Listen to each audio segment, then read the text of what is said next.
All right. Hello. Hello, everyone. Oh, wait, I forgot. My chat. Hold on. There we go. Now the chat's back.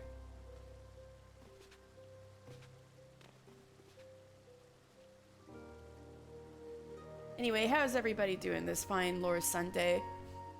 As you can see, I'm here next to Jenlin's looking ridiculous because I got the arms, head, and legs pieces for the paladin stuff. And I remembered Midgardstormer is, we can summon him as a minion, and I forgot about that. So now we finally have little Mitty joining us, and he's being very cute. Father of all dragons being very cute and perching on my shoulder. Isn't he adorable? Anyway, I'm just hanging out next to Jenlin's here because he wanted me to go find this armor, and I did. Although Sultansworn weren't so tough, I kicked their butts, so really wonder how well these guys are protecting Nano. Anyway, good. The armor is yours. You have learned your lessons well and honed your skills, and now you are ready to face Sulkzagel the traitor. Yes, the time has come. I have discovered his hiding place and made contact through emissaries. We are negotiating the return of Oathkeeper. Secrecy is crucial, as is preparation. We will leave only when you are ready. Oh, okay. Oh my god. The Guardstorm is so cute on Mr. Shoulder. Oh my god, so cute. Anyway.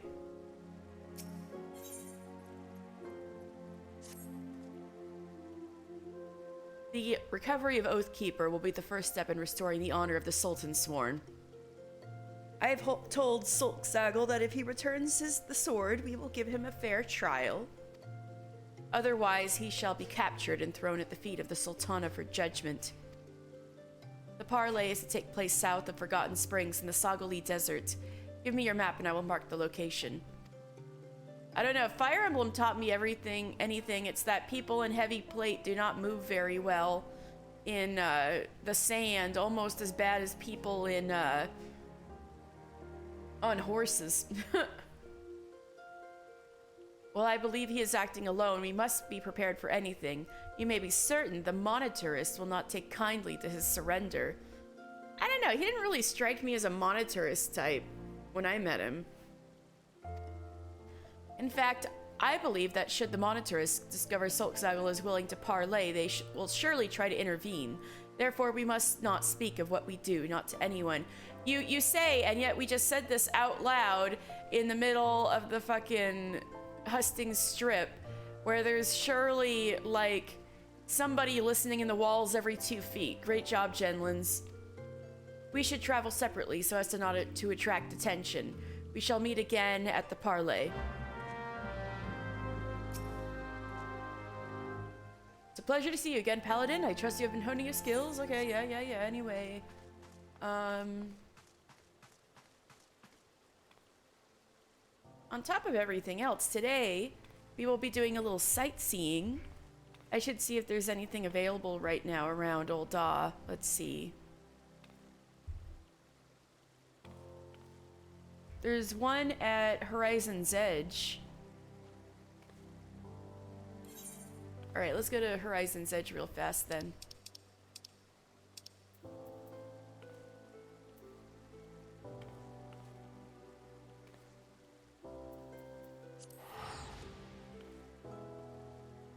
$22 and $22.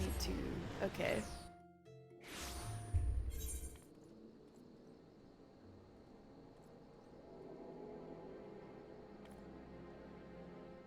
Right about here.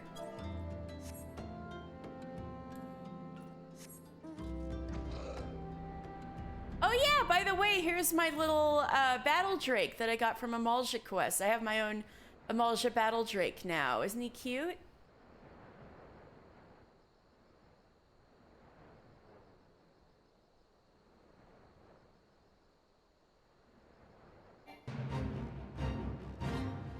Alright. So I take it's hereabouts? Or it should say you've arrived at a vista, right?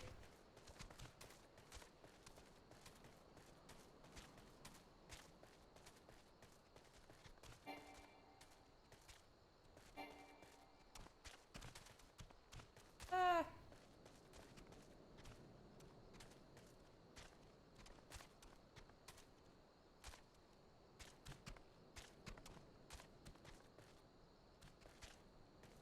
Oh, here?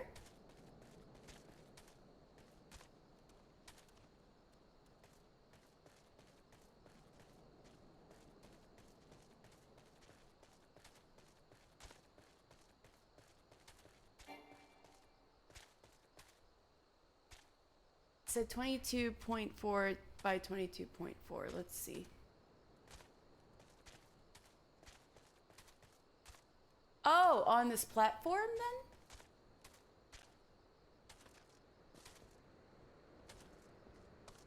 Here?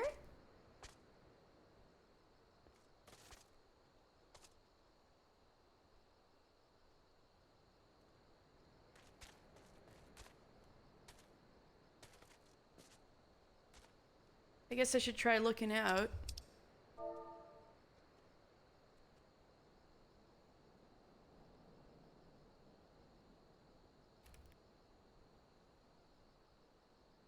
Turn on my heel.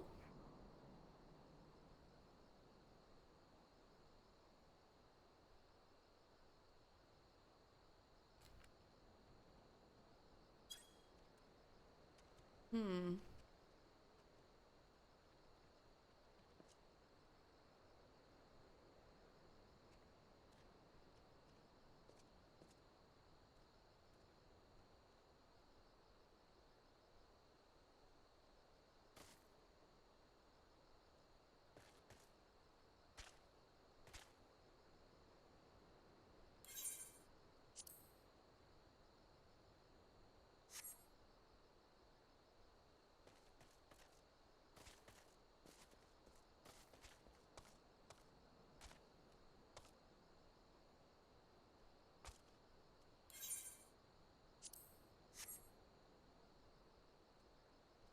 Is this one of those weird ones? Or is it down instead of up?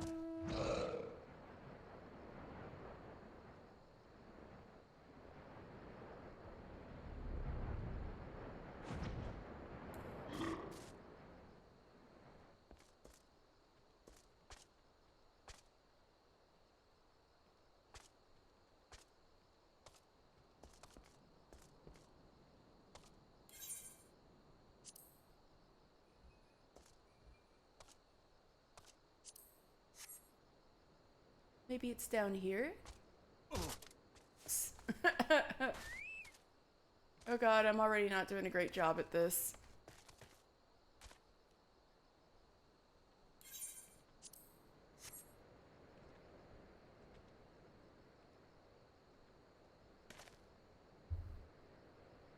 Use the rock to jump out onto the little canopy over the entrance. Oh! Oh no, now I'm gonna run out of time. This canopy?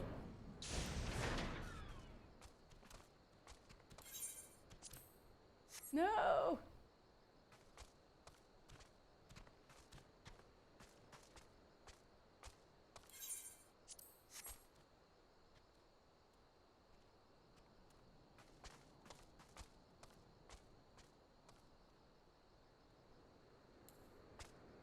Or is it supposed to be up here? Yeah, I ran out of time. Anyway.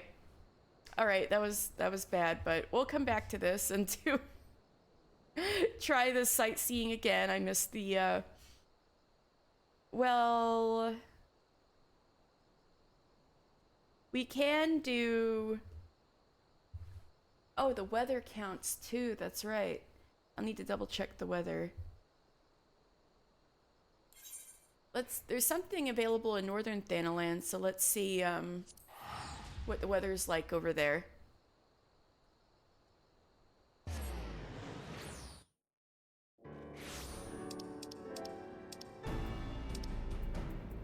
dog. Perfect. All right. So we'll try another one. We're going to go to the abandoned Amajima mithril mine.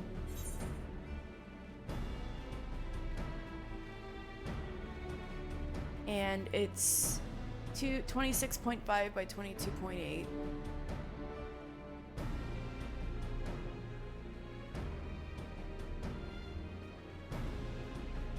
Hereabouts.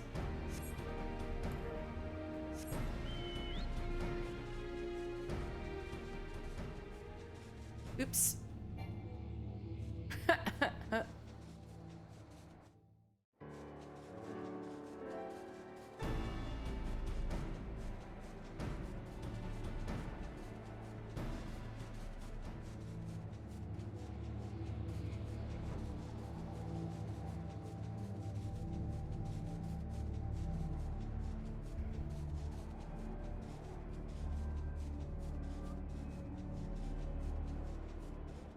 Let's see. So for this one,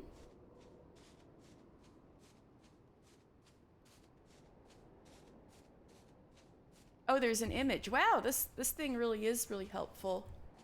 So we gotta stand right here.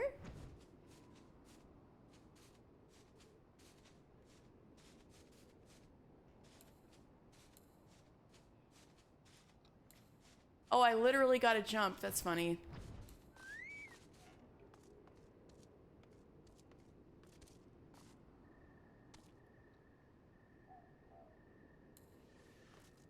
No! So a lot of these, wow. A lot of these, this is one of those with a really specific jump, it seems.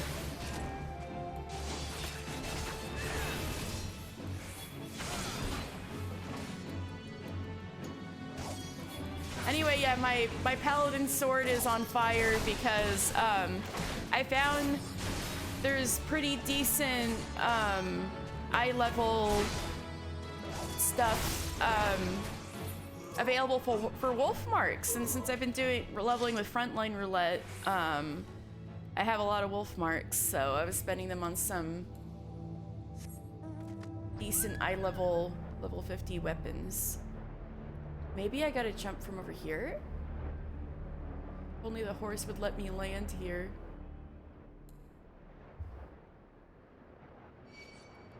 Wow. I should probably change to warrior before I attempt anything like this. I was just doing this because it was in the area. Maybe I should just do the level 50 quest first and then come back for something like this.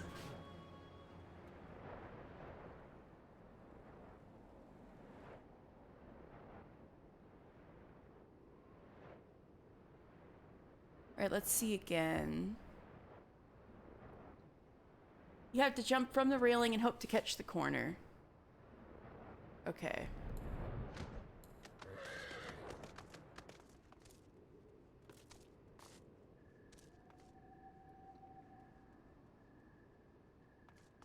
Yeah.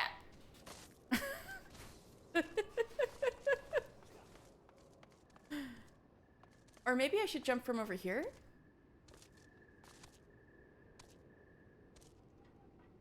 Yeah.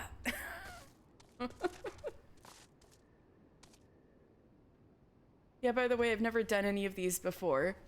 So if anybody has ever done these before, you can definitely...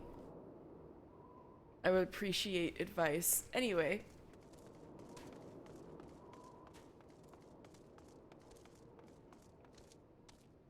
This probably seems like a better... Maybe not. Maybe... like this. I was looking closer.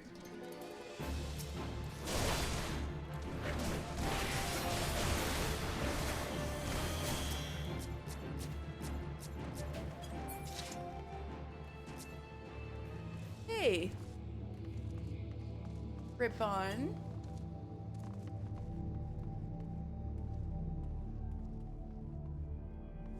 Oh, this person's just fighting all these people. I'll help.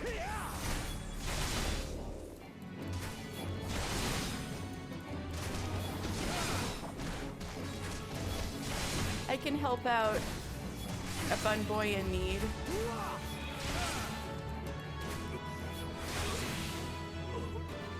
Alright, let's try this again. Oh, shit.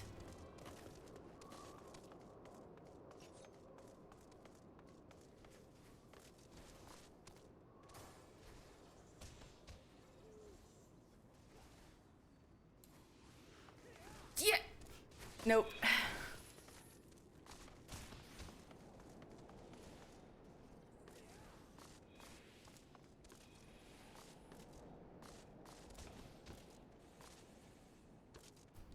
Nope.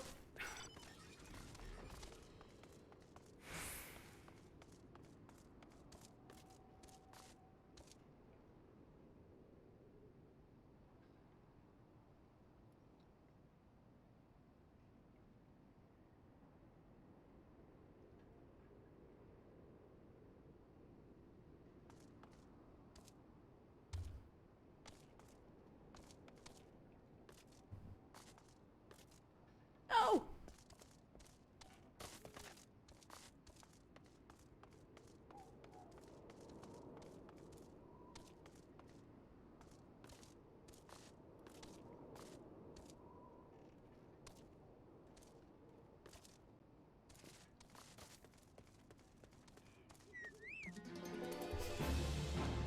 Oh, just riveting.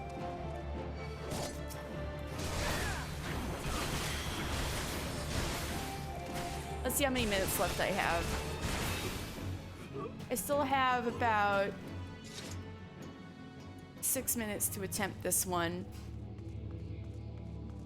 If there's some of these more difficult ones that I can't get today, I can try to get them off stream and then show the log to you guys so we can still get the lore. Okay. Yeah.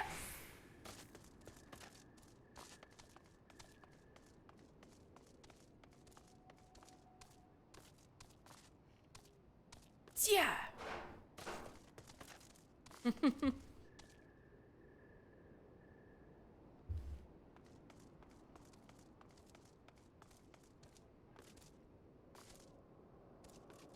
Oh. Oh, wait. So I don't have to... Wait, does this work? No, not quite.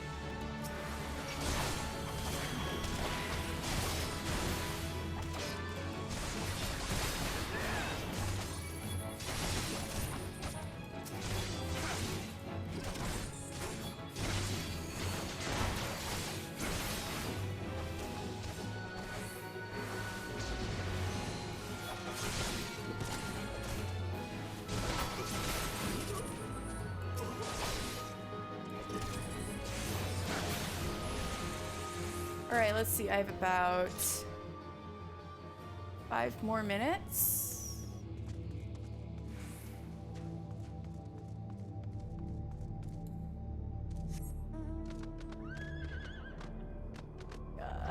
I wish the horse would just let me land here so I could drop down.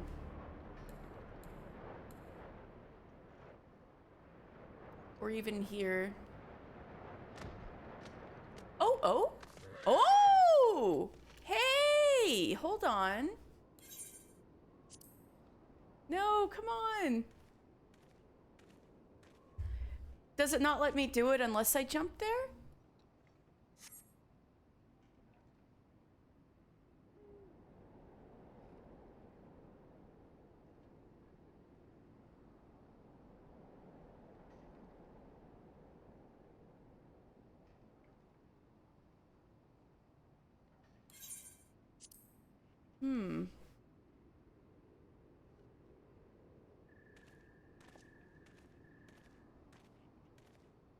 I'm looking at the picture and I'm at the place.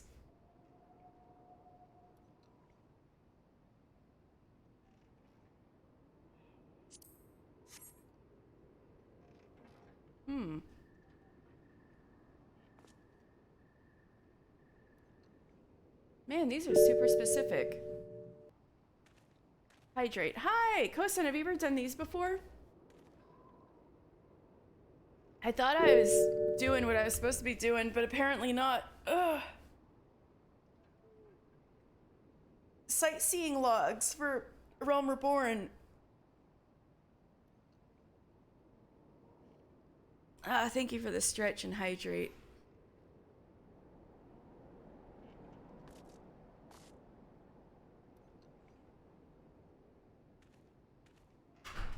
Let's see, the specific coordinates they say are 26.5 by 22.8. Yeah.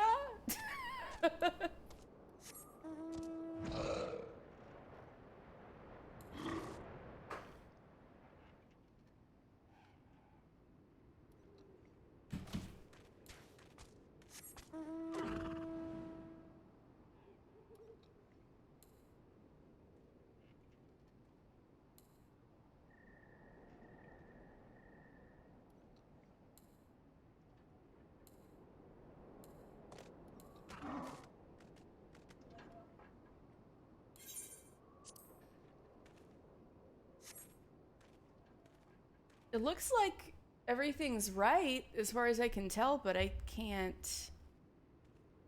Nothing's happening.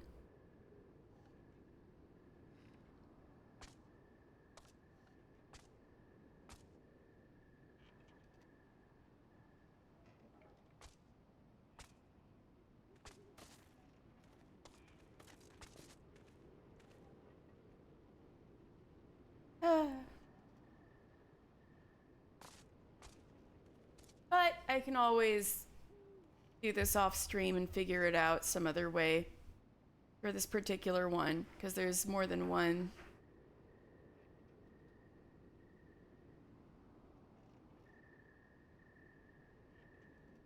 Oh, wait, Kosen. The thing is that the orbs only show up Heavensward onwards. So the Realm Reborn ones are special. They don't have orbs. They put in the orbs just because the Realm Reborn ones were so difficult and inconvenient, and those are the ones I'm trying to do. I was on top of the thing and it didn't work.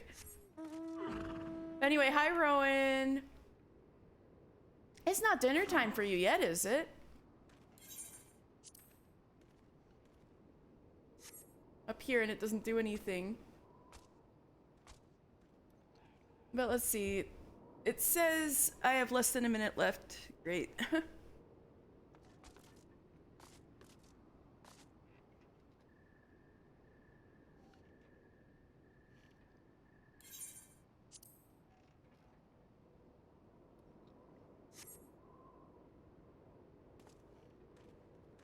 Oh well, let's just go do the paladin thing for now then. I can come back to this one, or I can do this off stream and show you guys the log.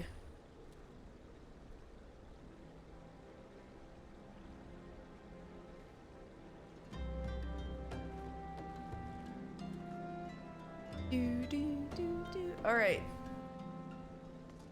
Oh yeah, that's right. Alongside the rendezvous with Genlands, I have some things. All right, Ukubatia, the Arzon barbs. Have you fetched them? Right, he wanted me to help him make good arrows so that he could fight the Chad Tia over here. My appreciations, adventurer. You may be surprised by what target these find. Note what you see of Forgotten Springs this day. The old ways are. Oh my god, did you see Midgard Server's little fire? That was so cute. The old ways are going, and as quickly as arrows fly.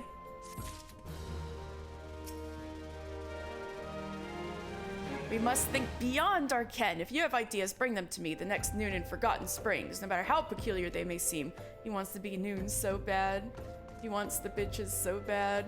Meanwhile, his neighbor, his rival's like a chill, happy guy. Adventurer, when you're tired of calling birds and moles, come hunt the sandworm with us. Like, anyway, Woad Noon, hi.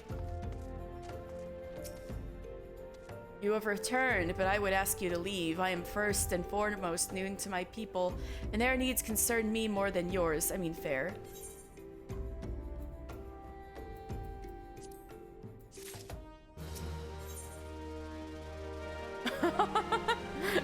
Oh my god, the name of this. Ooh, ow, that stings. Outsider. I told you to. You would help the you? Your outsider. You outsiders puzzle me, but I would be a fool to refuse your aid. You spent like an hour platforming to that spot and couldn't get there? No. 20. Oh, they won't show up. Oh. That's what it must have been. That's past 20. Oh, so it only... Oh, I didn't realize that. That's the problem. I gotta do 1 through 20 first, and then those will show up. That's what it is. Gotcha. Won't let me get them. Well, that's mean of them.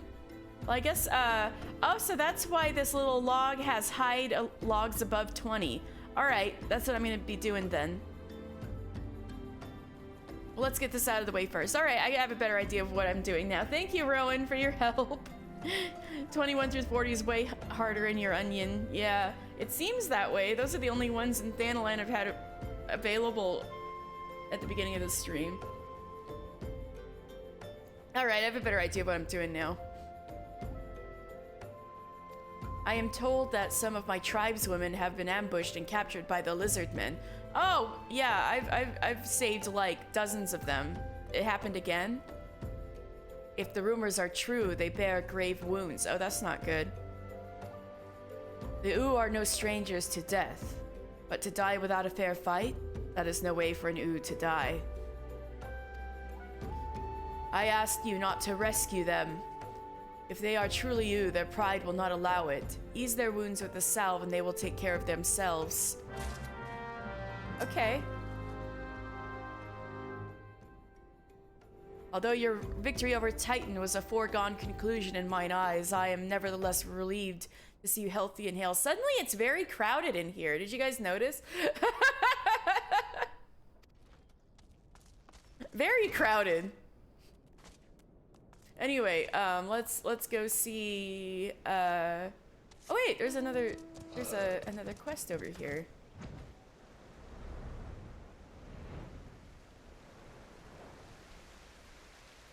Hello, ma'am. Durantolo?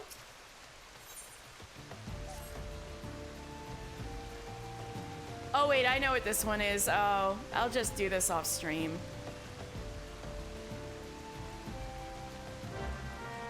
This isn't so lore heavy, it's more just like telling these creeps to go away. Anyway, let's go over here.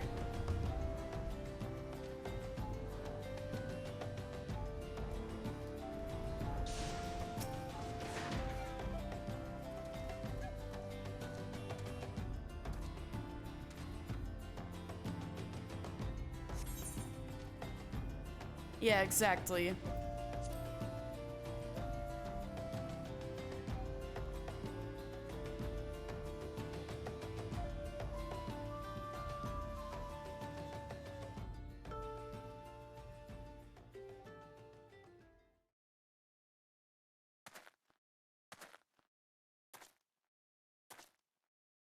Genlins?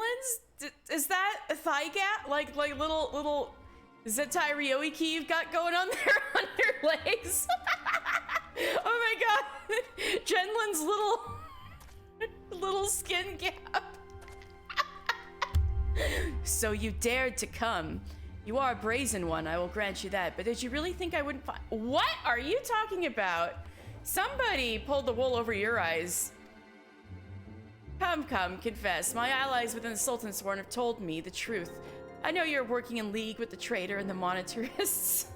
Genlin, you're such an idiot. You're so funny. Confess, with your dying breath, you will tell me where I can find Oathkeeper and the traitor who stole it. God, you're so stupid. Do you dare accuse my own Sultan Sworn of lying? Yeah, they've had much more opportunity to be corrupted by the monitorists than me. Are you shitting me? We are comrades in arms, every one of us. Bound in our brotherhood by oath, I would trust them with my life. Do you remember what city you live in, bub? What is your word when set against theirs? We know the meaning of honor. You're so stupid, Genlins. His booty shorts, I know. You stupid man with booty shorts. You are a naive fool. You're a fucking naive fool. I suspected you from the beginning, ever since you showed me the soul of the paladin that traitor Solxagil gave you. Don't you think that would make me exceedingly, like, excruciatingly stupid to show you that if I was indeed a traitor? You were, no matter how briefly, a paladin, and as such you are bound by a code of honor that is as unforgiving as it is noble. Traitor! I sentence you to death and decree that your body shall lie here and feed the crows. You're so stupid, Genlins. Well, too bad I'm, like, way stronger than you guys. Straight blade. Save whatever dignity you have left and accept your fate, uh-huh.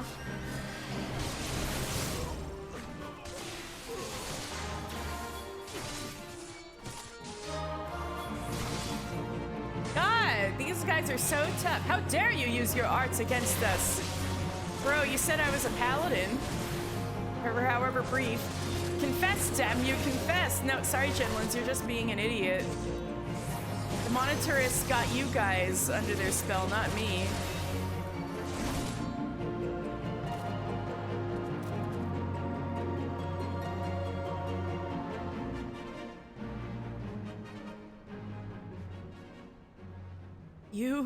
You cannot do this. I am the greater swordsman. You're superior in every way. Nah, you just like barely told me some stuff and I already got better than you.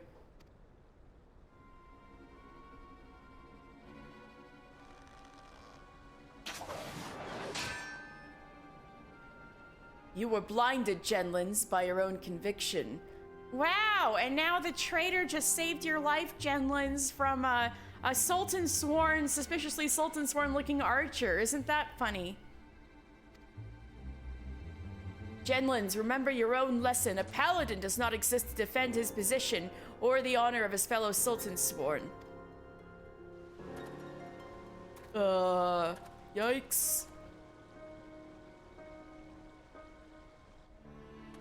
Those men were assassins in service to the monitorists. The moment you outlived your usefulness, you were to be killed. You and this free paladin of yours. Liar, you are their agent. You betrayed us for them. He just saved your life, asshole. You are always naive, Genlins, too willing to trust your fellow man.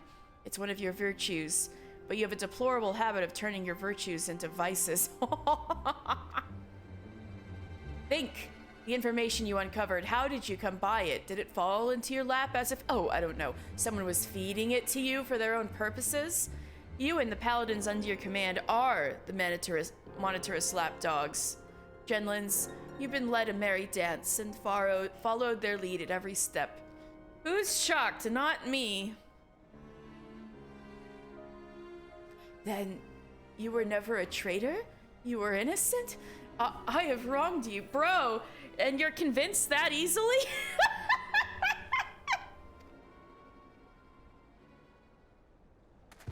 Loses it.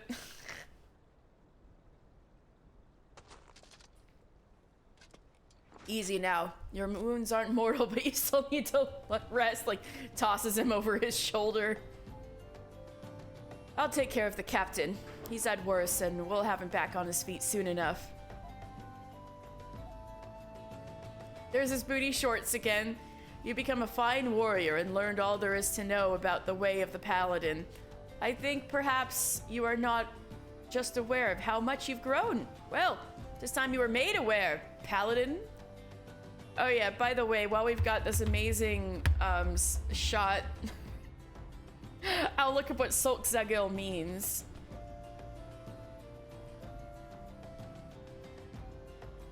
Solk means blessed. Well, that seems appropriate for a paladin. Zagil means tail. Blessed tail. Or blessed tail. Okay.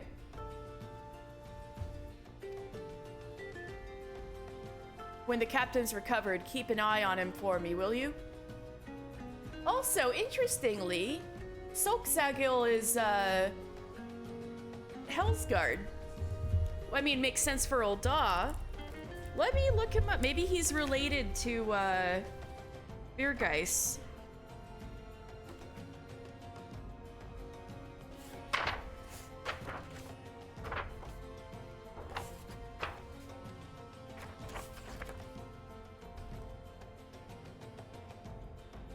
Ah!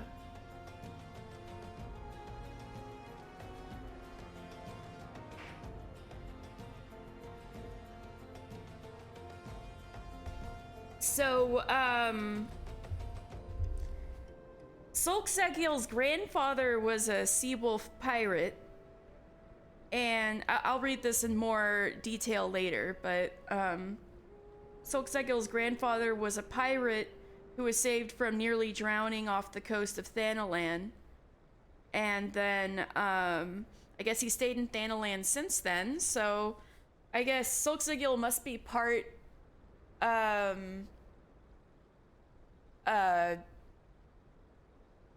Hellsguard, since those are the kind of Rugadin that are around in Thanalan and having kids. But he's I guess because his grandfather was a sea wolf, they kept the sea wolf naming down the family line. Anyway, when the captain's recovered, keep an eye on him for me, will you? He needs someone like you to watch his back.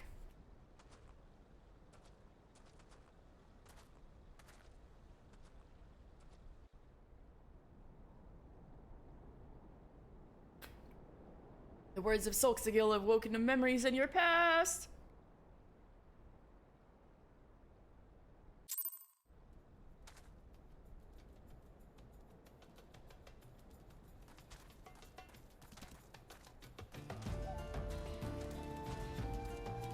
All right, let's see where we're at with sightseeing right now. Oh, there's one right now. If the weather's right, there's one at the Invisible Cities. Let's go to Eastern Thanalan and check the weather. We're looking for clouds. Oh, should be up. All right. So we're going looking for 14 by 18.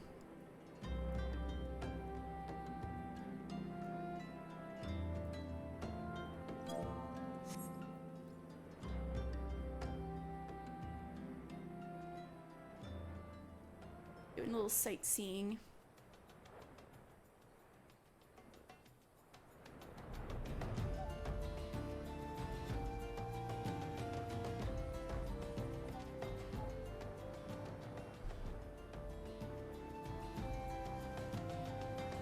Very tip of the fallen slab. Okay.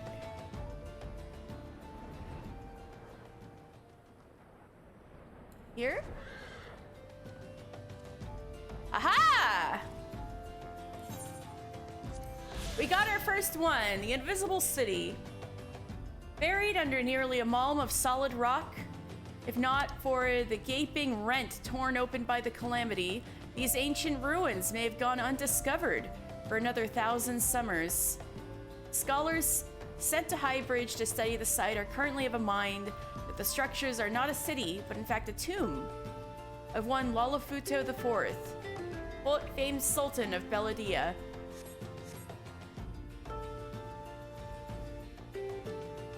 Alright, so it's not a city, but a tomb. Probably connected to the large gash. Probably an extension of the large gash rent open right here where there's a bit of Lalafuto's tomb right there too. Anyway, we got our first vista. The invisible city.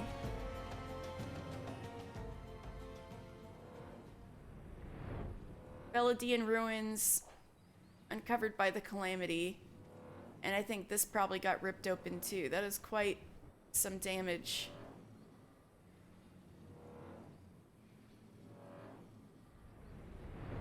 All right, we did it. I think the view is like this. This is our first vista. All right, we got one down, 79 to go.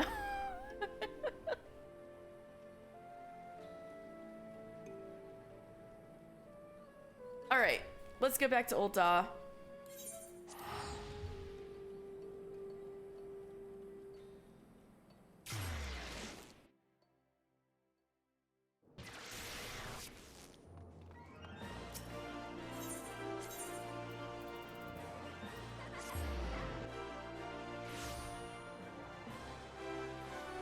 Genlins, have you gotten 3 more IQ than you did? Oh wait, no, I beat the shit out of you. You probably lost brain cells. I'm very sorry, Genlins. Paladin, I've done you a great wrong.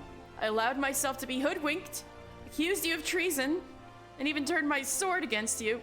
I hope that you can find it in your heart to forgive me. You're just too pathetic not to forgive somehow. As for me, yes, I am recovered from my wounds. At least those that will heal. But far more important than that, Solxagil is innocent after all. I know, just one talk with him was enough to convince you, huh? He was never a traitor, and the dream that I followed in my youth was not a lie. I remain captain of the elite, though a poor substitute for my predecessor. I am now working on a plan to strike back at the Monitarists and restore the Sultansworn to its former strength. You say out loud in the fucking Hustings Strip. Again, I think you lost brain cells. No, do not be afraid for me. We've unmasked the foe and he cannot hide behind his deceptions anymore. The assassins won't find it easy to reach me.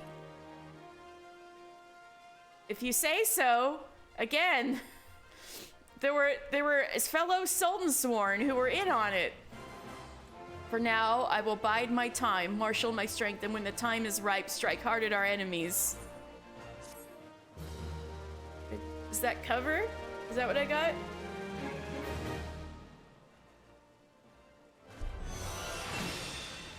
Cover!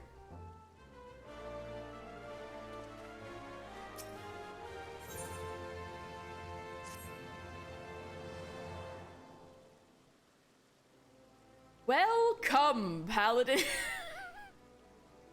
I had hoped to see you before I left. You remained a true friend even after the wrongs I did to you, and I owe you my trust. So I will tell you everything I have learned. After our encounter in the hills, I spent some time in the care of Solxagil, recovering from my wounds. As I convalesced, he gave me the true account of what happened these last few years in his solitary war against the Monitarists. After he went into hiding, he tried to get word to me about what was happening, but I was surrounded by agents in the pay of the Monitarists who would keep me isolated and ignorant. They planted the lie that Solxagil was the traitor and tricked me into tracking him down. I was their puppet, twitching obediently at the ends of the strings they pulled. Well, at least you're self-aware now. But when I discovered that Death's embrace had been behind the demise of my brothers and sisters, they panicked. Especially when they found out I had shared the information with you. They set a trap for us and baited it with the promise of a parley with Solxagil. Solxagil was no traitor, as I should well have known, but I allowed myself to be deceived by the whispers of mummers and flatterers, and... No, that was not the way of it. It was not their lies that made me blind, but my desire, nay, obsession, to restore our honor. For the Sultansworn and all the paladins who have bent the knee to a higher cause, honor is a means to an end, not the end itself. I lost sight of that, and in so doing, lost sight of my true duty. Solxagil understood what was happening, and that is why he gave you the soul of the paladin. It was a remonstration, a message. Look how adventurers live, he was telling me. Where does their honor, their authority come from? I owe my position to the machinations of the monetarists. They calculated that a young captain, eager to prove his loyalty, not a single brain cell in his head, bound by unquestioning fealty, would be all the easier to control. They were right. I am a sham and a fake, but the world does not know that, and even the illusion of power is a power of sorts. I can use it to fight back. I will tell my subordinates that I'm fleeing to Snowcloak in Kurthus. When the monetarists hear of this, as they surely will, they'll send assassins after me again. But when they show their hand, I will stand my ground and fight back. I realize you may wish to offer your assistance. However, I cannot in good conscience put you in harm's way anymore. You two have become a target of the Cabal's assassins. The odds will be against me, that much is certain, but Solxagil has taught me much, and if I am brave and vigilant, I know I can triumph. Bro, seriously, I am sorry you have been caught up in our own political struggles. Well, it won't be the first time, and it won't be the last. But now, as Paladin, it is time you traveled your own path. Ah, yes, Solxagil wished to have a word with you as well. Look at my cute little earrings. You will find him in central Thanalan. Allow me to mark the location on your map.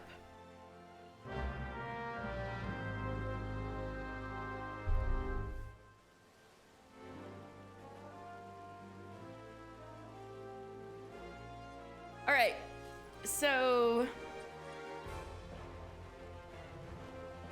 Genlins.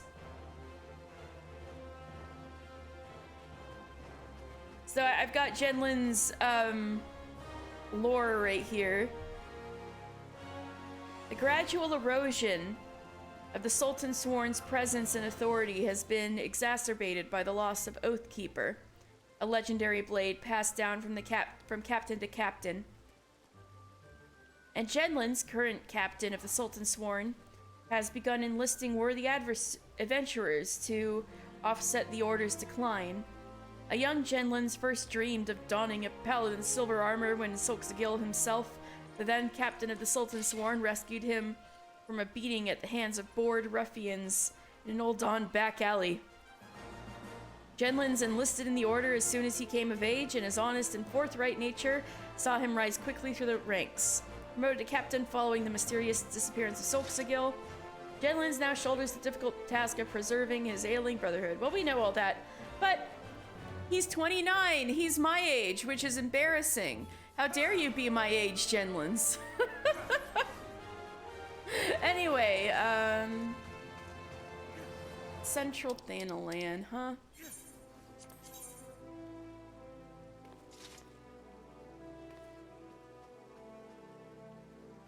Oh. It's an easy distance from the Gate of Nald, actually. That'll be faster and cheaper.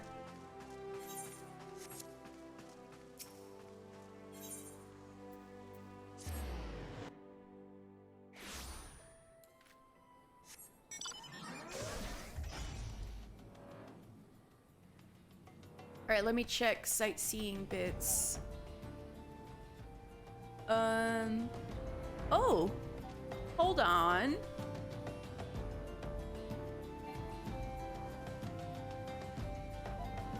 There's, wait. Wrong weather. There's one available in Old Dahl right now, but only in cloudy weather. So we'll go try that another time.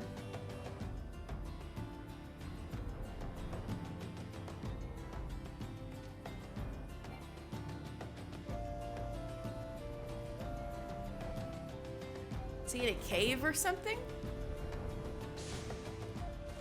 No, where the hell are you, old man?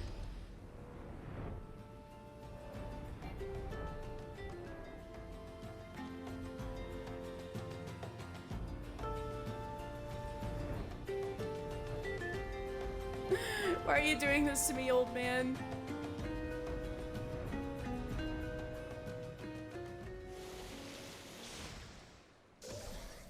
There's two different tunnels. I need to find the other tunnel. That's what it is.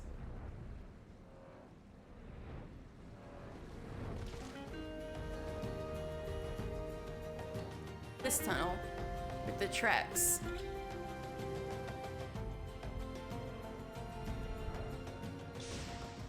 There you are.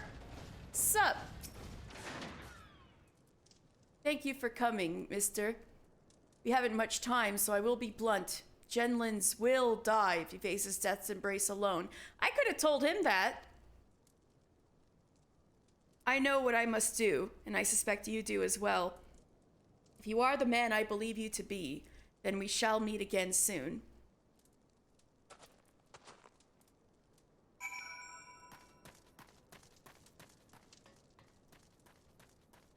So we gotta go to Kurthus.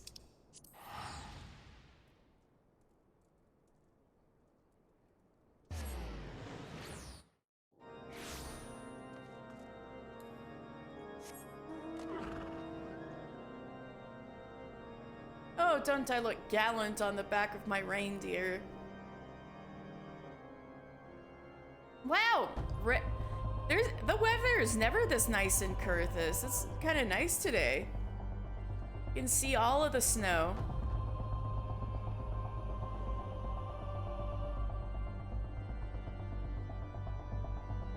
That one comes up a lot, don't worry. All right, good. Thank you.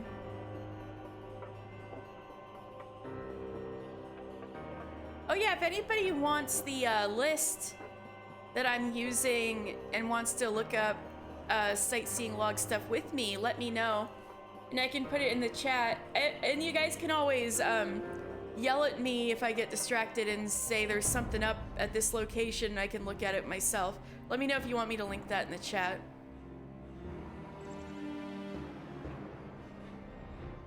Genlins, you got... There's a bunch of void scent you're dealing with.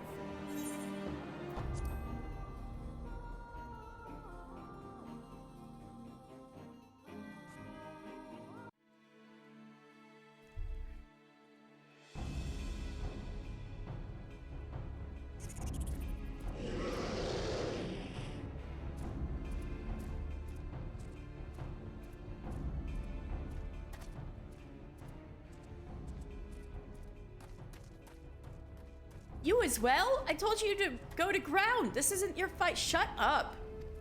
Be quiet. First Soxagil, and now you? Are you both so eager to die? No, more like, are you so eager to die?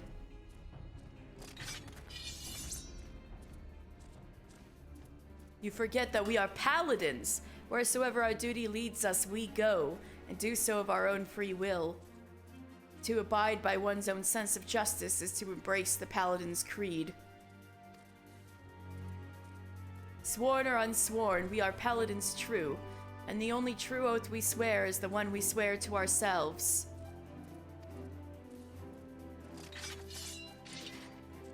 Yes, the free Paladin way.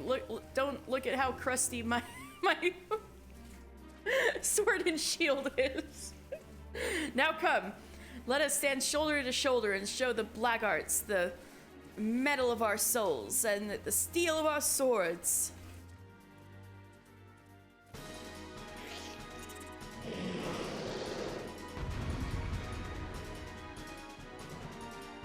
Yes, it was a HelloFresh. It was good. Turned out a bit salty. I suspected they would send minions, but void sent? Why are you shocked? Ah, hardly a challenge for a trio of paladins. Yeah, it was interesting. I think it turned out so salty because the sauce, they wanted me to use both the pasta water, which I salted a lot because they asked me to salt it a lot, and what's the word? They had soy sauce they wanted me to put in the sauce, which is different.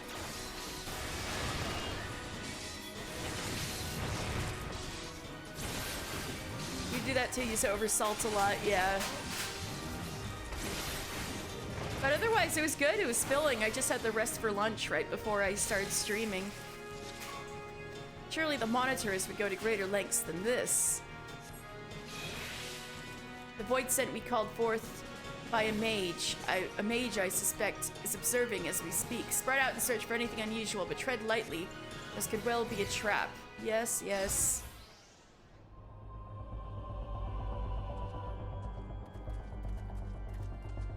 We're all looking around. Where could this mage be?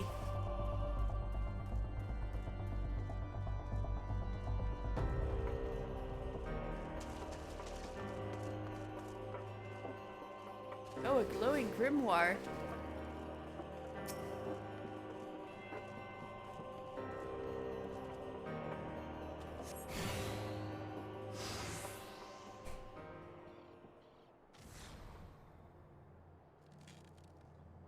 What sorcery is this? Likely the work of our mage. It pulses with a queer light.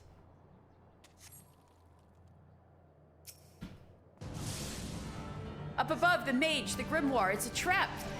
Oh, hi. Whoa. I can go get him. Wait, so I'm coming down here. Oh, damn you, Solxigil, mister, are you injured? I'm fine. You look like you're in a way, though. How disappointing. I'd hoped to finish this quickly. Not that I expect you will live much longer. Cut down the assassins quickly. But where that mage? His magics are not to be trifled with. Whoa, okay, this is a lot of servants. I gotta get the grimoire. Over there, look, that grimoire is the source. We'll hold the beast at bay, Genlin's mister. Destroy the grimoire.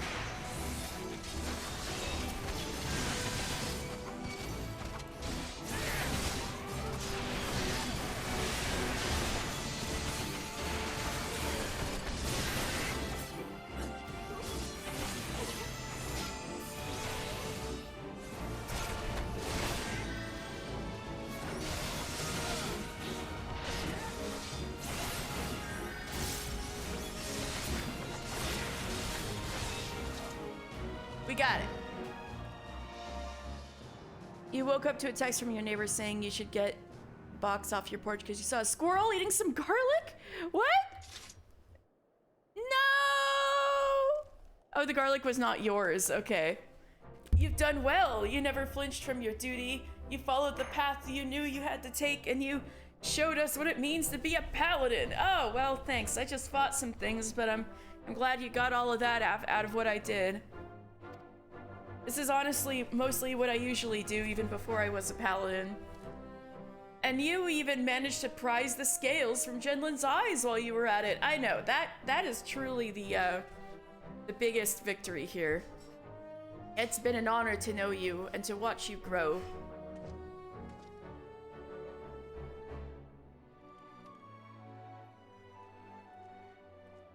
In any case, today's battle should blunt the Monitor's dagger, at least for a while.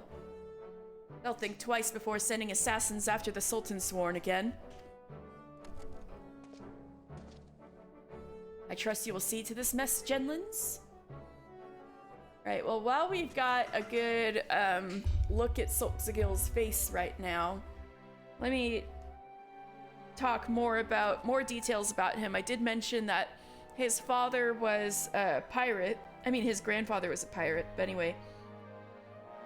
He is Solxagil Keltnagelson, and he's 54, so he is a bit up there. And we know this, that he's the former captain of the Sultansworn, but Solxigil aspired to paladinhood that he might honor his grandfather, Herkunf.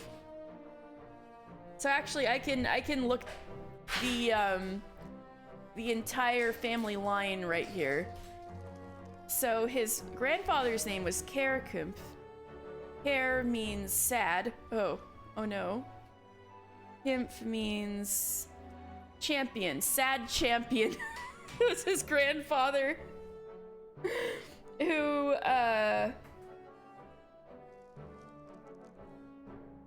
who was a pirate whose life had took a profound turn after he was saved from drowning off the coast of Thanalan. And then Solkzagel was trained in swordplay since childhood by his grandfather. And so he easily earned a place in the Sultan's Sworn, where he soon distinguished himself with his formidable skill at arms. And since Karakimf is his grandfather, and he also had a sea wolf father, we can actually infer that his father, Keltnagel, is Sad Champion's son. So Kelt means cold. Noggle means nail. Cold nail. So Cold Nail, son of Sad Champion, father of Blessed Tail. So his father's name would have been Keltnagel Kerkimfson. And now his son is Solkzagel Keltnagelson. Anyway, Solkzagel, this guy here, gained the captaincy of the Sultan's Sworn at the tender age of 22. Damn, that was quite young. A feat made all the more impressive by the fact that in Ul'dah, his sea wolf kin were rare and often of ill repute. Aww. For 3 decades did Solkzagel lead his shining order, ever losing ground in his battle against the growing influence of the monetarists, until one day, he, along with the Sacred Blade Oathkeeper, simply vanished. Oops, sorry. Yes, sir. I mean, Captain, please, sir, return to the capital. Take up your command again. The burden, it is too much for the likes of me. The monetarists may have stolen Oathkeeper, but oaths are not forged in steel. They are sworn in the heart. You never betrayed your oaths, Genlins. And as for your leadership, well, ask this paladin if he learned anything from you. I actually learned nothing from you, but thanks.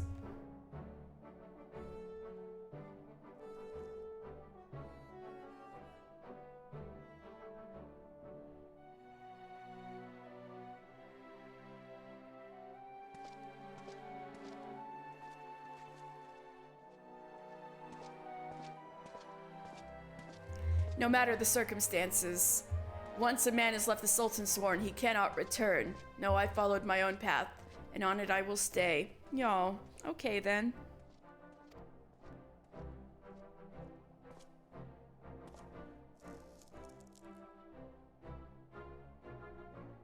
I have followed you since the day I vowed to join the ranks of the Sultan's Sworn.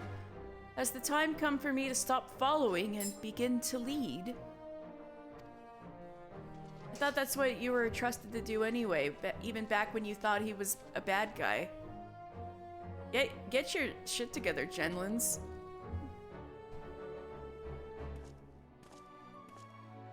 Thank you for coming. Once again, you have placed me in your debt. See me in the city when you return. I will have something for you.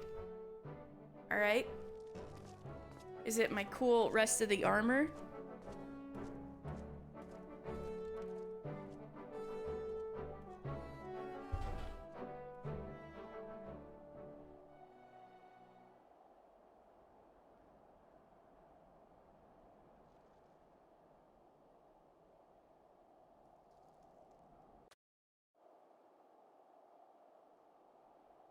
Hey.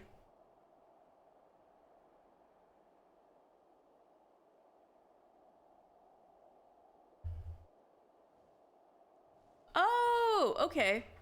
I've got,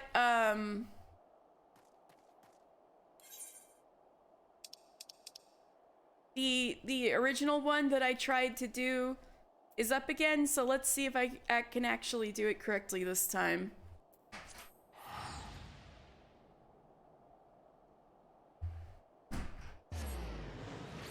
And I need to make sure the weather is okay. Yeah, it should be. Alright, let's try Jewel of the Desert again.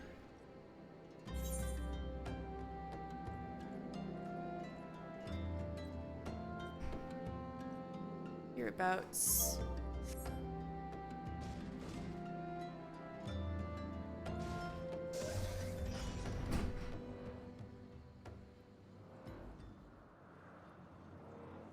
Hello, old Daw.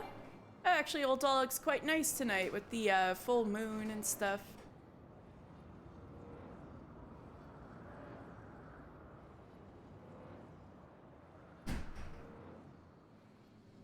Okay, where I'm supposed to be is this little canopy. That's where I messed up. Hey, I've arrived at a vista. Alright, let's look out. The jewel of the desert, Ul'dah. The commercial hub of Ul'dah is organized strategically around the dome-shaped citadel at its center.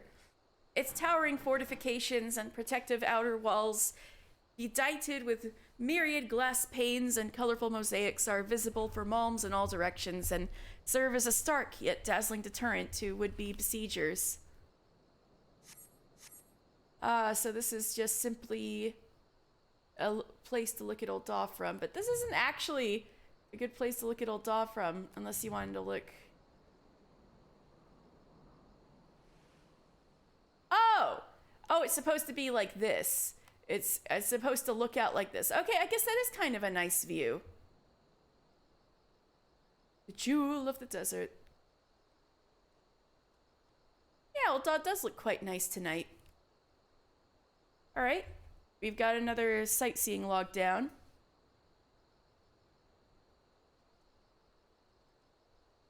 What have we got now?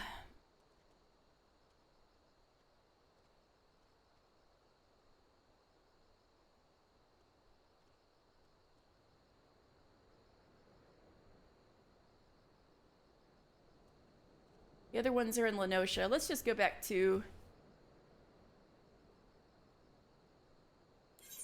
Ul'dah.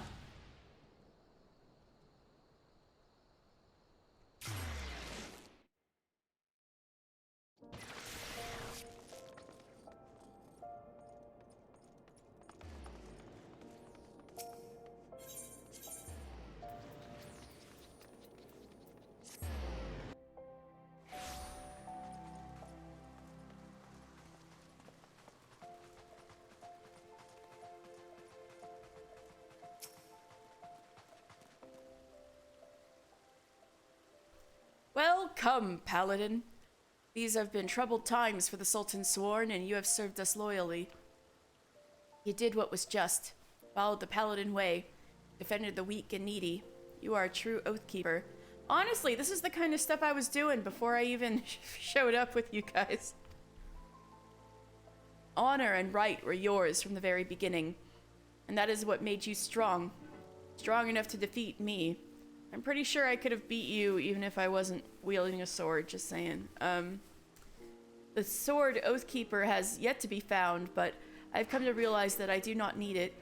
Nay, not to lead the Sultan Sworn nor to restore our good name. The oaths we keep are in our hearts.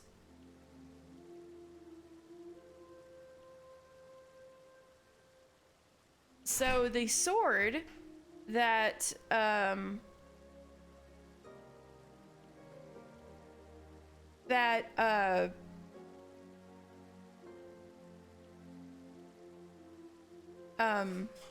Solxagil wielded was not Oathkeeper. I'm pretty sure that was Cortana. I can look it up real fast to make sure.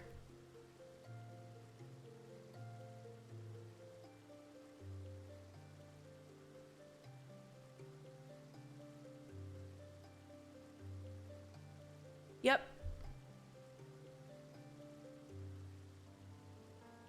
The sword that Solxagil wielded was the relic weapon Cortana, not Oathkeeper. The sword Oathkeeper is yet to be found, but I have come to realize that I do not need it. Nay, not to lead the Sultan Sworn, nor to restore our good name. The oaths we keep are in our hearts, not in hallowed blades. Solxagil is left to wander the nations of Eorzea. He is a man of honor, and unless I am very much mistaken, he will continue to look for the sword that was gifted by our ruler centuries ago. I shall continue to serve Ul'dah as one of the Sultan Sworn. You shall defend the people of Eorzea as a free paladin. Our paths diverge now, but we shall forever be bound by the oaths we keep in our hearts. Yeah, I guess. Ah, but listen to me. Noble words aren't much good to an adventurer who has to face monsters and menaces out in the real world. Yeah, exactly. Fortunately, I have something that will serve you rather better. Oh? This sacred armor has been kept within the Sultansworn for many generations. It was given only to those Sultansworn who had, through feats of arms and deeds of great courage, earned the privilege to wear it. You mean like the one you're wearing right now? But something tells me that, for the first time since it left the Armorer's Forge, this armor should go to someone who is not of the Sultansworn. If I allowed myself to be a slave to tradition, the paladin who deserves it the most would never wear it. Now, wouldn't that be a waste of fine plate? True. Just one thing, if anyone asks where you got it, you mustn't say it was me. Don't worry, I won't say it a thing.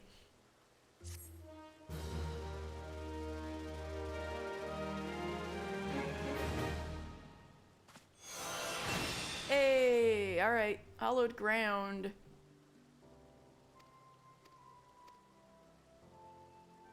So we're done. We're done with paladin stuff for now. This is what the cool armor looks like. Now, Jenlins and I are truly twinsies. Check this out. Yeah, babe. I'm taller than him.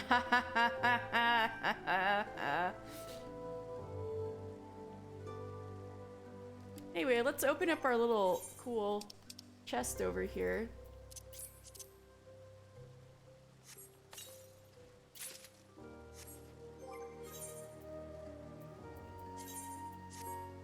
Let's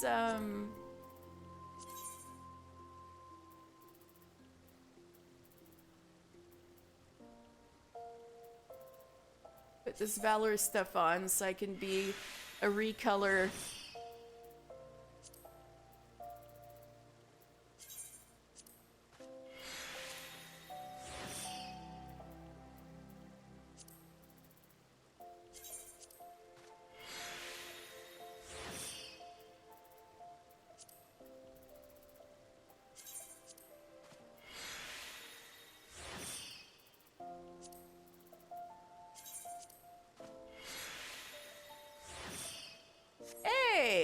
Actually, this kind of looks nicer.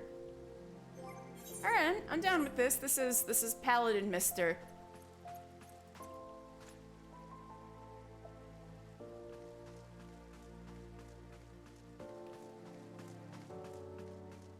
He gave you the booty shorts right off his ass. If you tell people Jenlins gave that to you, they might think you're friends. Exactly. That's why I'm not going to tell anybody. Anyway. Where are we at now with the sightseeing? We've got 20 minutes left for the Astalicia and the Salt Strand. Why don't we go see the Astalicia? So let's go to Limsa.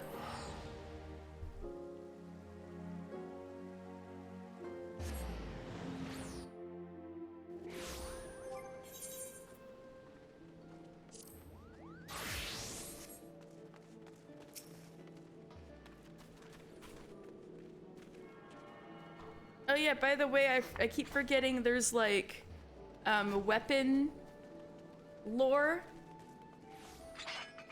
So my weapon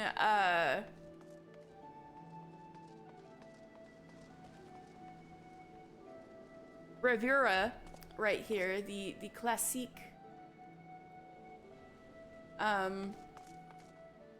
warrior weapon. Bravura is a battle axe from the lost forges of Abalathia's spine. And you can tell it's one of Geralt's favorites because he kept like being like, oh my god, this axe is so cool, like as I was working on it. It's rich in leavings of fallen stars. The mountains of Abalathia's spine were once home to blacksmith clans who developed secret techniques to work the sky metals in living crucibles of molten rock. Alas, a secret too jealously kept is knowledge destined for oblivion. When the last of the clans died out, so did this method. So, Gerald had to figure out a technique to make this out of meteorites and lava, which is pretty cool.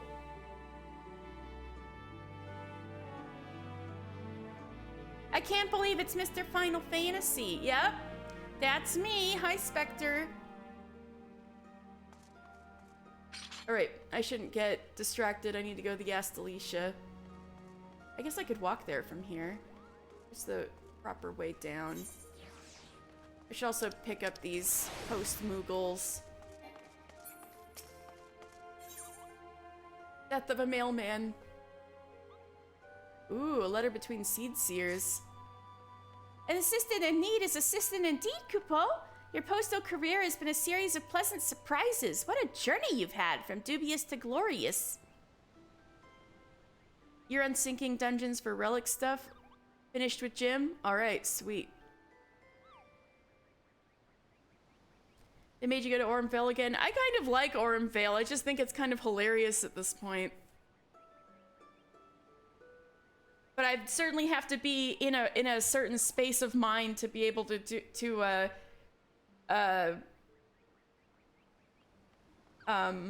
what's the word? Tank or heal it. I definitely have to be in the right space of mind. From dubious to glorious. A very special honor awaits you today, Kupo. This letter is from none other than Arun Senna, the youngest of the three seed seers. And of all people, it's addressed to his sister Raya O. Senna. From one Pajal to another, Kupo. How about that? We are traveling in high society. Never did I expect to trust an assistant with a letter of such import, but you exceed all expectations. Thanks.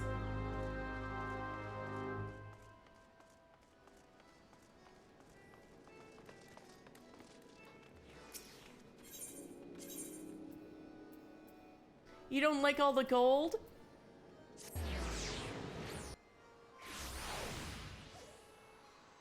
Alright, Astalicia.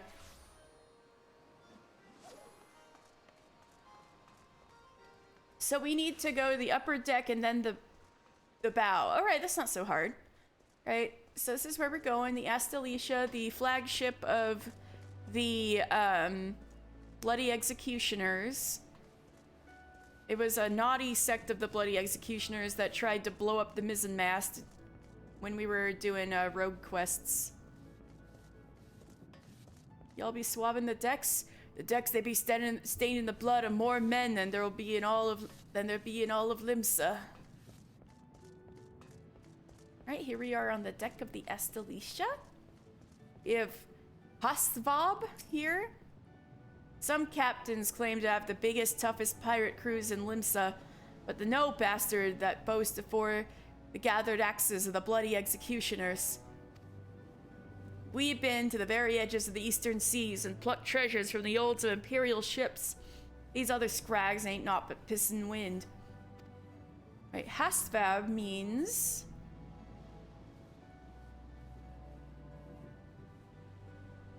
Hazel. Hawk. Hazel Hawk. Oh, that's kind of a nice name, actually. Oh yeah, Muriel's still here. The gladiator that weird guy at the Armorer's Guild has a crush on, or the Blacksmith's Guild, I mean. My thoughts turn to you often, Blacksmith. You and your weapons. They have served me well. You have served me well. I shall have to repay your favor in kind someday. Okay. Anyway, we need to go to the other side of the ship and go up to the bow.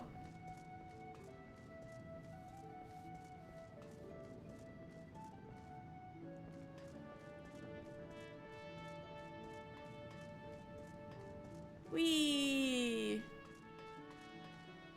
I have arrived at a vista! Yes, Delicia.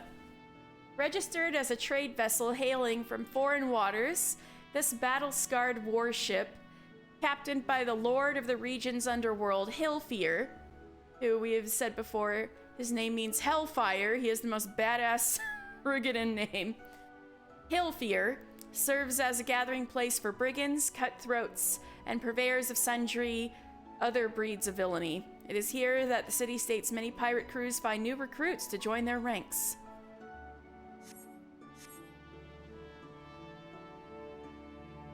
This is the Astalicia. Actually, that is a really nice view. Look at that. Woo! You overslept? Oh, it's fine, Pukey Pie. I feel like we barely started. Government-sanctioned pirates, yep.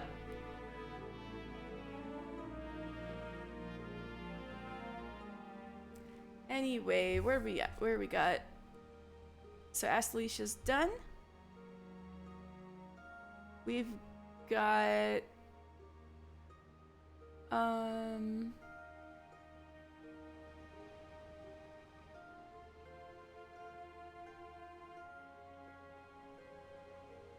let's go to the Salt Strand.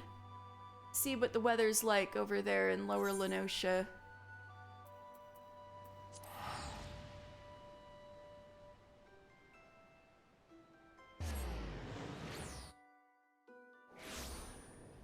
Right, the weather should be good, I think.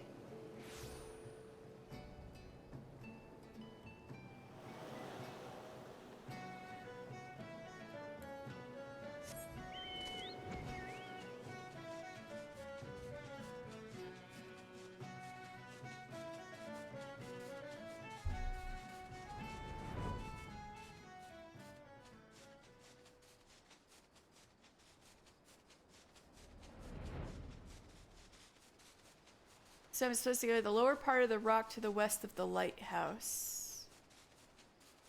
This one?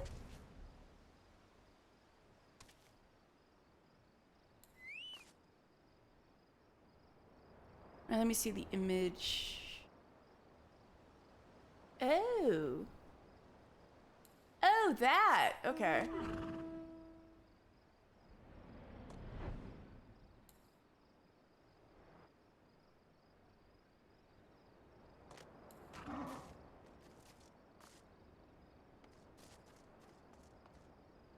All right, this is it. The Salt Strand. When struck by a fallen shard from Dalamud's outer shell, a massive amount of concentrated ether was released from just below the surface of the Rotano Sea, immediately fusing with and crystallizing the towering fount of salt water which was expelled during the impact. City-state funded exploratory forays into the inner crater have all yet to return. Mysterious. So yeah, that big old crystalline explosion there is the Salt Strand.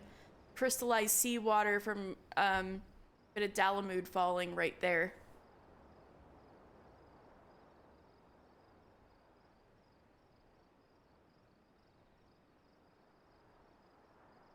Now let's see. I put that. It's Salt Strand.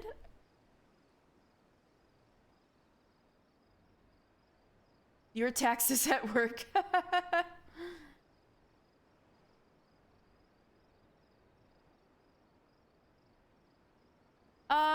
Spec, if you want to do some of these with me, you're perfectly welcome. I'm in Adamantoise. So you don't even have to go with me physically. You can follow where I'm going and it should all work at the same time and stuff. Anyway, next we've got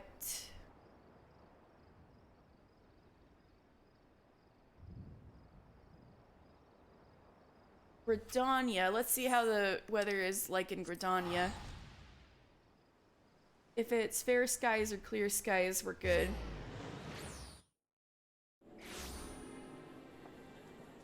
This should be good. This is one for Apkalu Falls.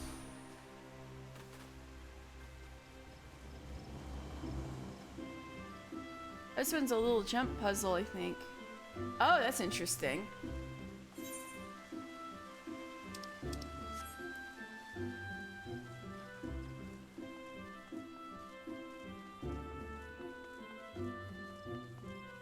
And since we're here, we can do Summoner when we're done finding the little...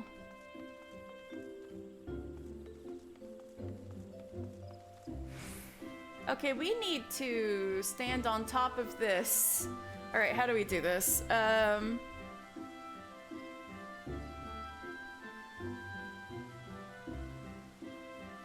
Use the rock south of the boarded entrance.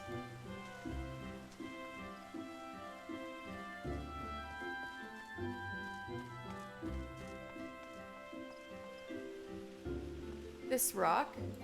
This rock? Oh. Oh! Oh, I didn't know you could do this.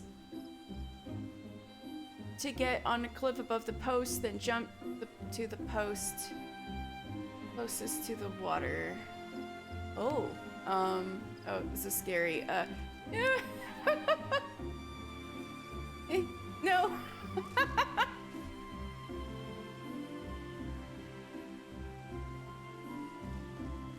You need to climb up, then run and jump. So I shouldn't go to the first one, just the, I should run to the second hole?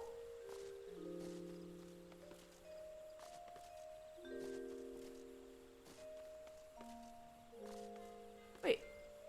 I had no problem doing this. Oh, there we go.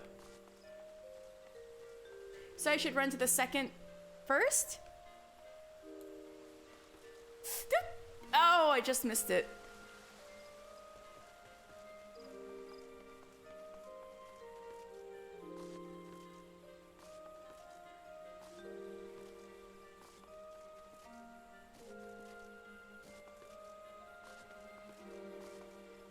Ah!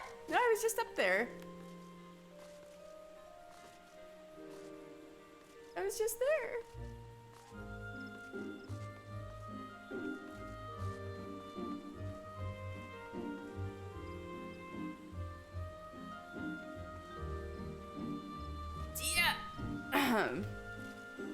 Yeah, I could see making that one with sprint. I just need to wait for sprint to come back up on the cooldown.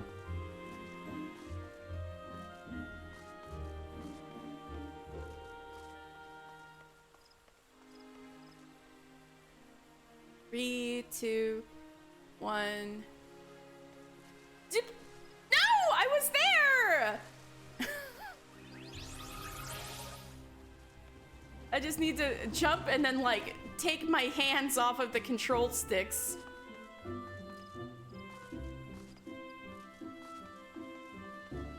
Yeah. No. Man.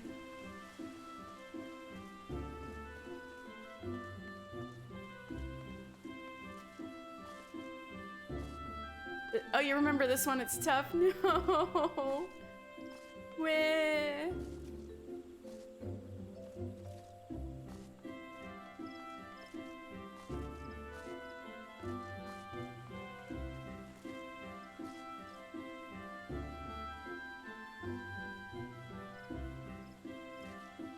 All right, well, I'm here. That's a step one. Yeah. All right, all right. Yeah. No! Peloton. Okay. All right, is it dancer time, baby? Oh my god, look at Midgard's arm around my shoulders. So cute.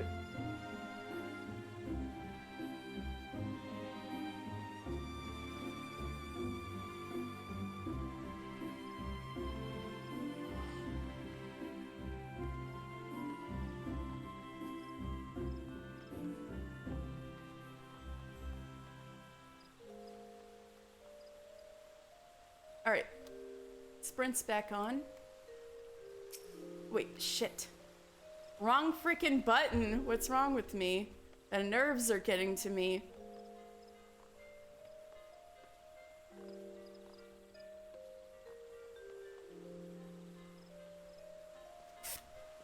Oh! Peloton?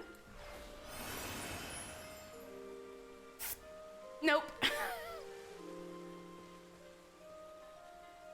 You love when Midgard Stormer sits on your shoulder, Papa.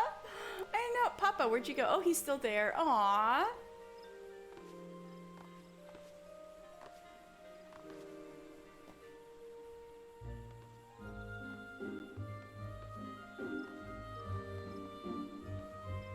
How many more minutes do we have? I should check. I still have 3 minutes. That's not a lot.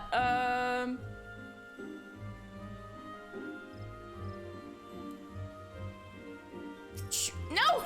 Why did I do that again?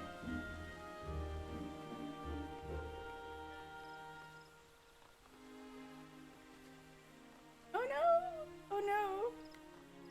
My sprint cooldown. Alright, I can try this at least. Oop. Okay, okay, okay.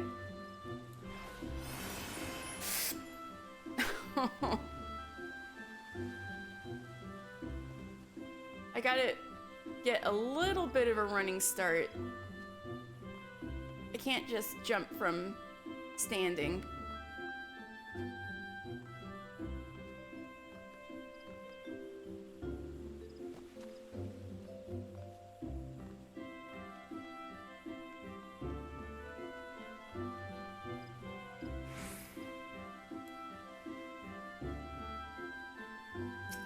No, why do I keep doing that?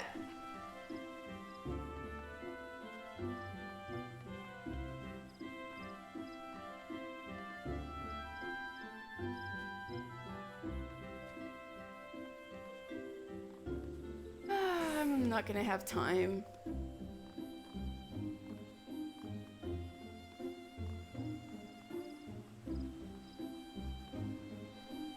Shit. Man, I was almost there.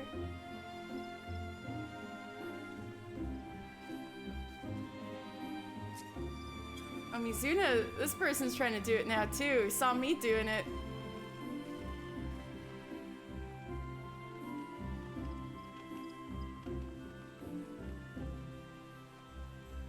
Hi. Shit.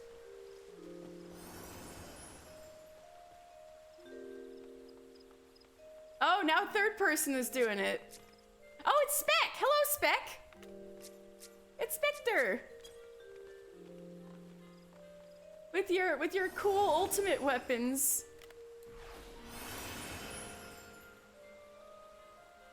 Oh shit. Yeah! Oh ho ho! Yeah!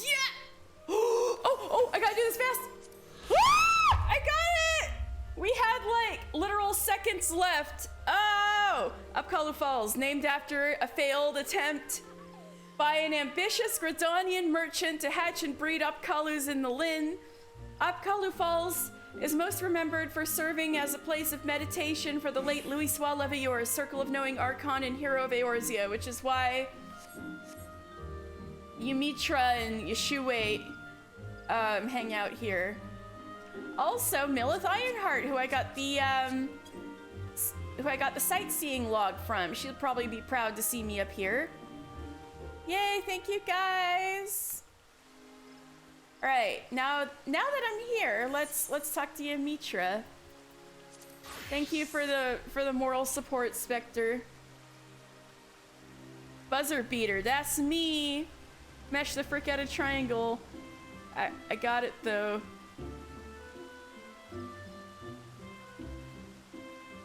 He's grasping to understand what you are doing. He's weighing you down. Hey! Oh, he's weighing me down. That's why I couldn't do this. Thanks, Papa. But yeah, Spooky Pie, at least this is only like this for Realm Reborn.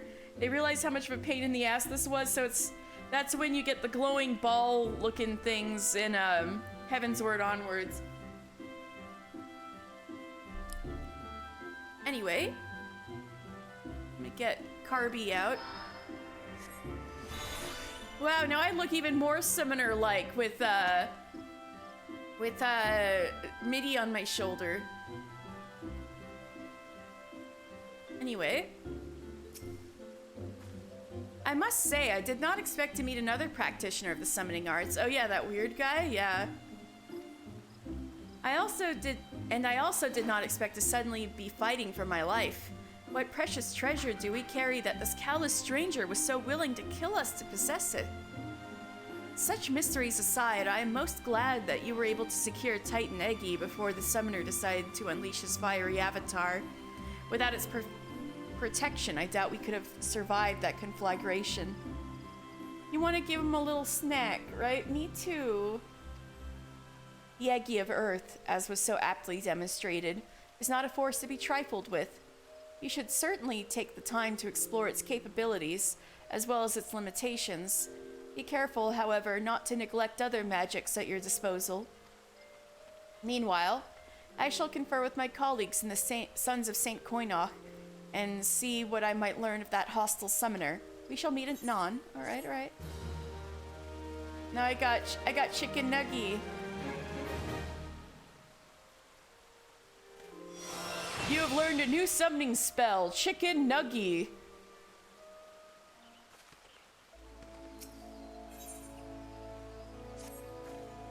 How fared you with your training, mister? For my part, I had some success in uncovering the identity of our mystery attacker. We knew that our assailant was capable of summoning Ifrit Eggy, so I perused the records of past expeditions for those who claim to have triumphed against the Lord of the Inferno. Of these victorious primal hunters, there were 8 names listed as present, here, whereabouts unknown. After eliminating unlikely candidates based on race and gender, I was left with but a single name, Tristan. Assuming the records are accurate, this hero was once registered as a soldier in the Immortal Flames. Hey, I'm in the Immortal Flames. As to how the man came by his skills as a summoner, or why he sought to kill us, however, I remain woefully ignorant. Nevertheless, I have witnessed him use the art of summoning for casual brutality, and I cannot countenance. This power should never be employed for the sake of tyranny or personal gain. Lumitra, that's literally why it was invented. It was meant to oppose such evils. It is our responsibility to bring this Tristan to justice. Should we stand idle, his reprehensible actions could very well stain the good name of future summoners who have yet to answer their calling. The art itself could become outlawed, the very mention of it taboo. Now, through my inquiries, I was able to determine that a war comrade from Tristan's days is in the military, resides in Little Alamigo. I ask that you pay a visit to this former soldier and learn what he knows of our callous villain. You would collect figures from various monsters you'd slay to see which flavor is best to him. Oh, collect fingers. Oh,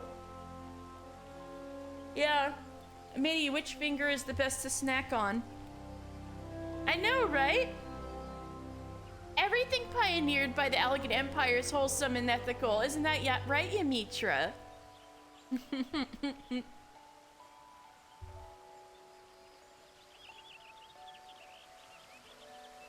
Anyway, where are we at with sightseeing log? Royal Promenade only has 3 minutes left. Are you kidding me? I guess I could try.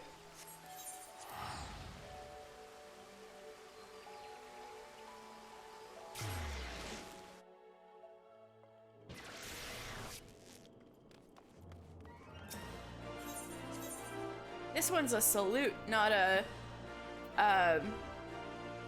lookout.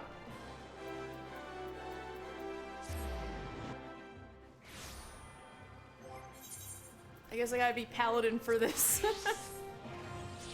Wait, it didn't keep my lambs. Oh well, probably because of I don't have a. I know why it did that. Anyway, big stairs. 3 stones. Stand on the one closest to the stairs and salute. And let me look at this picture. Oh, those stairs.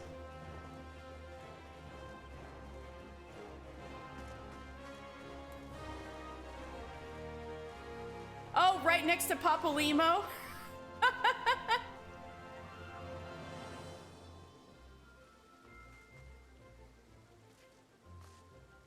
Right next to Ida's head. Hi, Thancred. I'm not here. You're not seeing me. Where's the Vista? I said I've arrived at the Vista. I walked too far from the Vista. Where's the Vista?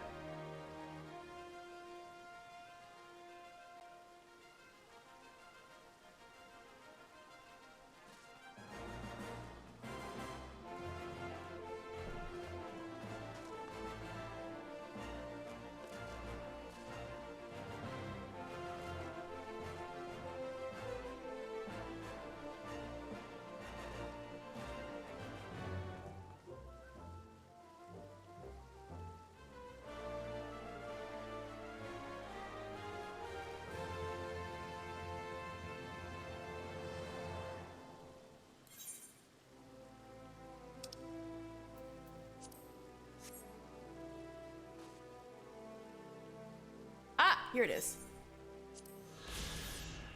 Royal Promenade. In times when the Sultan had sole rule over the city-state, the promenade would serve as an ersatz waiting chamber for those petitioners who sought audience with his resplendence in the fragrant chamber. Now, with the power in the hands of the syndicate, the round is empty, save for the occasional tryst betwixt young nobles. Oh boy.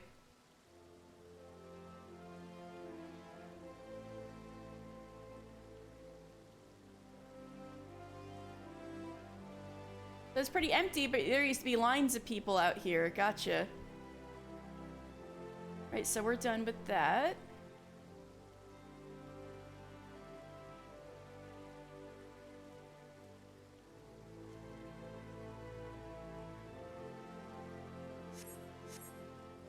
So this is the vista that I was supposed to salute upon. Hi, Thancred. Y'all just ignore that I'm here. I'm not talking to you guys yet.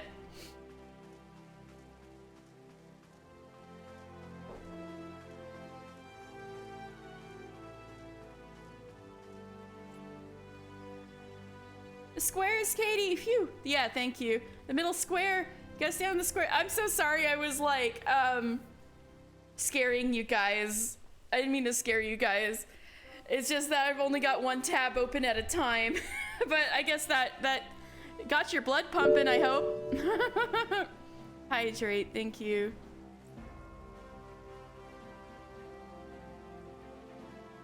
That one's real easy.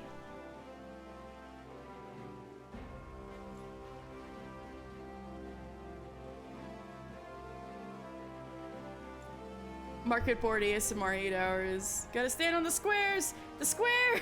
The square seat!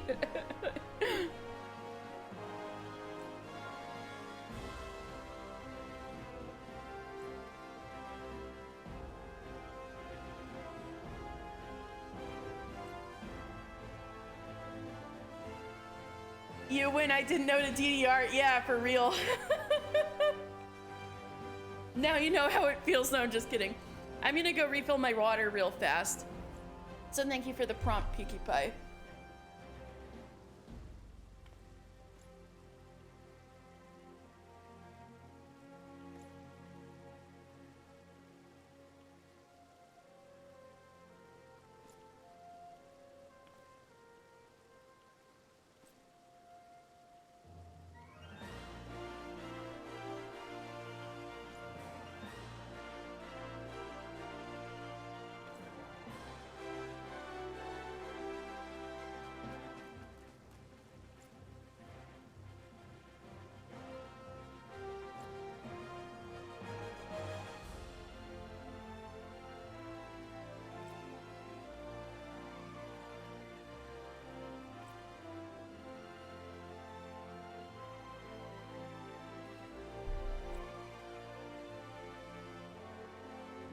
You sense all who are dry. I'm back, thank you.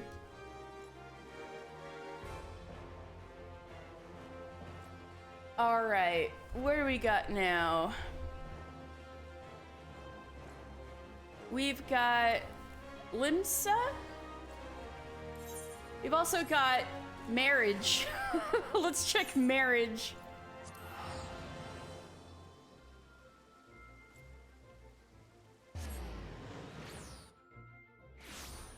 Weather should be good here. Okay.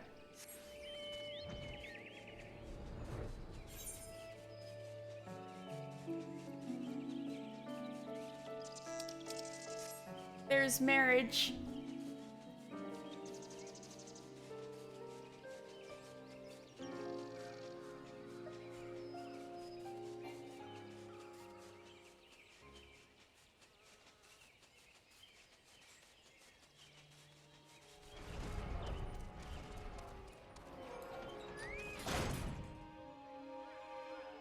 Wait, let me be the look.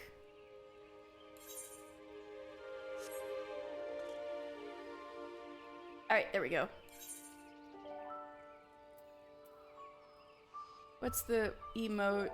Pray.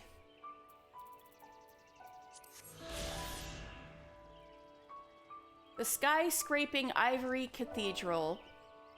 The Sanctum of the 12. This skyscraping ivory cathedral was built following the Age of Endless Frost, a dark period in which the realm was overrun with famine and disease, to serve as a place of refuge and respite for all who sought succor. Soon after, however, it fell to ruin and was but all forgotten until the advent of the Seventh Umbral era saw a need for its rise once again. And that is a long time ago. Hold on, let me get the,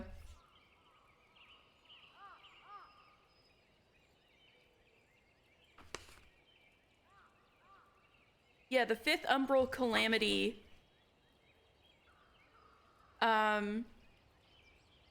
So at the end of the Fourth Astral Era was the Fifth Umbral Calamity, which was ice, and then this was... So this was built at the very beginning of the Fifth Astral Era. So before the rise of Amdapor and Mach and all those guys. So quite a while ago, like probably like 2,000 years ago or so. Anyway, that is a nice vista, isn't it? Let me do the little pray again.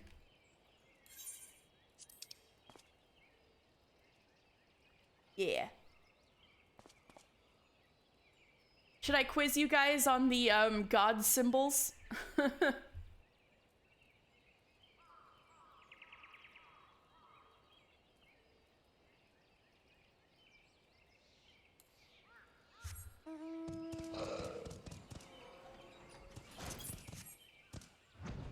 All right. Who's this guy? Which god is this?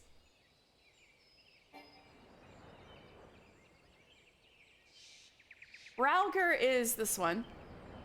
Who's this guy? I'll give you 5, 4, 3, 2, 1. That's Oshon, the Wanderer, who was the patron god of Nim. Who's this one? Everybody's been cosplaying this one lately. This is Menfina. Yeah, Menfina, you got it, Spec. All right, what's this one?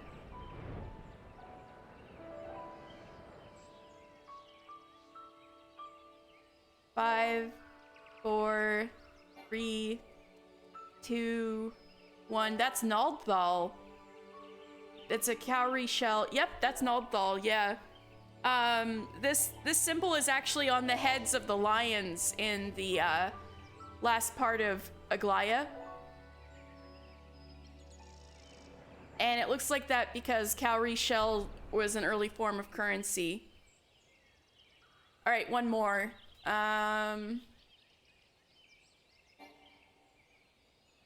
Who's this?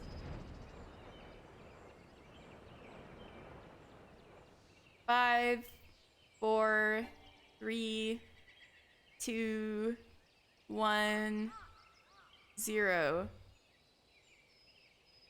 Yeah, it is a lady. That's Limlane, the patron goddess of Limsa Lominsa, the navigator. She's actually not a water goddess, she's a wind goddess. Her element is wind, which I mean makes sense if you think about navigating a ship on the seas, right? The wind, the water gods are Nimia and Thaliak.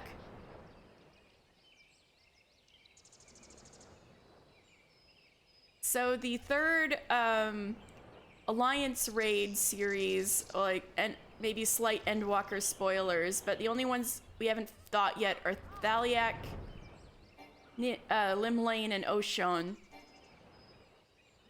Nimia unexpectedly showed up during Euphrosyne, so there's gonna be some mysterious fourth boss that we don't know about. Anyway, I won't talk anymore about Endwalker spoilers. That was Sanctum of the 12. What else do we got?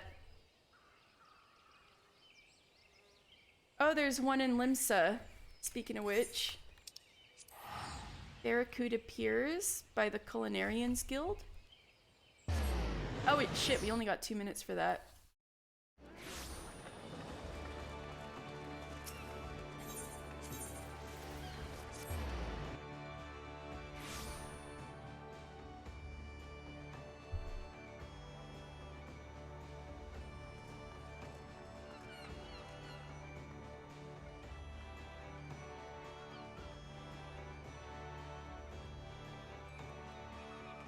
Northwest.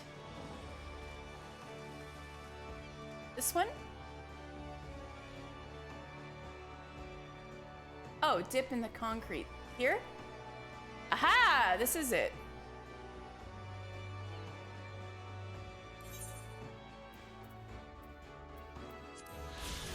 Barracuda Piers. These docks provide safe mooring for the Thalassocratic Navy's principal squadrons, also known as the Crimson Fleet. Oh, I can see why it's called the Crimson Fleet.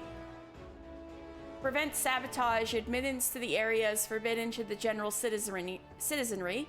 However, on clear days, one may catch a glimpse of the Armada flagship, the Triumph, from atop one of Limsa Lominsa's myriad spans. So this is the, this is where Merlvib's navy is docked. So civilians aren't allowed over there, but we can see where the Crimson Fleet ships are docked. That's cool.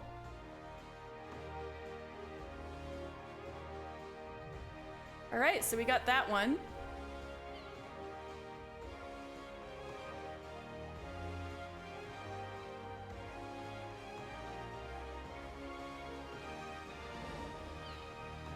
You would worship Shitoto if you could.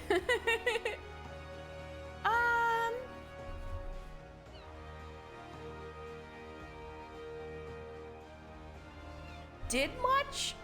I feel like Mach must have worshipped a god at some point, even if they did end up abandoning it.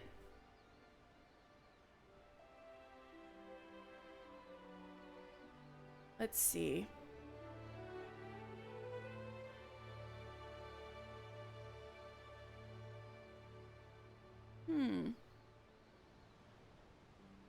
I'll have to look into that more, but I'm not quite sure if Mach, I feel like, must have worshipped a god at some point, but they might have just given that up, given their attitudes.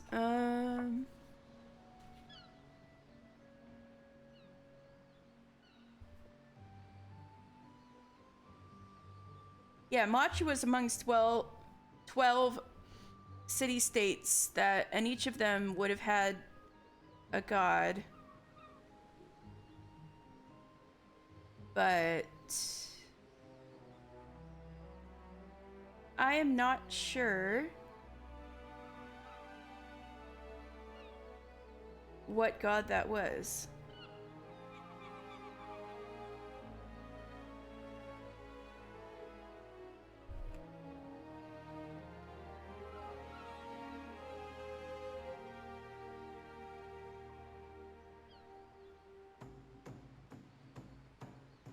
Have you ever read Green Deficiency? It's the Brown Fleet. Oh no! Don't tell Merlvib.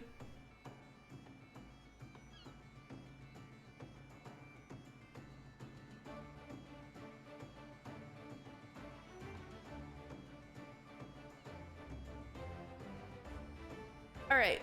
We've got one in Middle Enosia now, the Skylift.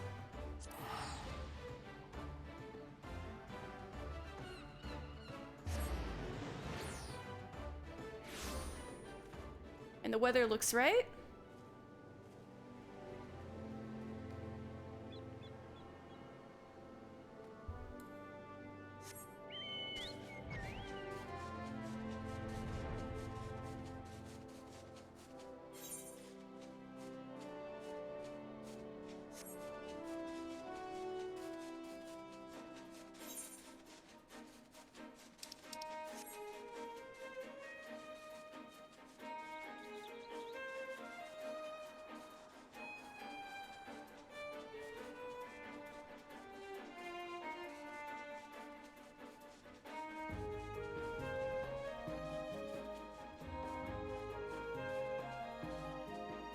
Let's see.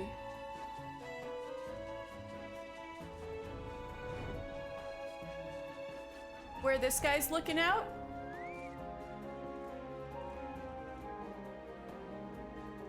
Yep. Once an endless expanse of flat, rocky meadows, Middle Enosia is now severed atwain by a sheer cliff known as the Descent. Thanks, Bahamut.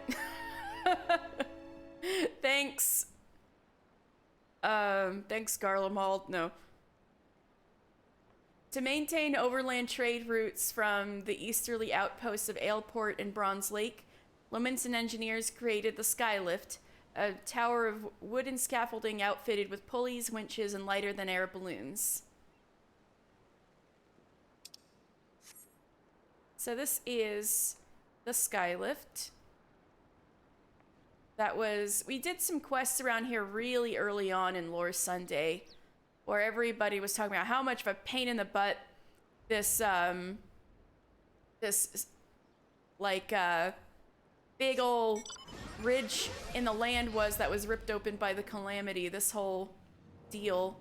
It used to be rather flat here, and then they had to build these things to connect the land again.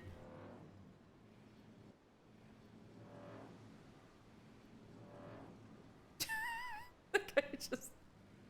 Anyway. Now we've got Bench Branch Meadows. But let me check if we're done with all of the quests. Yeah, we got no more quests here.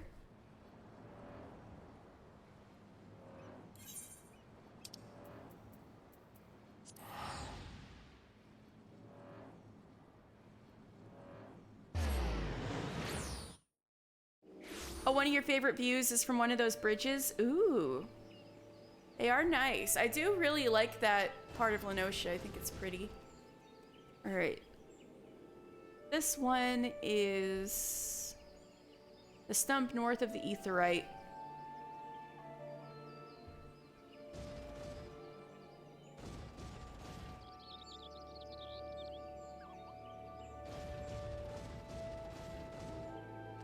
The stump? Let me look at the picture. Oh, that's Stump.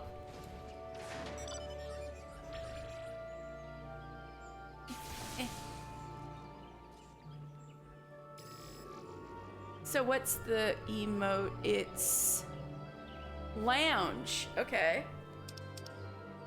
That's specific. Lounge.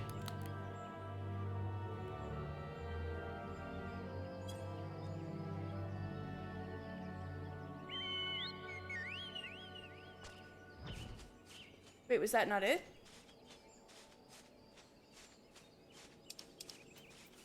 Oh. It didn't pop up. That's interesting. Wait, no. That's supposed to be it, right?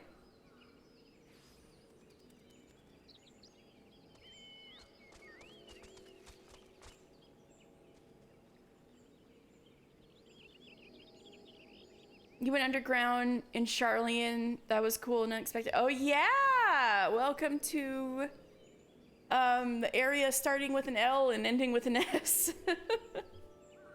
Cool, you're like an Endwalker proper now. Okay, well that didn't work. What's going on here?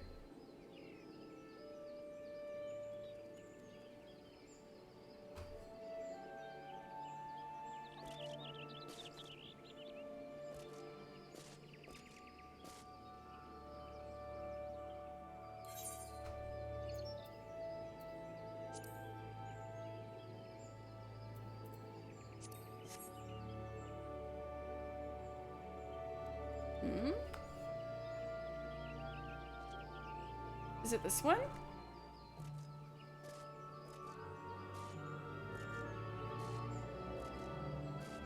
Is this list lying to me?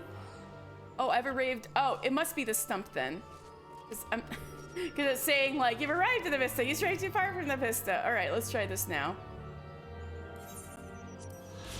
Wow, it was lying to me. The picture on this thing. Oh, that's funny. Bent Branch Meadows. Once Moogle's Gift Mounts was established in its rookery stocked with Ishgard's finest birds, it was not long before an entire settlement had grown up around the stables. The trademark balloon tethered to the main building is actually an Ixali war vessel claimed by Chocobo Keeps after it became tangled in a nearby tree and was abandoned by its riders. I was always thinking that balloon kind of looked like an Ixal balloon. Anyway, welcome to Bent Branch Meadows. I think we have a quest here, by the way.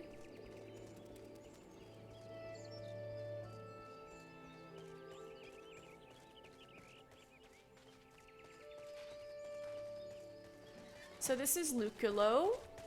He's an Ishgardian transplant. Greetings, sir. You have the distinct air of an adventurer. Might I trouble you for some assistance? In recent days, a heartless cat has been sneaking into the ranch to scare our chocobos.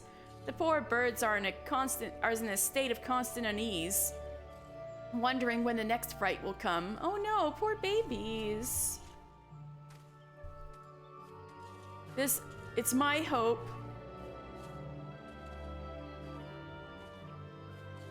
that extending the fencing will help keep the intruder out. To that end, could I ask you to procure some strands of diorite web? They make for surprisingly sturdy construction material.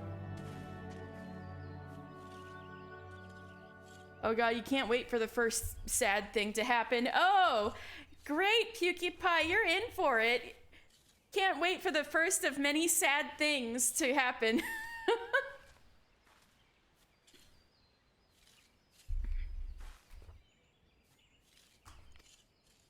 You should be able to obtain the web from the Diormites themselves. There should be a few. Usually a few to be found roaming the lands around the ranch. 6 strands should be sufficient. Oh yeah, I know how to kill Diormites, don't you worry.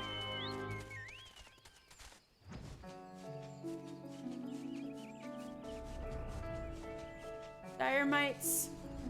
Ooh, look. Fresh meat.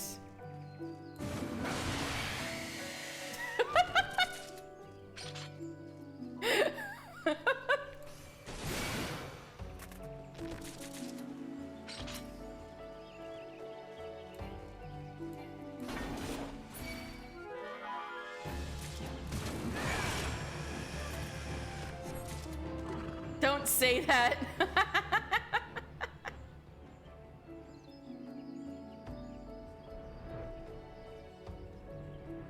So this was an Ixali war balloon that was caught up in some trees, and they grabbed it and made it into Moogle Gift Mounts sign. It's kind of cute how it's just a floating sign, and they make sure it doesn't fly away with these little ropes here. Anyway. Ah, you've returned. Tell me, were you able to procure the dynamite web I requested? Yes, yes, these will do nicely. These are perfect for binding posts together. Were I still in Ishgard, I would never have entertained the notion of using such bizarre material in this manner. Oh, did I not mention that I was from Ishgard? Aye, well, Gridania is, in actual fact, my second home. My native land was once famous for its chocobo stables. No man in Eorzea could speak of the creatures without his thoughts turning naturally to Ishgard. Sadly, however, that time has passed. I left my homeland to accept employment here at the ranch, instructing others in the methods of chocobo husbandry. Wow, there's like a whole group here wanting to listen about chocobos now. Yet I have found that it is often I who am the recipient of others' instruction, and on a great many matters. Truly, one can never know what life may hold in store. Hi, Midgard Stormer. What's up?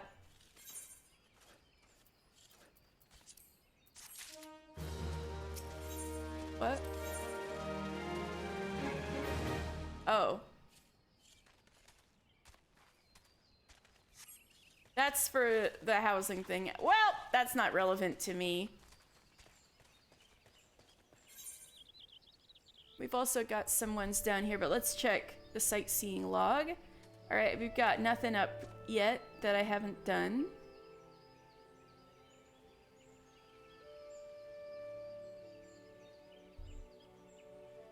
So let's go get some of these last lingering quests.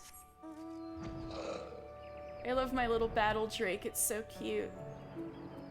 Look at that. Look at that little face. The face of an angel.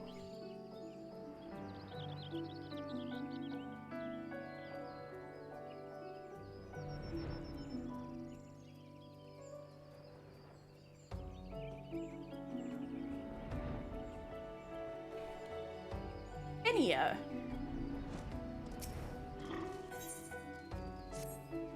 Another God's damned adventurer desperate to stick his nose in everyone's business, is it? Yep, that's me. Then seek out the groundskeeper at the Tamtara Deepcroft. You'll find him in a shack just outside the entrance, as the hermit is all too happy to live close to his work. When last I patrolled that area, I could hear him swearing inside his shack from the road. I know not what vexes the man, but I suspect he'll welcome your presence more than I.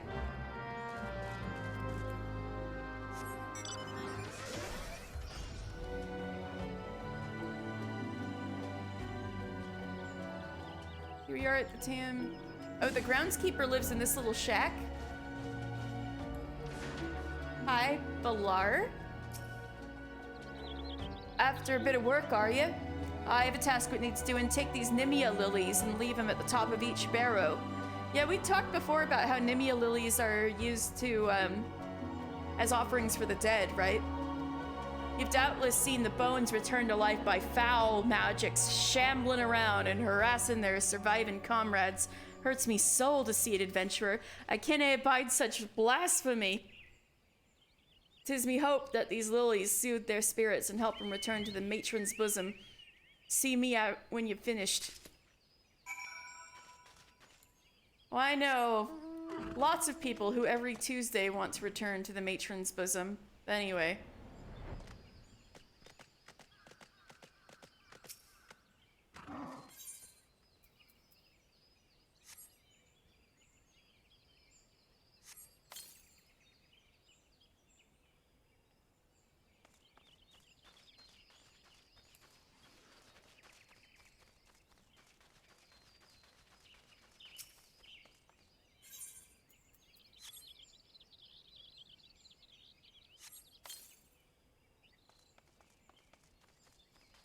Yeah, you've seen those skeletons shambling and they're in the Deepcroft, haven't you?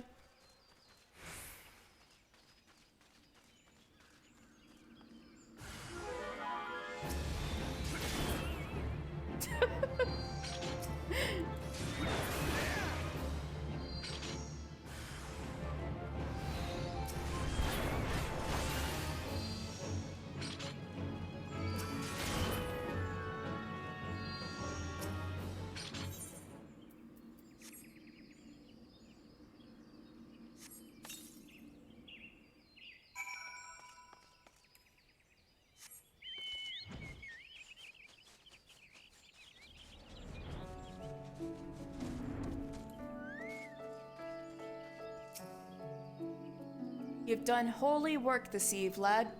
I cannot fathom what could drive the dead to rise up and seek to do us harm, but I pray that this helps put an end to it.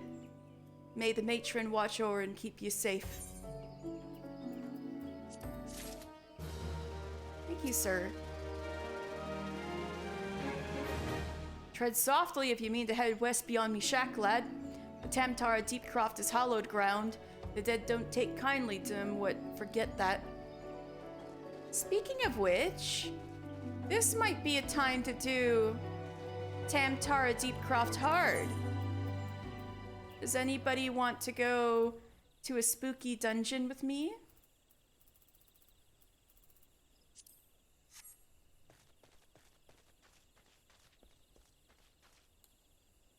We might find out something about what makes the dead come back and want to hurt us.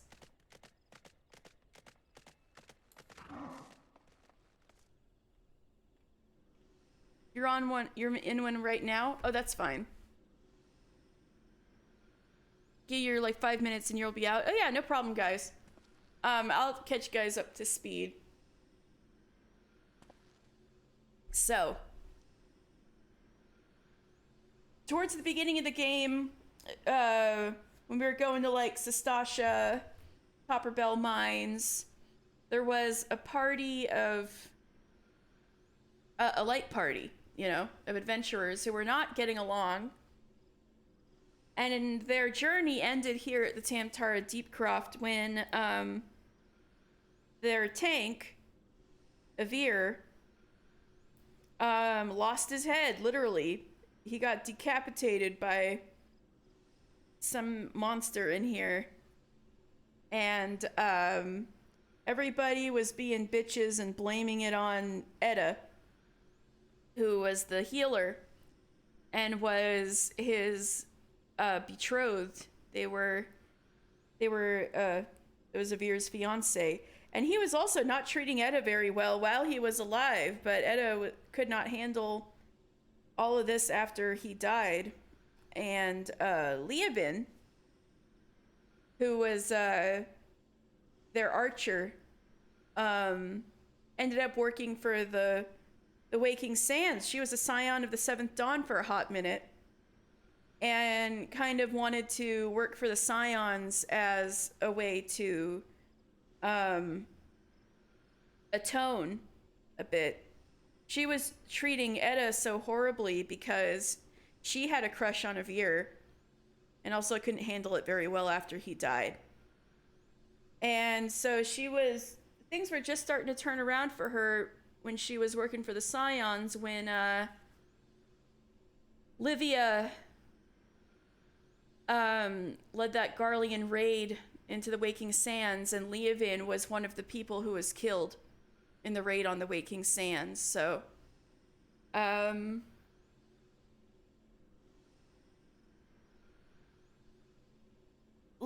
was one of those people who was buried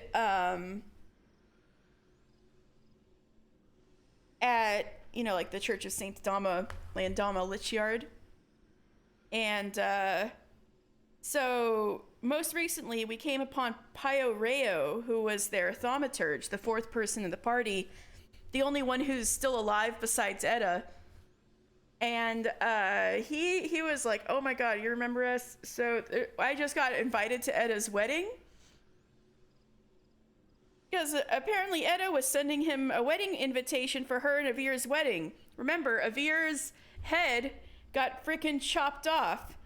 And then apparently she said that Leoben is going to be there at the wedding too. Leoben is also dead. And it turns out at the Lichyard, somebody dug up Leoben's body.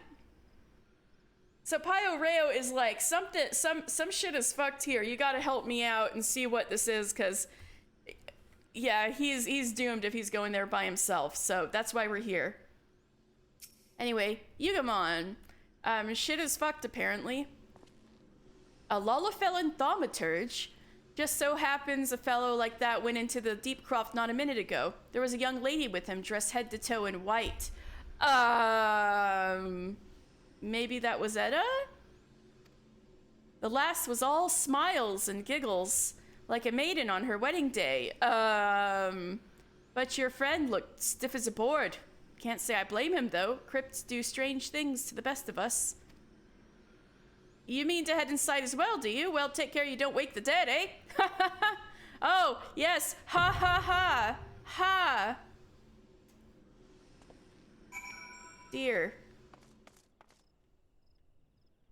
Oh, well, I'm here. I can just, get into it from the duty finder now anyway. So PewDiePie, Rowan, just let me know when you guys are done. Ready, I mean, not done. Alright. As for the sightseeing log, there's something available in Little Solace right now. Let's hop over there.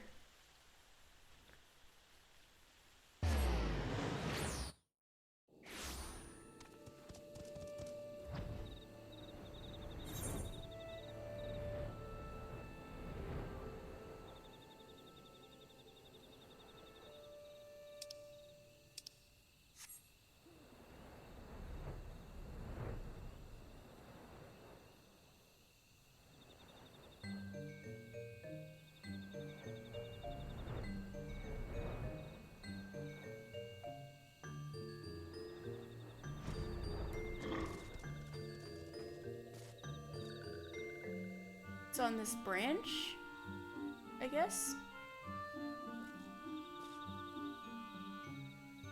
Ah!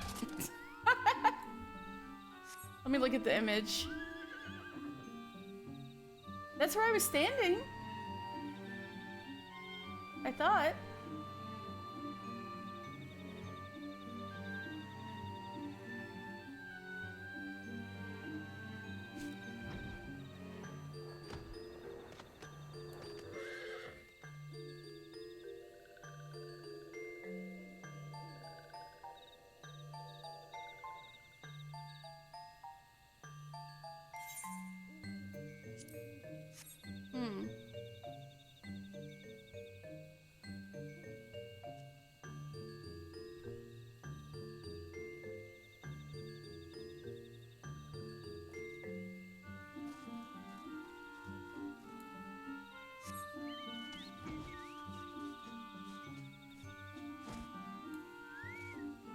Oh, this is it.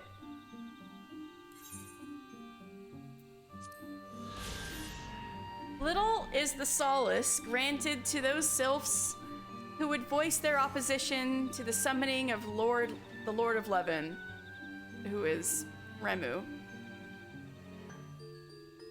Little is the solace bequeathed upon those who would abandon their homes in the sylph lands and shun their frenzied brethren. Thus, it is only through fraternity that those sylphs may ultimately find solace, however little it may be. Wow, that's sad. Anyway, yes, this is Little Solace, and I believe we have a quest due, don't we? Oh no, I already finished that one. I'm still, yeah, I need to level up the sylphs some more.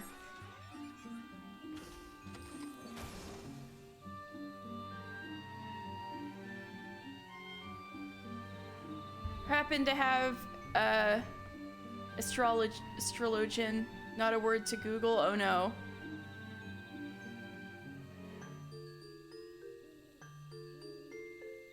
Rowan can always heal if you don't have astrologian at 50.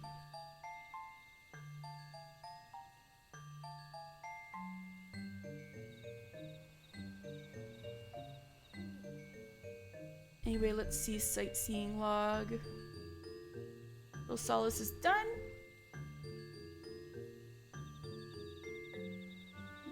Alright, we're getting there. We've only got 1, 2, 3, 4, 5, 6, 7, 8, 9, 10. We're halfway done with the first 10.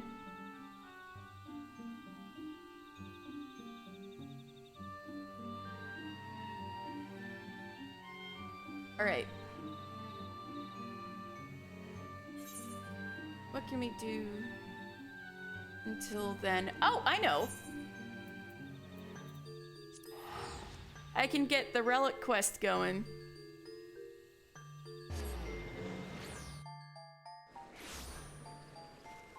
find it more fun than White Mage. It is very different than White Mage. At least I feel like it. All right. So look at my cool, glowy axe. Yes. This is what I did off stream. Baby. Let's go show that to Gelzon.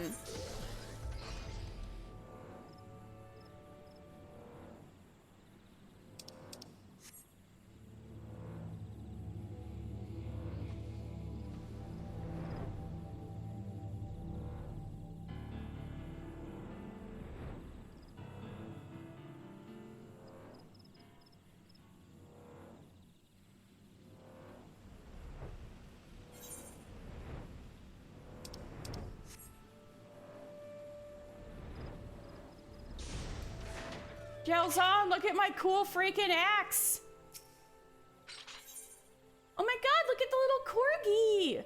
Gelzon has the look of a hungry wolf as he eyes your relic weapon. Greetings, my dear assistant. I trust your enhanced relic is serving you well? Yeah, it glows. It looks very cool. Yet know that we are but halfway. Oh, god damn it. We are but halfway to recreating the mighty arm described in the legend of the Zodiac Braves.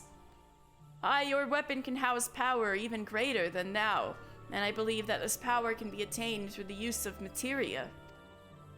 As is my wont, I have dabbled in these peculiar stones and acquired a rudimentary knowledge of their workings. With my limited grasp of the subject matter, I have gleaned that, already being laden with soul energy, your relic cannot be enhanced via conventional materia melding. An alternate method is required, and for this we shall need to consult the experts. Oh, Mutamix bubbly pots? If you desire to wield a mightier weapon, you would do well to seek Mutamix, the goblin credited with bringing the secrets of materia to Eorzea. He and his students are said to be camped at a place called the Bonfire in central Thanalan, though you doubtless already knew this. Yep. You assume correctly.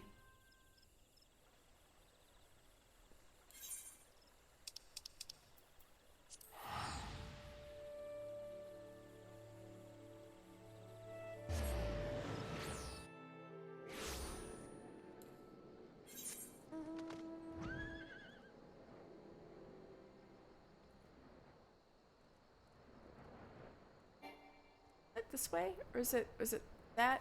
Hold on. This, aha, yeah.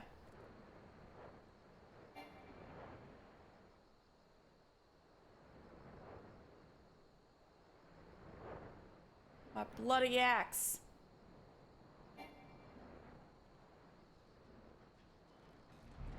Mutamix bubbly pots, look how cool my axe is!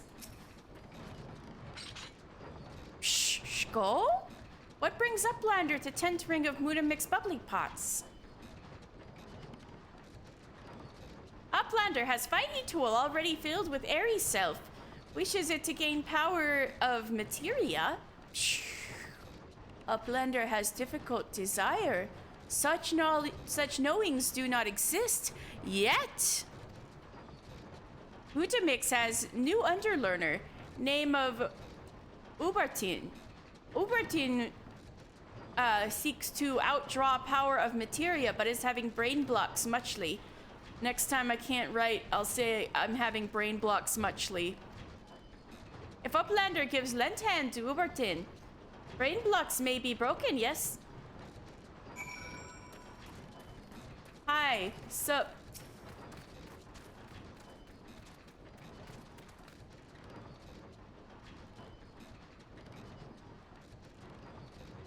Oh, you're heading to Animantoys? Thank you so much, Rowan.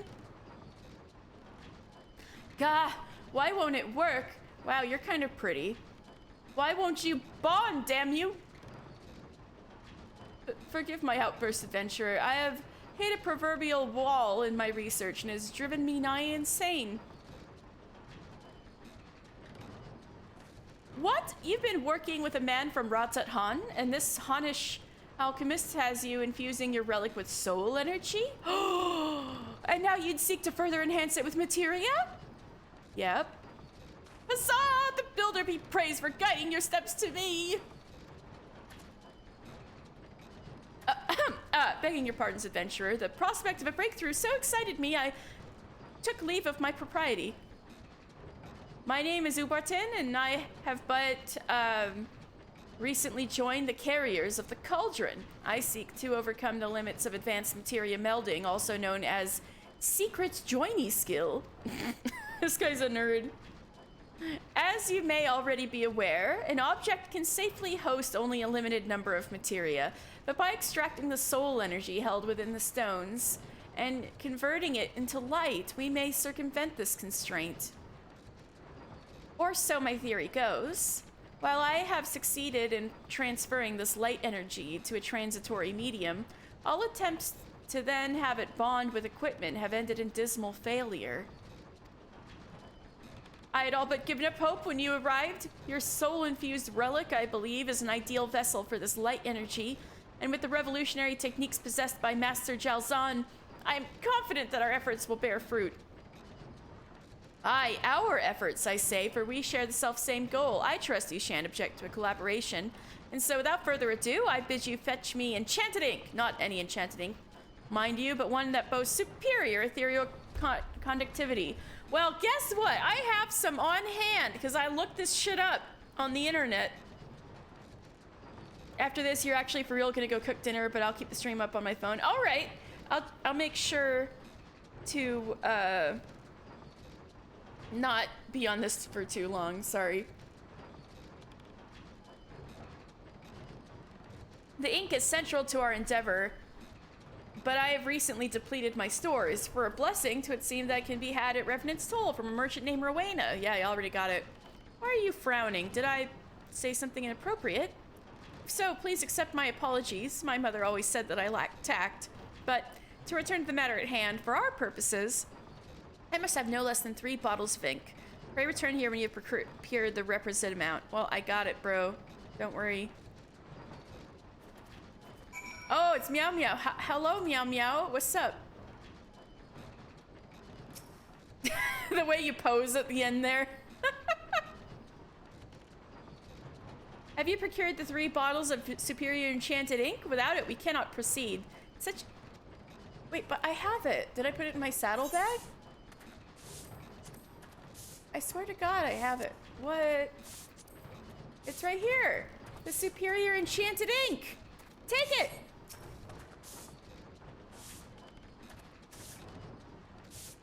Bro. All right, whatever. Let's go to Tamtara Deepcroft.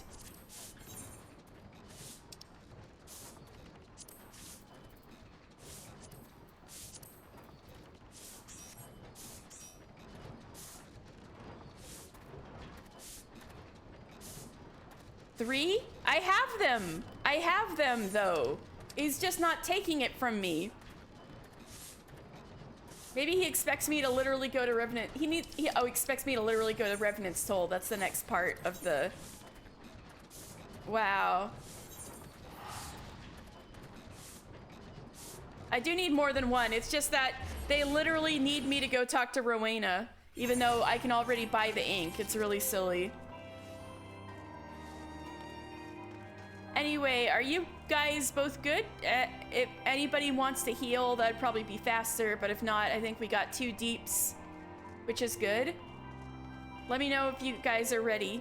You can heal if you'd like, only if you want. Guess who is already in Mordona? Hey! Well, if it ain't my best customer, what's your fancy today, eh? I already have the ink, but apparently I have to talk to you. Ink with superior ethereal conductivity, you say? Ain't nothing ever simple with you, eh? But just so happens the shipment arrived from Thavnair not 3 days ago.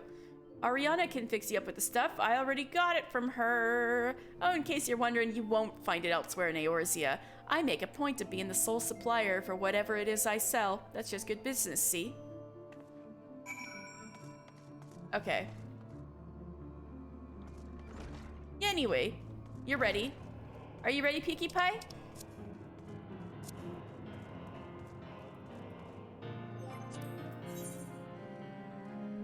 All right.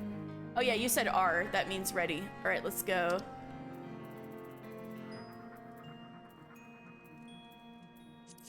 This is also, don't let me leave right away because there's actually things to read in this one. What? Pinkie Pie, did you not unlock it?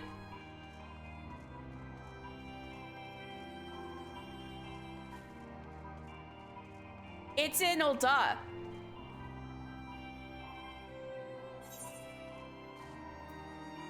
Oh, did you go? Oh, you gotta talk to the dude in the quest would be called Corpscrew. Oh, you have the quest. Yeah, that's what you gotta do.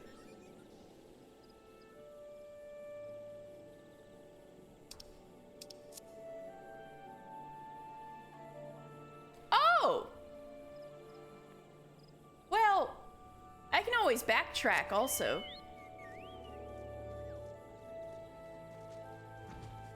We can unsync with the three of us. That might be fun. Also trivial. Nah, I don't want it to be that trivial. Nah, I'll just do it regular and then I just gotta remember to backtrack afterwards. And then you guys will be free to leave too and I won't be taking up your time.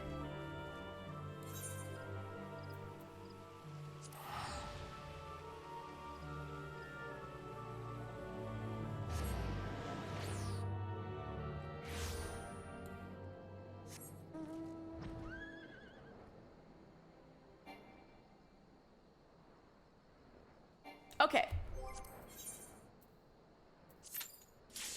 Woo!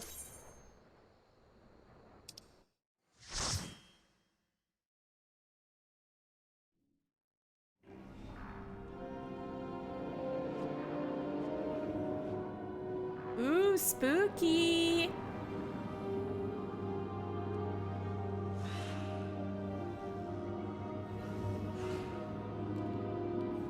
I think the Void Scent are back.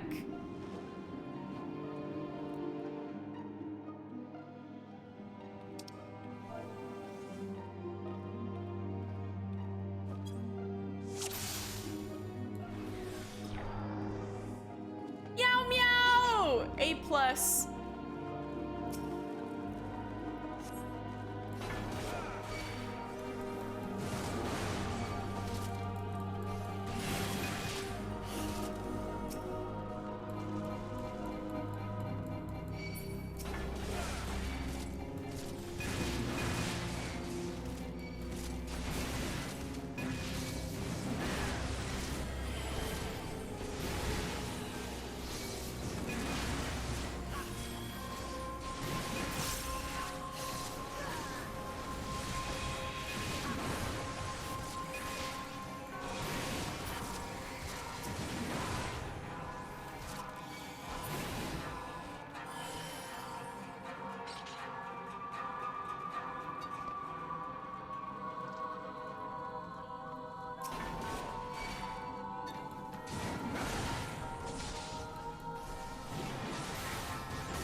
Oh, wait, I can't read that yet. Wait, shit.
Leovin, I thought you were dead. You were killed in the raid. Well, we got Leovin is now a zombie. She used to work in the Waking Sands, and oh my god, she really is a zombie. She looks freaky.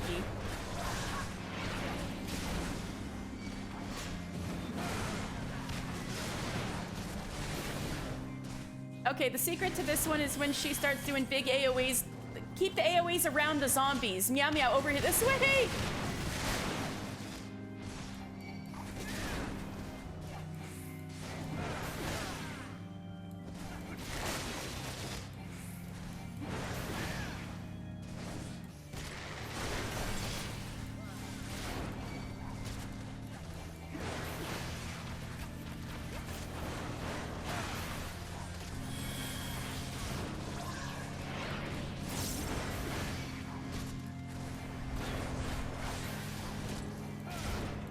I'll try to make them all come together.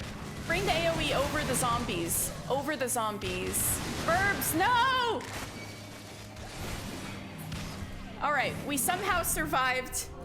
Oh, I survived. Hi, guys.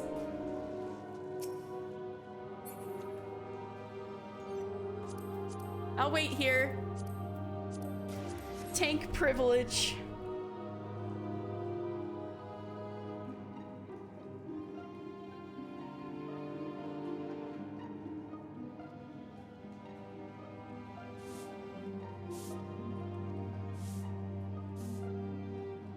All right.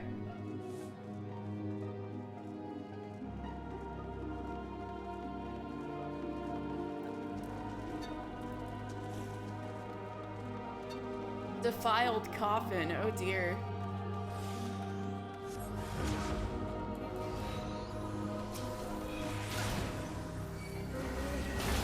Oh no, I'm terrified.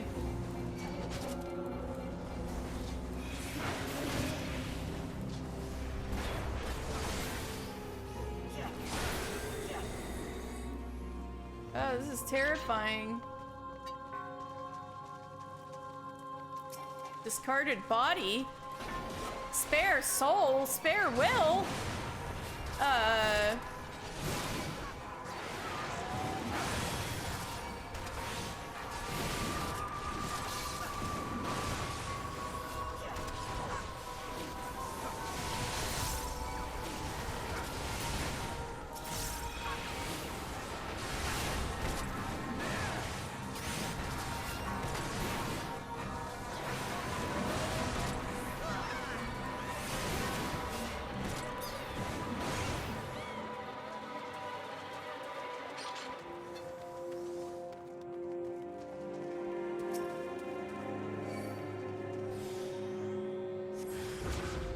Oh shit.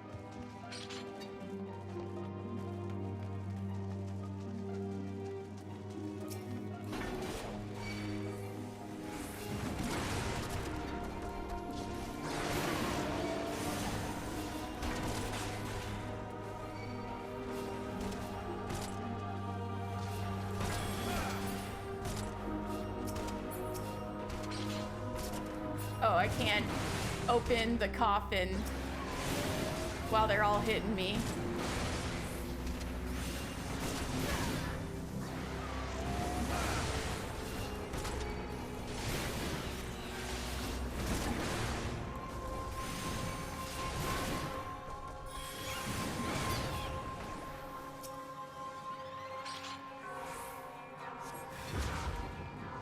I tried.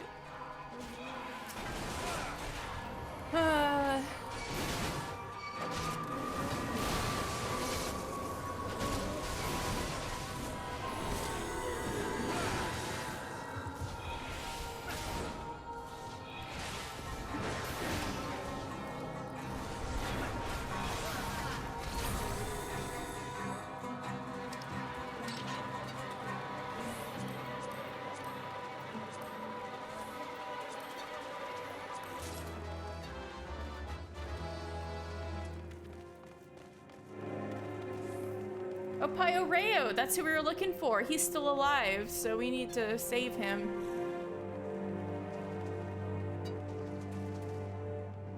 You good?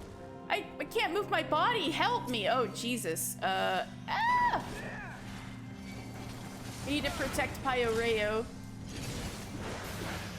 So if that means blocking things that are heading in his direction, so be it.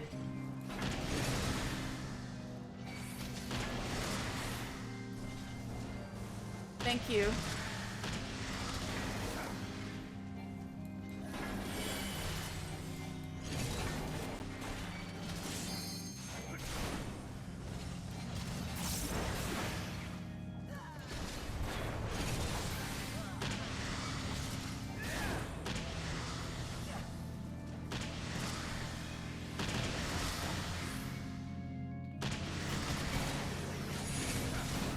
Oh shit, sorry guys. I'll park right in front of here.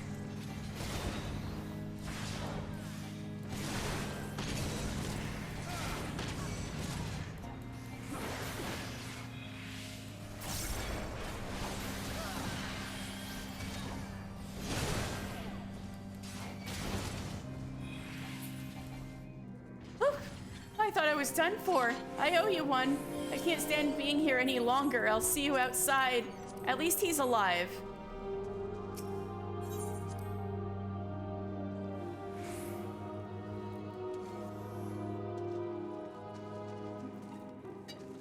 Are y'all good? Okay. Discarded eye?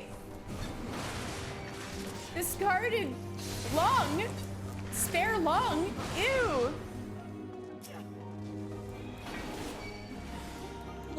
Blown failure? Discarded eye? Oh dear.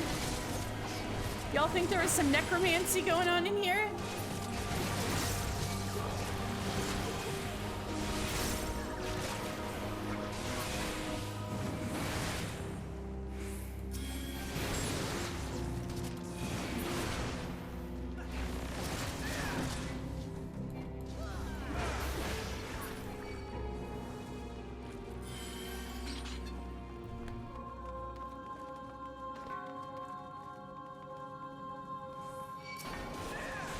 May their love last for all time.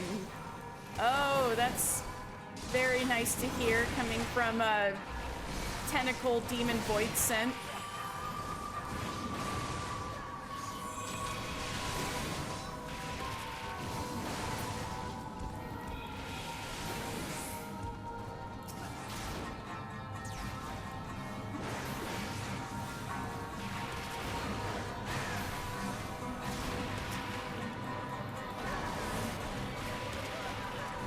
Yeah, the freaking mind flayer, exactly.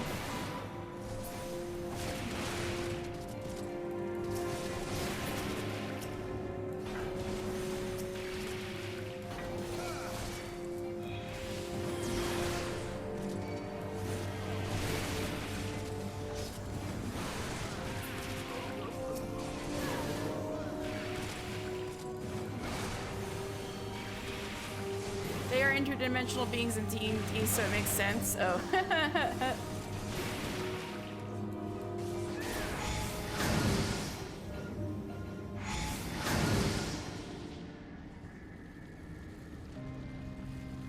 Oh. Edda! Edda's still alive.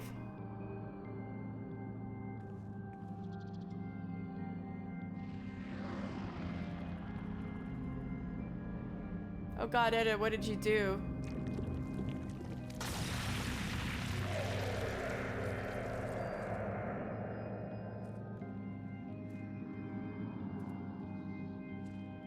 Look, Kavir!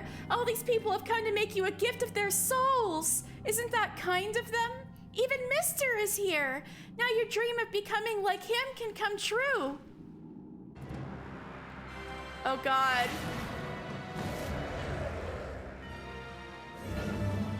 Edda? Did you let the severed head of your dead fiancé become the host of a void scent? Thank you ever so much for coming to our wedding. Your body means the world to Avir. Where are our witnesses? The ceremony can't begin without them.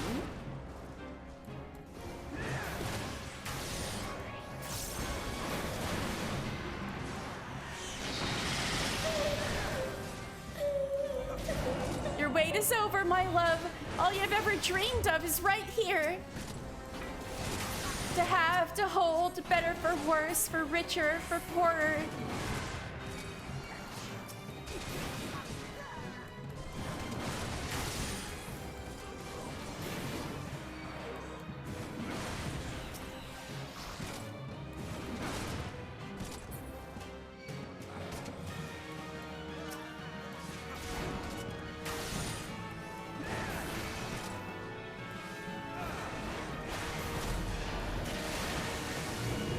In sickness and in health, to love and cherish till death do us part.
What have you done?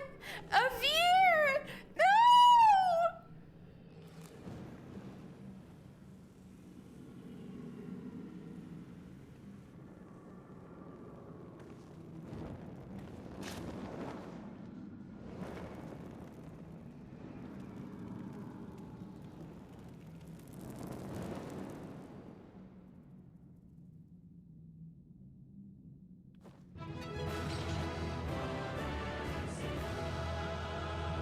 There goes Edda.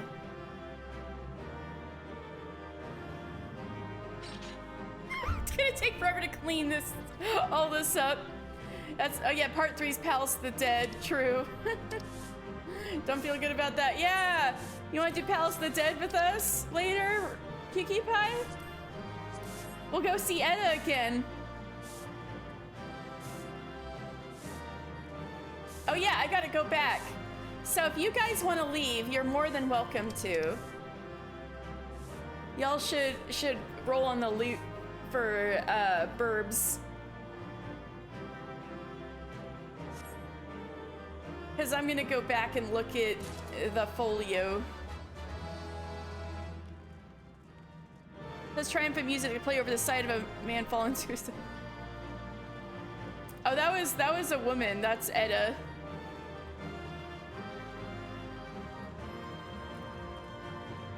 Hi, Elia.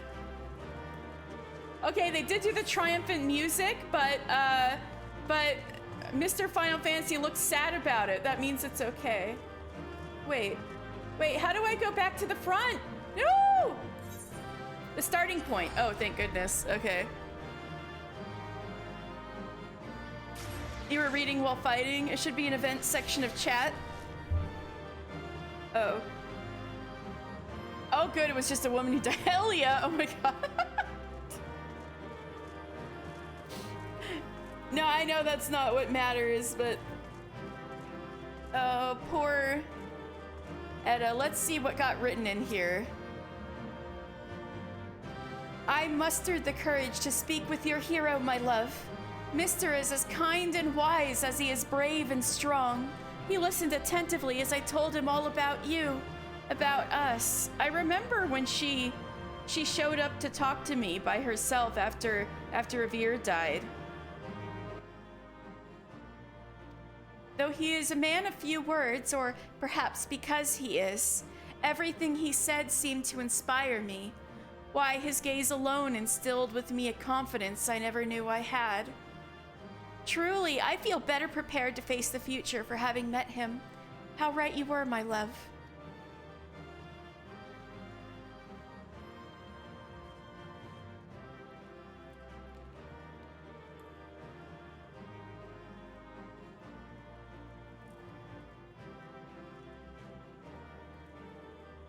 So down here is also, in Tamtar Deep Crop is also where Avir died, originally. Scarcely a week has passed since we returned to the village, and already I cannot help thinking it was a mistake.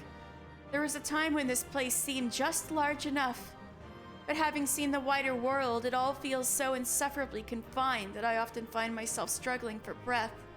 I know that is the same for you, my love. The only time I feel truly alive is when I am adventuring with you. We are as caged birds in this backwater. So long as we remain here, we will never spread our wings and soar. So let us take to the road and create a lifetime of wonderful memories together. Poor Edda.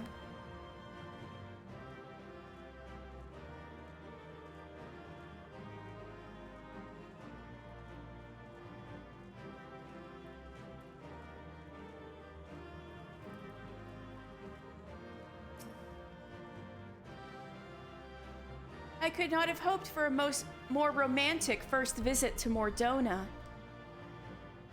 The crystals that pierced the landscape glowed in all their majesty, as if to celebrate our future together. And as we lazed by Silvertear Lake, watching the waves lapping at the shore, the sun took its leave behind the horizon, that we might enjoy a moment of intimacy. I want us to be together forever. You said these words to me years ago, and you said them to me again tonight. I'm so happy to be with you. Is that while he was still alive, I hope?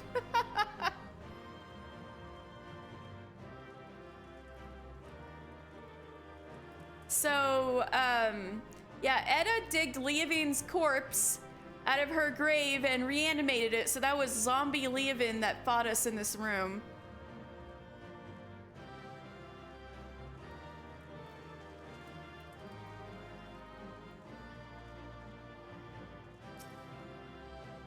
You have been looking deathly pale of late. The scorching heat of Thanalan. Oh god, she really is carrying his severed head around and is talking to his severed head. Oh no. You've been looking deathly pale of late. The scorching heat of Thanalan does not agree with you. You were never fond of hot climes, and it was a mistake to come here. Let us make for Kurthis, where the bracing air will put roses on your cheeks. Girl! His face is going pale because he's starting to rot.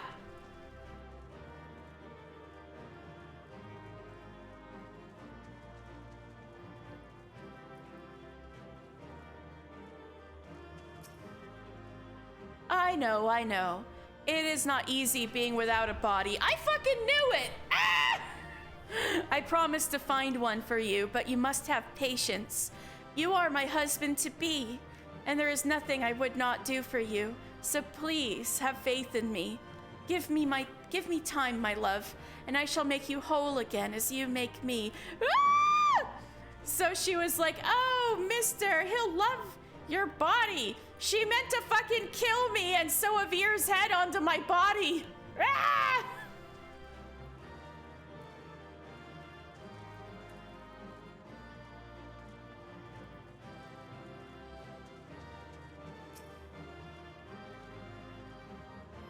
I am sorry to keep you waiting, my love, but we cannot afford to compromise, not where your new body is concerned. Ordinary adventurers die often enough, leaving their ordinary corpses, but if you are to be like Mister, we cannot settle for anything less than extraordinary. But a strong body requires an equally strong soul, as I recently discovered. Now, you are probably worried that strong souls are rare, and so they are, but never fear, for we can create one ourselves. All we need is a plentiful supply of the weaker kind, and they are common indeed. Be patient just a little longer, my love, and all will be as you desire. Edda, how many people did you kill?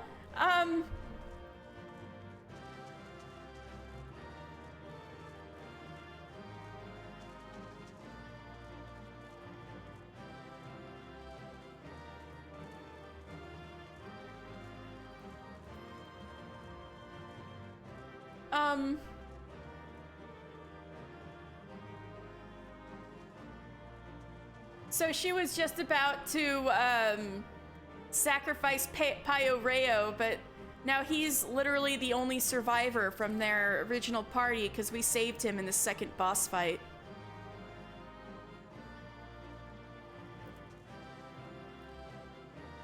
I hope there's no torn folios I'm missing. With the nigh endless supply of bodies here. Oh my god, you're in a fucking crypt. Of course there's an endless supply of bodies. With the nigh endless supply of bodies here, I will make you well again, my love. Then we shall be wed as man and wife, and forever be joined as the gods intended. Of course, it is only fitting that a proper ceremony be held, with guests in attendance. I will send out invitations to all our friends. They will be so happy for us. I have no doubt they will jump at the chance to part with their souls. Yeah!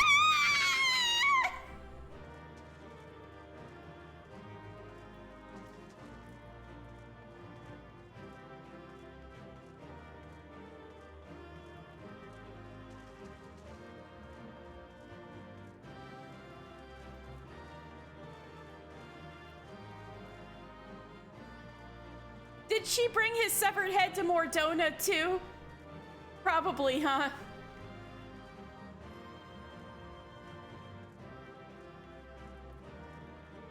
She set up all these candles. And now she's dead. Well. Oh yeah, I should look up the lore. Anyway, let me see what you guys have been saying. This whole situation, yeah. She just wanted her best friend, man. He needs blood. I want my wife to be willing to do that. Need me a freak like that, right?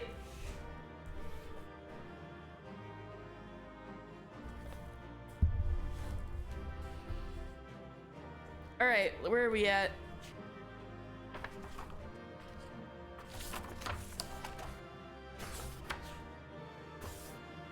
Here we go. So, it all began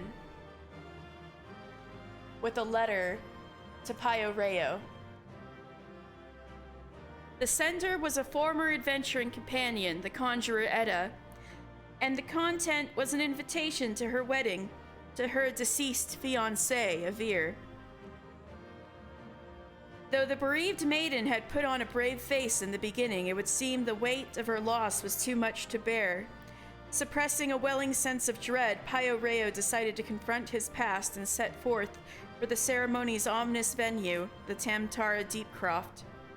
Prior to this, the Lalafell had taken into his confidence an accomplished adventurer, and he was wise to do so, for it spared him a fate worse than death.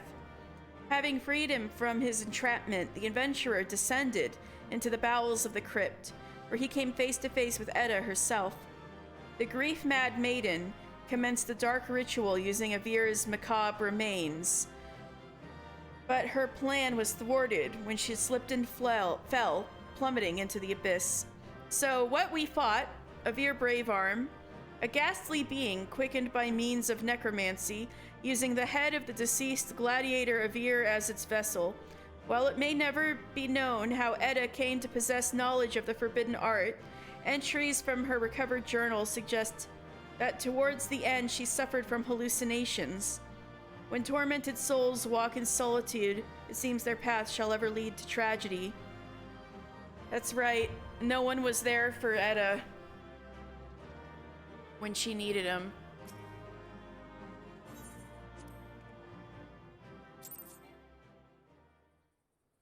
Someone who does all that does not have commitment issues. That's true.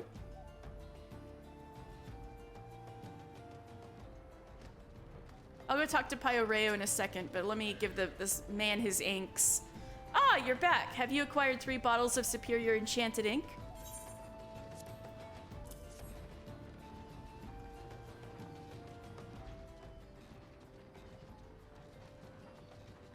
Yes, this shall serve our purposes perfectly.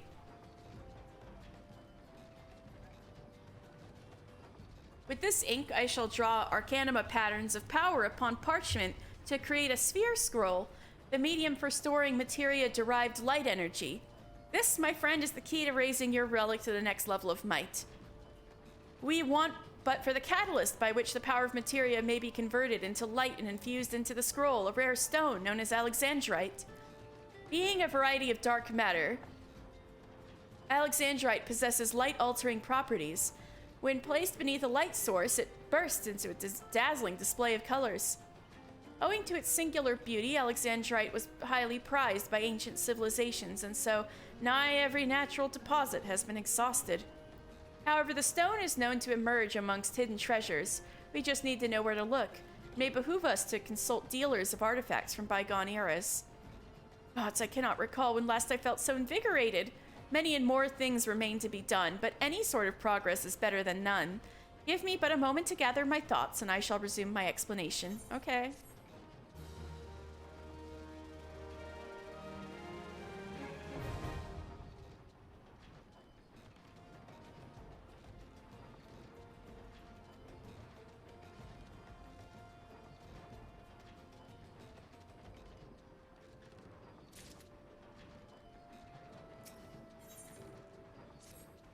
Using the superior enchanted ink you bring, I shall prepare a sphere scroll bearing arcanima properties for enhancing your relic. Your task will then be acquire suitable varieties of materia, along with the pieces of alexandrite by which to convert and infuse their spiritual energy. When the sphere scroll is fully infused, the time will be ripe for its power to be bonded with your relic. The overseeing of this final step I shall leave to Master Jalzahn. Now, as you go about infusing materia, you may well undergo a change of heart. If you wish to have any infusion removed, bring the scroll in question to me, and I will see the deed done.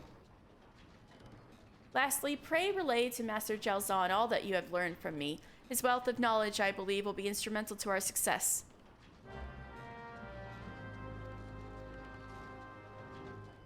So I'll go speak to Jalzahn, and then I'll go see Pyoreo in the Tamtara Deep Croft.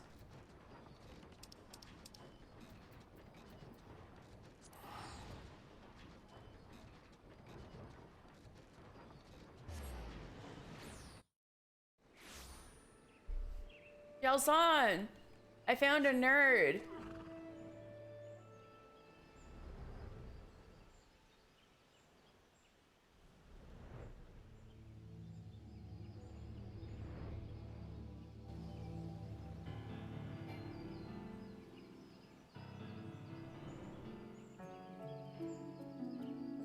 Jalzahn, I found a nerd.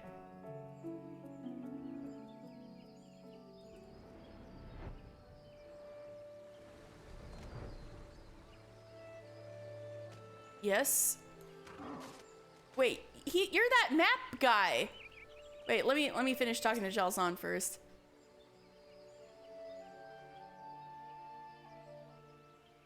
Welcome back, my friend. By your triumphant expression, I take it you have found a way to enhance your relic with materia.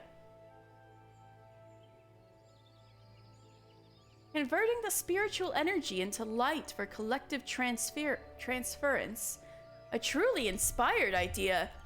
While I am not one to count my dodos before they hatch, based on my experience, I am quite confident that this method shan't disappoint. Now, depending on the varieties of materia used, I expect that your weapon's properties may undergo change. Precisely in what manner I cannot say until the infusion process is complete. Go forth and infuse a sphere scroll as young Ubarton's instructions. Once you have accomplished this task, bring the scroll to me, and I shall see to bonding its light energy with your relic. Likewise, if you desire to know how your weapon will evolve, Present it to me along with the scroll, and I shall divine for you the answer. Alright, I'll do this off stream. But we're on to the next step. What are you doing here? Nothing worth a damn, just this stupid bloody rock again. Ain't good for half a pint of pitch. Fire god spotted if it ain't the aspiring treasure hunter from Bronze Lake. What brings you here, friend? Wait, don't tell me. You was drawn to the sweet smell of treasure, ain't that right? Well then, treat your nostrils to this. A mysterious map which points to the way to an ancient cache of untold worth. Now, I know what you're thinking. Only a fool would reveal such lucrative informations to others. And I ain't no fool, but I like you, adventurer. And I want you to have this map, the very last one. Problems is me ma collects them. Why? I don't remember, but if I don't give them to her, she'll flog me bloody. You wouldn't want me to get flogged bloody, would you? Of course not. You're a good sort, that's plain to see. If you want to help Eldvine, and you can do just that by running the map over to Ma over at Revenant's Toll. Brainwine's her name. Who knows? When she sees you, she'll take a liking to you and let you have the map. Don't quote me on that, though. May the gods speed your way, adventurer, and while they're at it, they can speed mine too, to lots of treasures and grog. Alright, bro, whatever.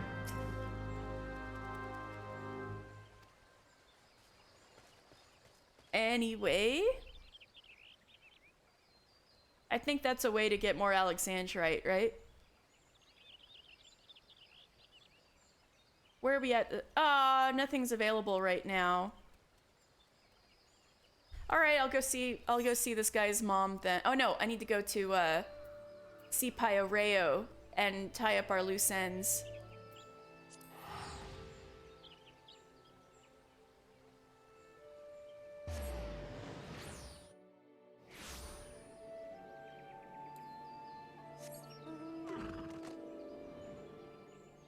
Well, that was harrowing, wasn't it, Pio?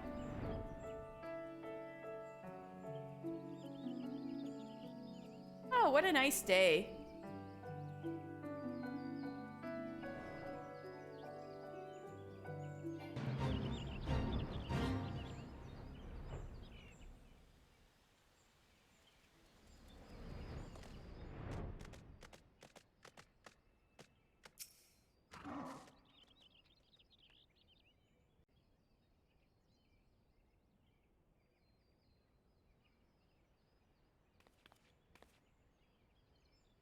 It's finally over.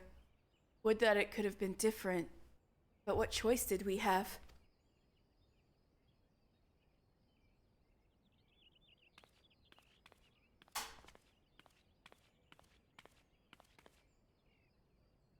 Let this be my last act as an adventurer. I've done quite enough harm as it is. I mean, to go home and live out my days in... Huh?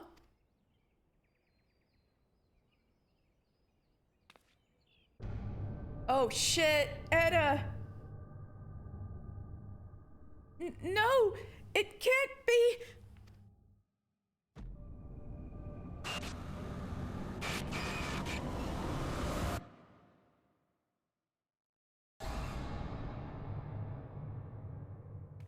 I'm sorry! Please forgive me!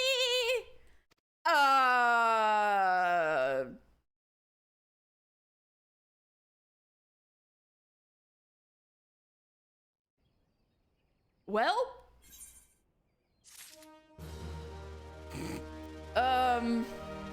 Shit. Okay. So I don't know if we're gonna find her, but here's a lore tidbit. It is possible to see Etta's ghost once in a while, but it's like a very rare event. I know it happens in Gridania. I'm not sure where else it happens, but it is possible to get spooked by Etta's ghost in very rare circumstances.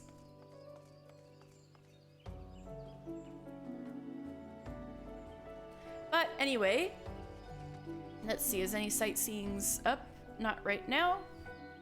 So let's go do something else. We could go to Little Alamico and...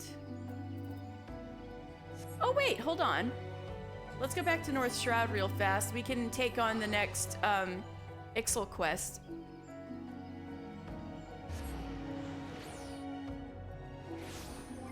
I just need to change to a crafter.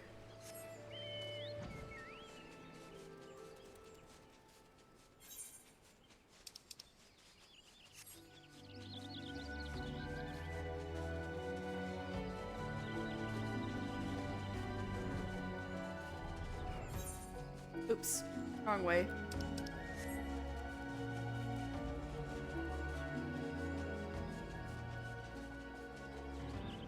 Sizzle, what's up?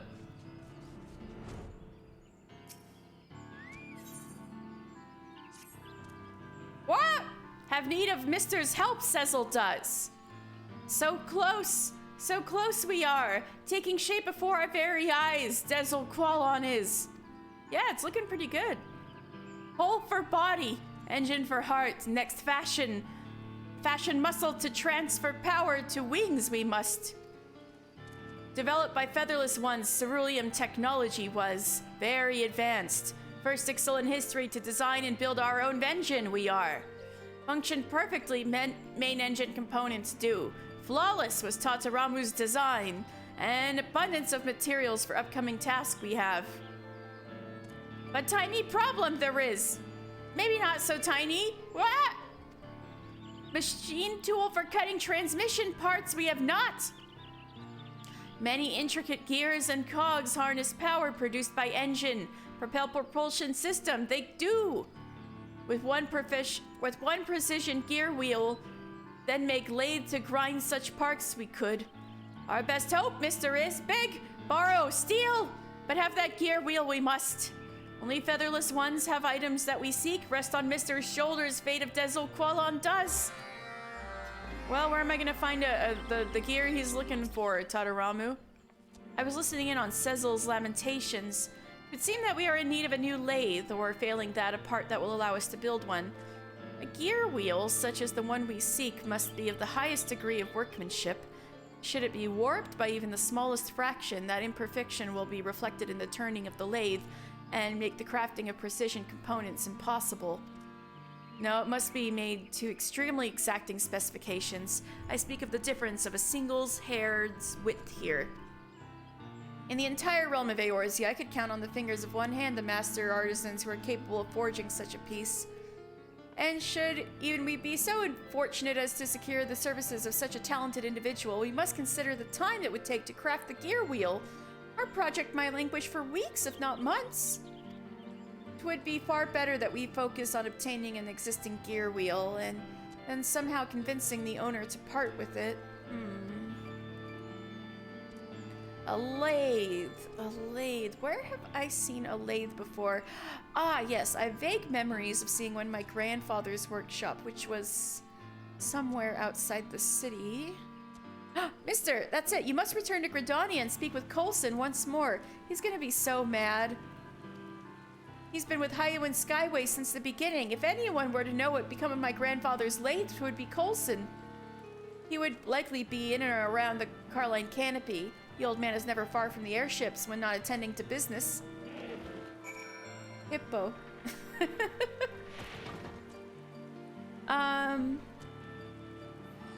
Alright, let's go to Gridania then.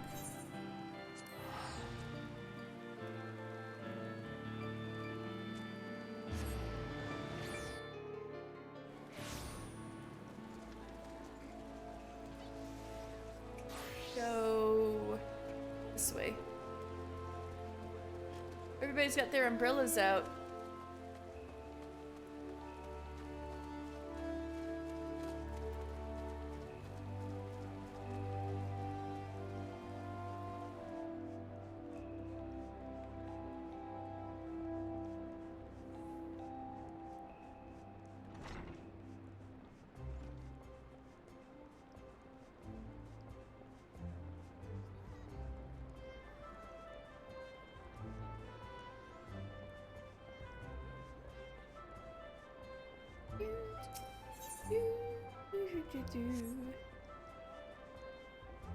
I speak to Hilda to get in, right?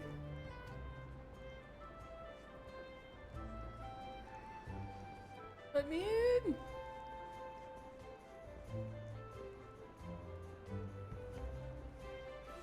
Or is he upstairs?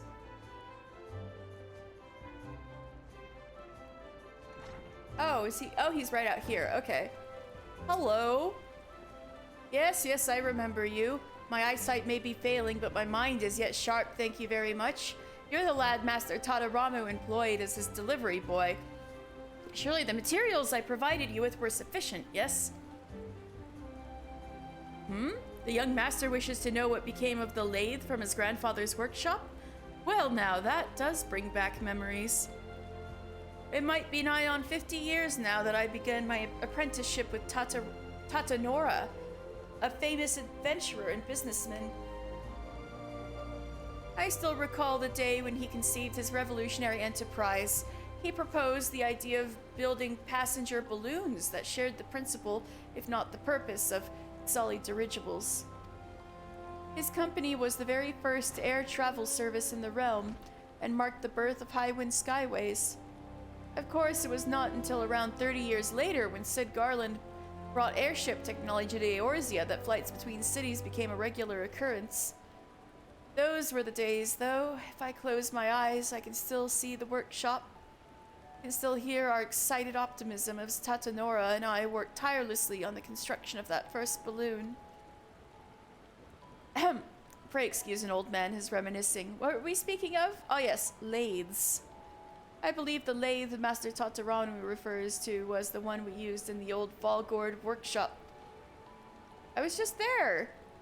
But I'm afraid the place was shut down and dismantled for lumber after Tatabaru was assumed management of the company. It was the end of an era, after all. I wonder if there's still any still in Falgord who remember that time. Perhaps you might try speaking with the employees of the Bobbing Cork? Oh yeah, I've been out there. I was just there.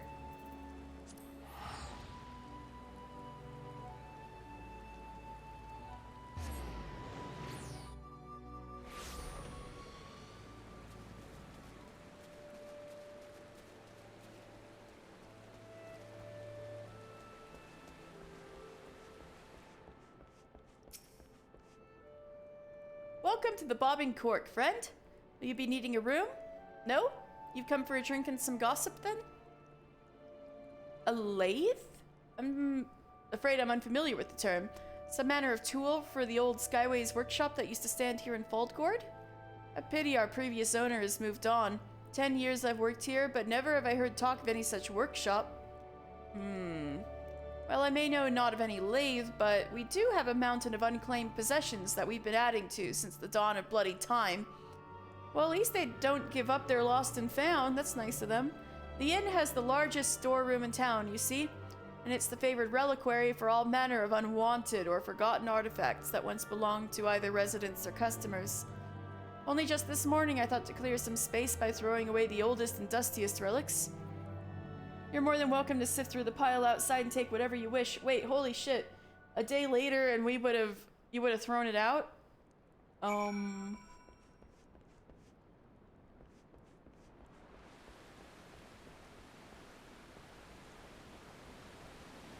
shit, there it is.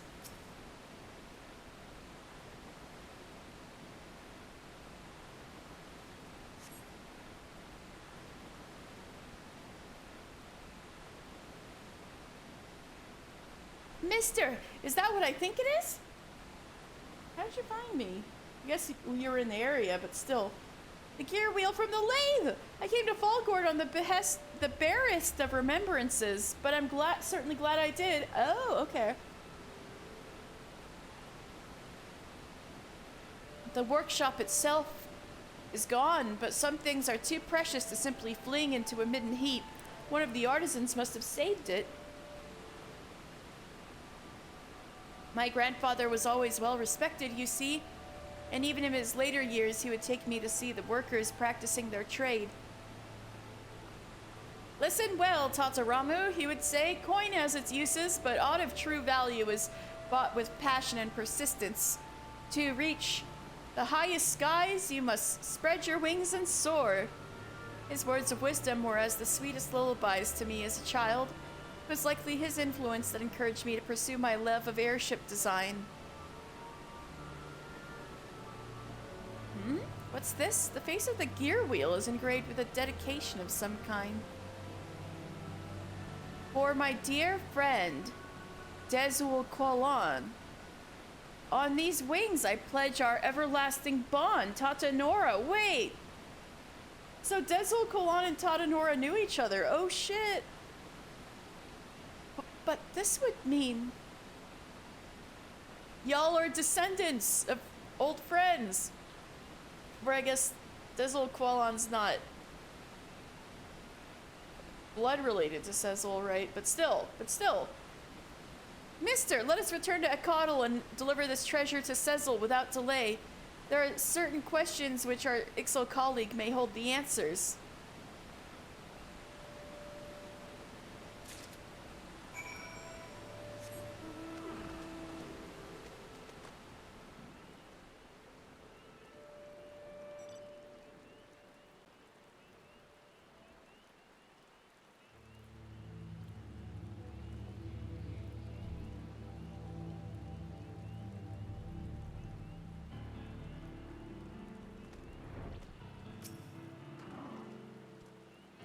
Nervously waiting for Mister's return, Cecil was releasing decidedly unblessed wind. Bowels were okay.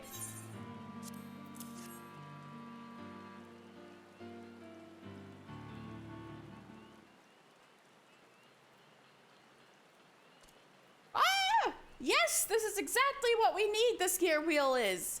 Good. Edging much closer to reality, dream of Dezul Qualan is. Cecil, there is something I would ask you. Pale Tataramu looks. Nervous belly like Cecil? Ask permission to use latrine trench. Tataramu need not. No, perhaps you should just read the inscription on the gear wheel. Inscription. See tiny words. Cecil did not. For my dear friend, Dezul Qualan, on these wings I pledge our everlasting bond, Tata Nora. Tata Nora is my grandsire. He is the man who founded Highwind Skyways 46 years ago, and I am fairly certain we've all heard that second name before.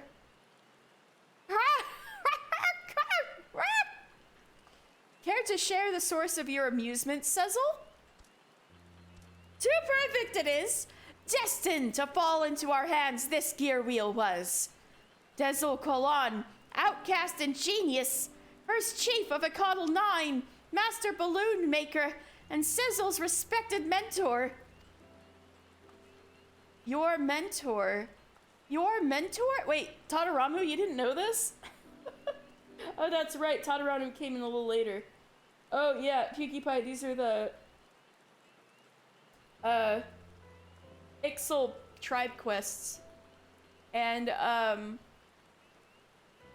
Cecil is trying to make a balloon so they can be all free, fly the skies and stuff by putting airship, Magitech airship and, Ixal air balloon technology together. Oh, that laugh? I was just trying to do what it was like on screen. He was cawing. I was like trying to laugh like a bird.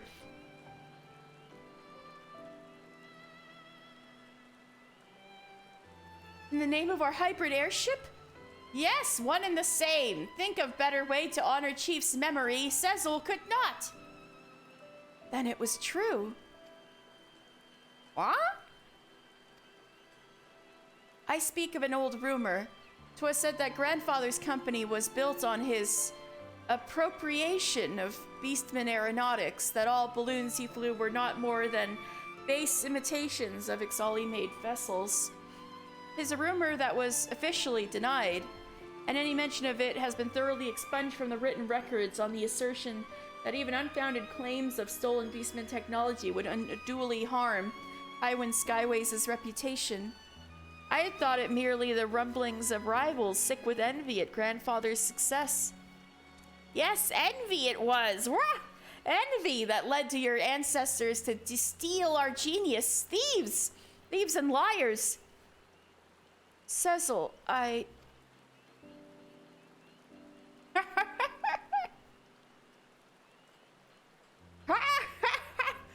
Pulling Tataramu's tail feathers, Cecil was, judging by words on gear wheel, stolen from us. This knowledge was not. Yeah, that's what I was about to say. Friends they were. Shared craft with Tataramu's grandfather, Dezul Qualan did. You were looking away and thought I was choking and dying? Oh my god. See it clearly, Cecil can. Two dreamers gazing into vast sky. One feathered and one not. Not so different. Our past and present, eh? Fate has had a hand in our meeting, it would seem. I'm honored to continue the friendship our elders began, Cecil Totolok. What? Dustin Cecil's eye there is? Alright, now we know, Ixel can cry. Back to work! Swiftly now, we're fine tongue shortened on new lane, Tataramu will. Aww, that was heartwarming.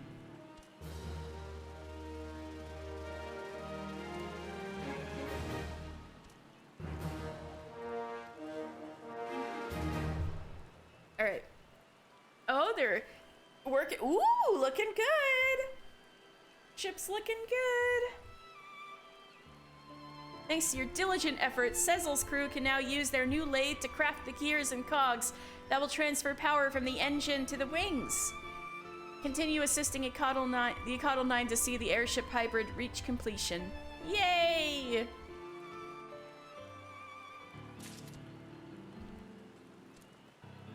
Looking good.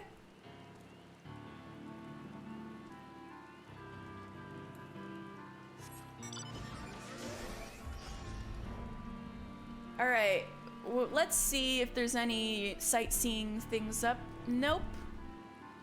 But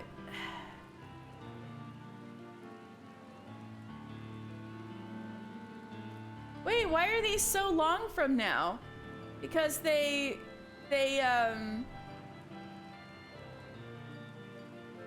we're not gonna be able to do all of these today. I think they track the weather too, which is why it's like this.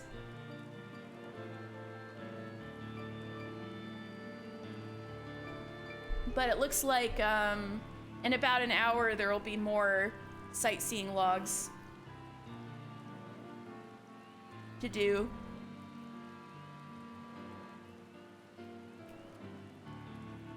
Dang, I didn't realize some of them were so infrequent.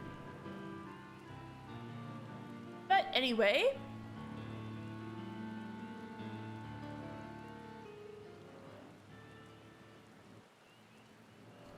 Let's work on some quests then.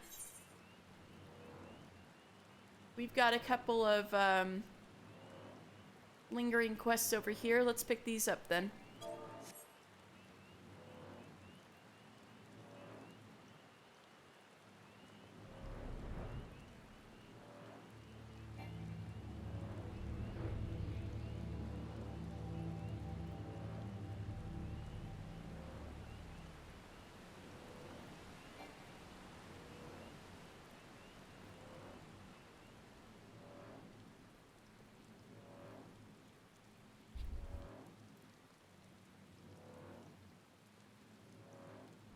Here we are at Florentel's Spire, right on the edge of the North Shroud going into Kurthus.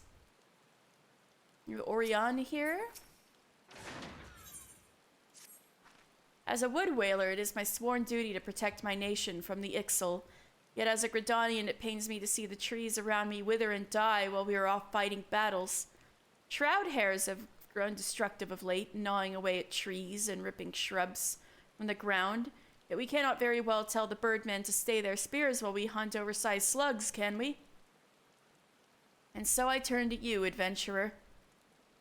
Pour this weak old ale over the scarred trees, and the culprit should be along in short order. Mmm.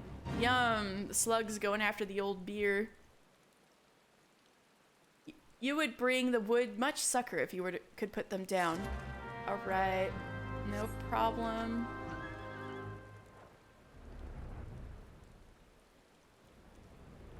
Wait, I need to be a combat class, though.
Alright.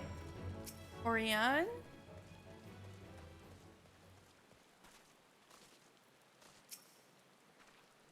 Thank you, adventurer. You can battle the Ixal with a clear conscience now, knowing that those like you are friends to the forest. Laurentel, whose name the spire bears, was one of the greatest heroes from the time of Gridania's founding.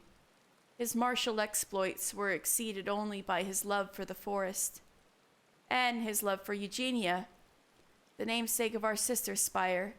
Ah, do such tale of yours not set your heart aflutter? Aww. So Florentel and Eugenia were lovers. Where's Eugenia's spire? That's Etat's spire.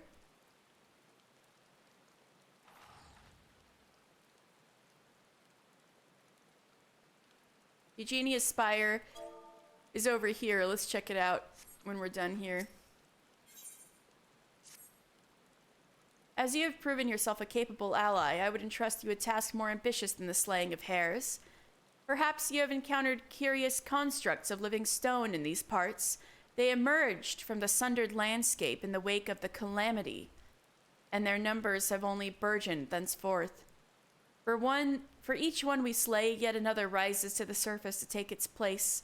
My comrades and I are at wit's end. It is clear that we must take this battle to the source. There is a researcher by the name of Yom Epicon who frequents the Bobbing Cork and Fallgourd Float. I suspect she might be able to shed light on the matter. Take this sealing vessel and capture the living soul stone of one of the golems. Mind you, you'll have to weaken the brute first.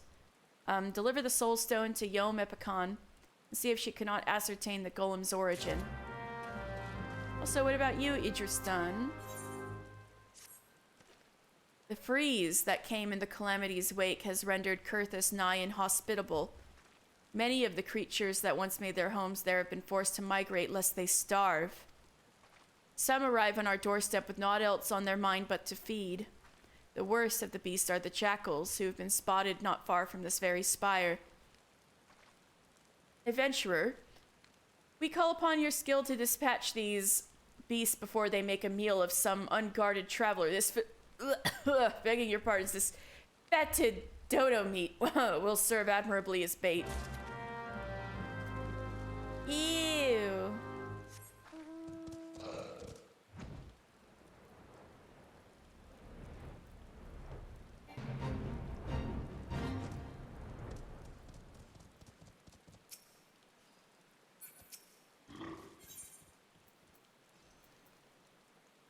With a decent wind, the stench of rotting dodo meat can carry for malms, attracting all manner of creatures. Oh, jeez. pair of ravenous jackals approach.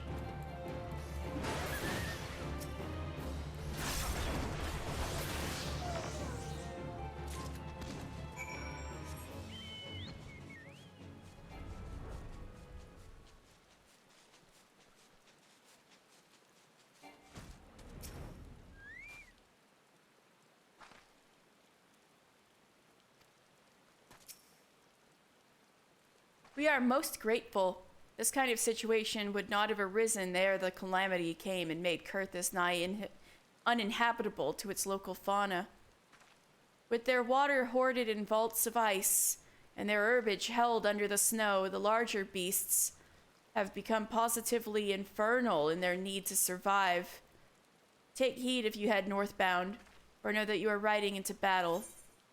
So isn't that sad? Perthus was really like a highlands kind of area. You know, there was plants and stuff, but it's been like an eternal winter ever since the calamity 5 years ago.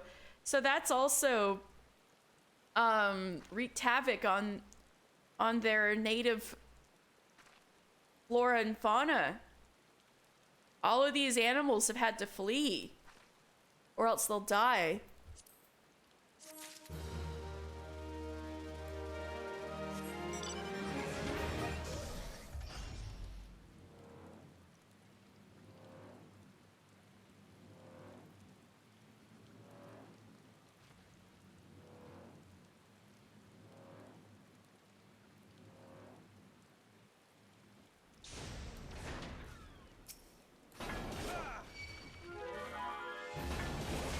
Alright, wait, oops, I didn't mean to kill it.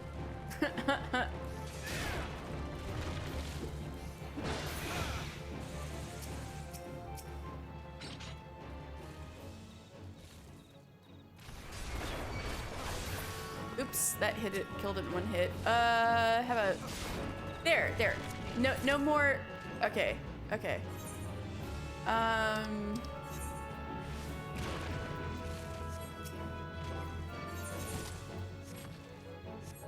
There, got it.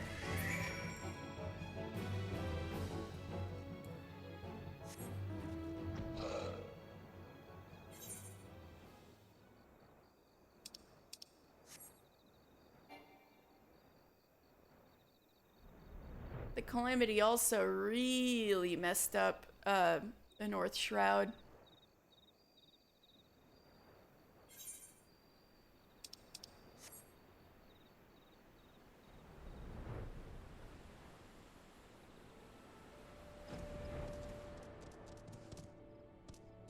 Hello, why are there golems here?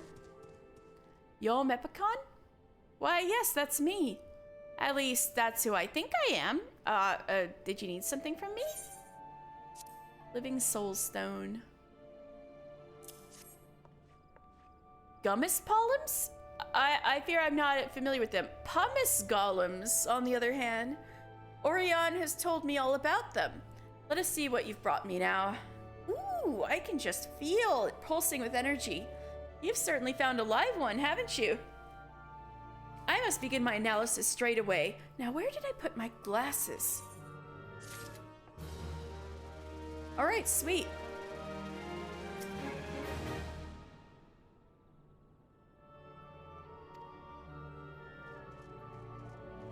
Maybe she'll figure that one out.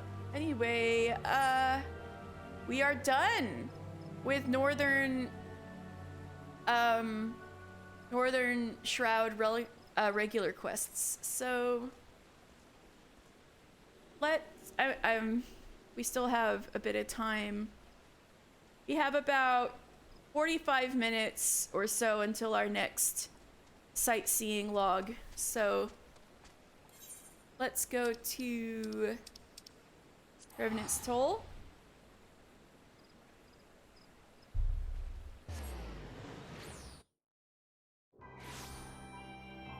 Let's go see that weird map guy's, treasure map guy's mom.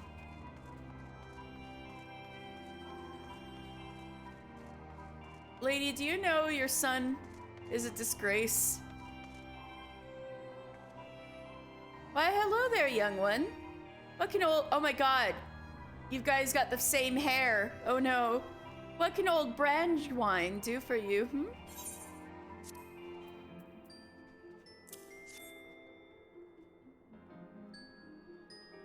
Oh my, a mysterious map. My drunken lout of a son has you running errands, I see. For that I apologize. Rest assured he will be suitably disciplined for his indiscretion. Alright, good. Why do I collect these maps, you ask? Well, it just so happens that they remove kitchen stains like a charm. Something to do with the special ink they bear, I believe. If you want your kitchen to be spotless like mine, I wouldn't be averse to parting with a map or three.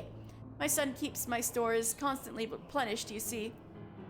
In exchange, I ask that you bring me, let us say, articles found upon adventurers who misadventured.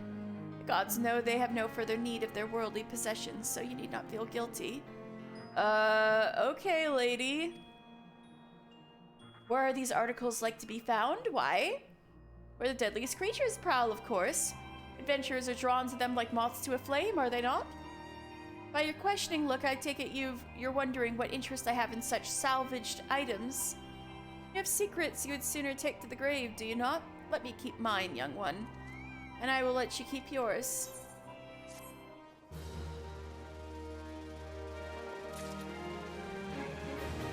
Alright, I think this will help get those Alexandrites, so I'll do these quests on my own. Meanwhile,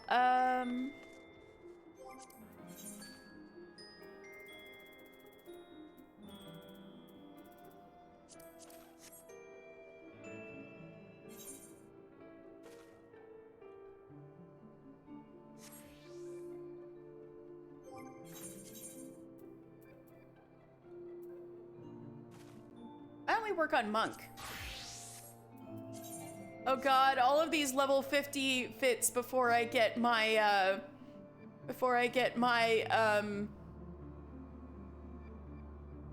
artifact gear look absolutely awful. I'm sorry. Anyway.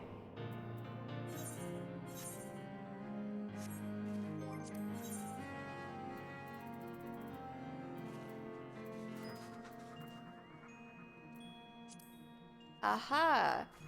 So, oh, this is due anyway. I just need to go to the Goldsmiths Guild. Okay, I can do that.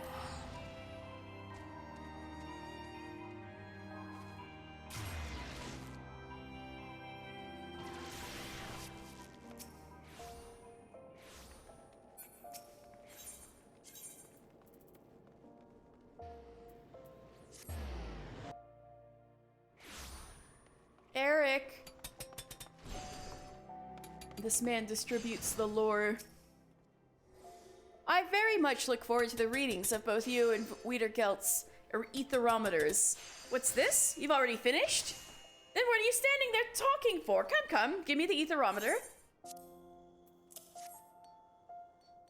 Amazing. Simply amazing. And your soul crystal. It's glowing more vibrantly than ever before, is it not? I will begin my analysis of the data with all haste. You kind of be quite the model pupil, mister.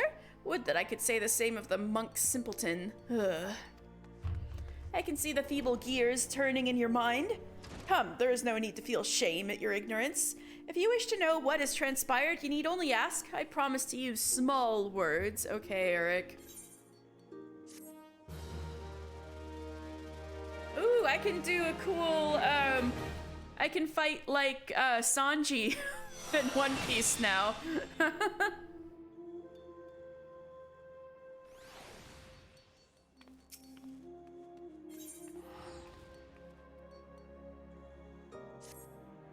The simpleton monk asked that I send you his way should I see you. He waits for you at Little Alamigo in southern Thanalan. Oh, I need to go there anyway. Surely you see Wiedergelt for the danger he is. His is the most dangerous type of mind, one blinded by revolution and revenge. Remember that, folks, for when we continue MSQ. Most dangerous type of mind, blinded by revolution and revenge. I do wish you'd tell him to yourself that people should live for the future rather than the past. You thought I did not know he was of the Alamegan resistance. How saddening it is that on the rare occasions you do trouble yourself to think. You are wrong. Of course I know. What manner of imbecile do you take me for? No doubt Wiedergilt thinks me an idiot. False. These two eyes see far more than you know. I too am an Alamegan and love my homeland every bit as much as he. Now, hurry to the Lalamigo. I will keep you no longer. No doubt Wiedergelt is already awaiting your arrival. Yeah, Eric sees more than Wiedergelt thinks he does. Anyway, let's go to Lalamigo then. Yeah.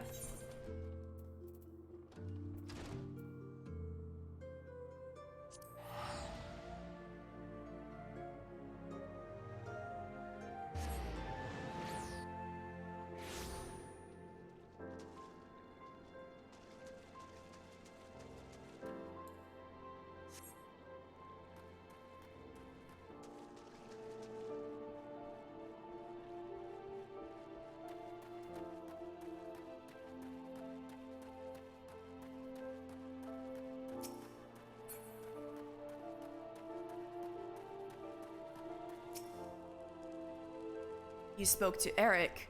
Do not lie to me, brother. You told him who I am, what I seek to do. I am not angered. He tried to sway me from my path. He believes resistance will only leave more dead. I expected as much from him. I feigned understanding. He asked much of me, of the monkhood and the fist. He asked of the seventh chakra. My answers excited him. He said they would advance his studies. I too learned from him. I am nearer to the seventh chakra now. Soon the resistance will rise. You too will see.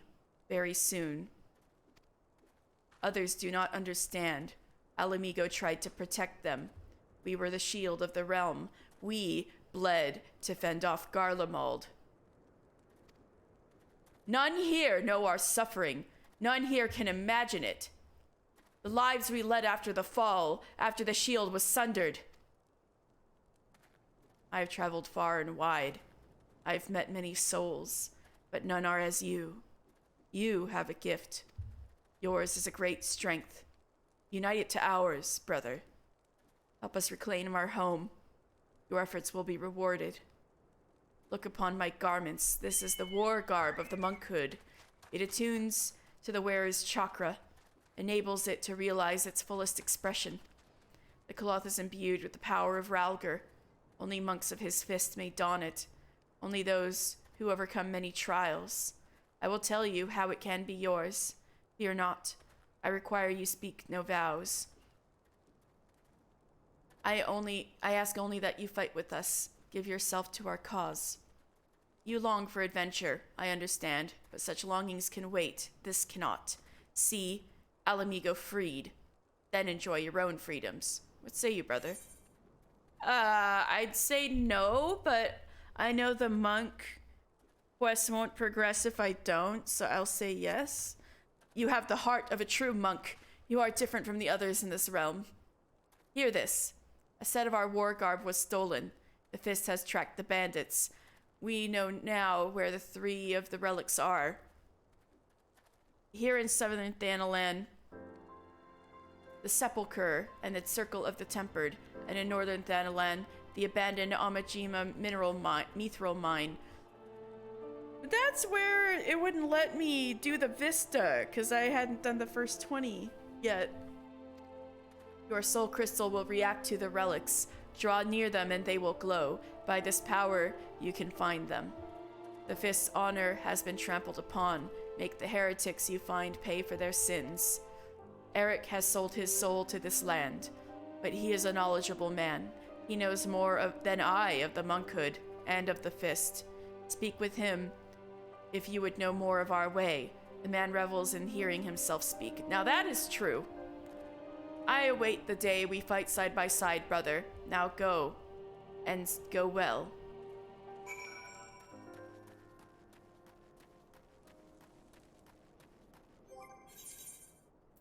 And I have a little summoner errand in here too.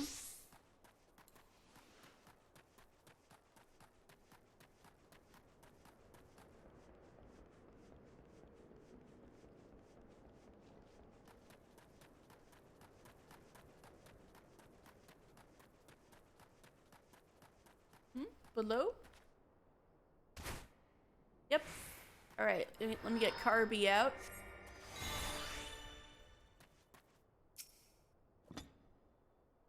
Well, well. Seems like Tristan wasn't telling tall tales after all. He said I could expect some primal-addled sod to show up and start asking questions. Why don't you stay here and play with some friends of mine? I have a message to deliver. He's all yours, ladies. Oh, great. Hired bows.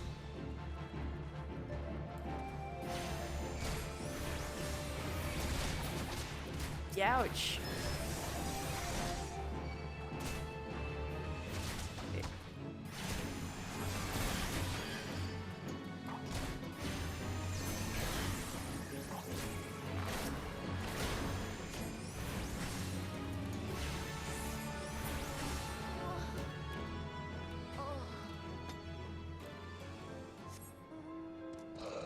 Well, Yamitra, that was mission failed. But this is certainly something weird going on. Alright, let me get Monk back on.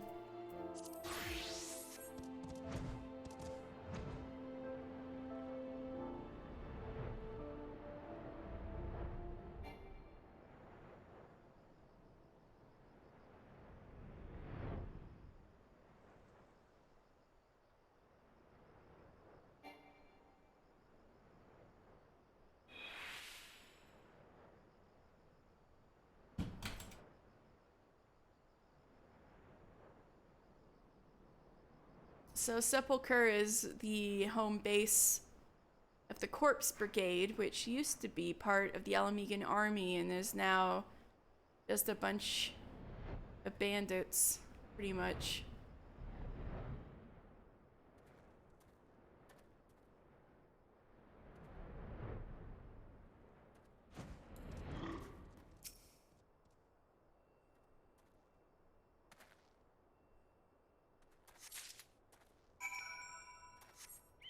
I got some pants. Maybe I should put those on. I got pants.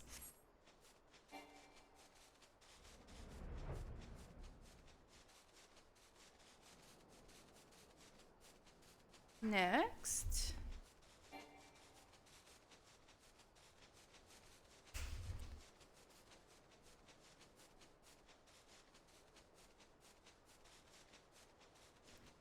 Here's the Circle of the Tempered over here. Oops. Oh. Sweet. Oh. Damn.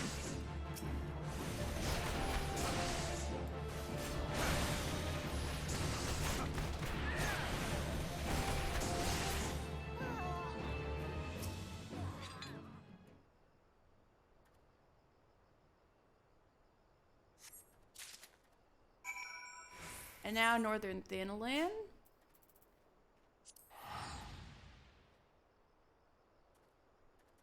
Oh yeah, now I got some gloves. I gotta put on the gloves.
hats. I need a hat.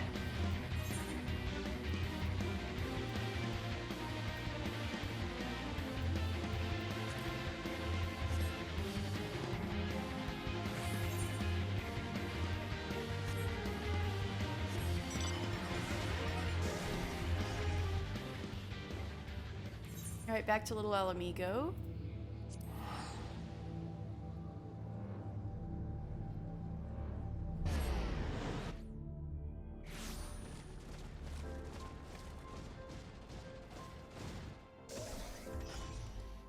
Oh wait, he's in here, right?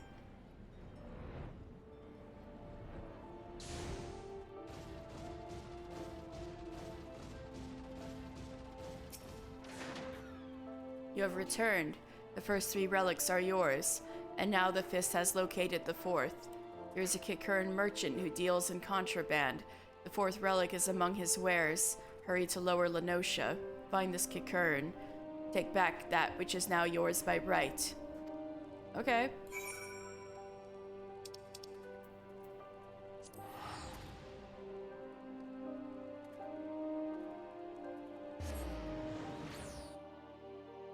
We got about 30 minutes until our next sightseeing log goes up.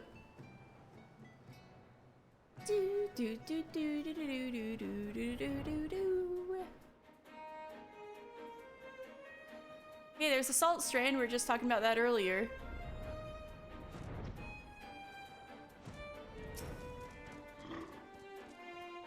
Stinky, here! Come to stop Kikirun's business. Come take shinies. Kill him! Kill the Stinky! You hear it now. You heard it right here. Mr. Final Fantasy is a Stinky here.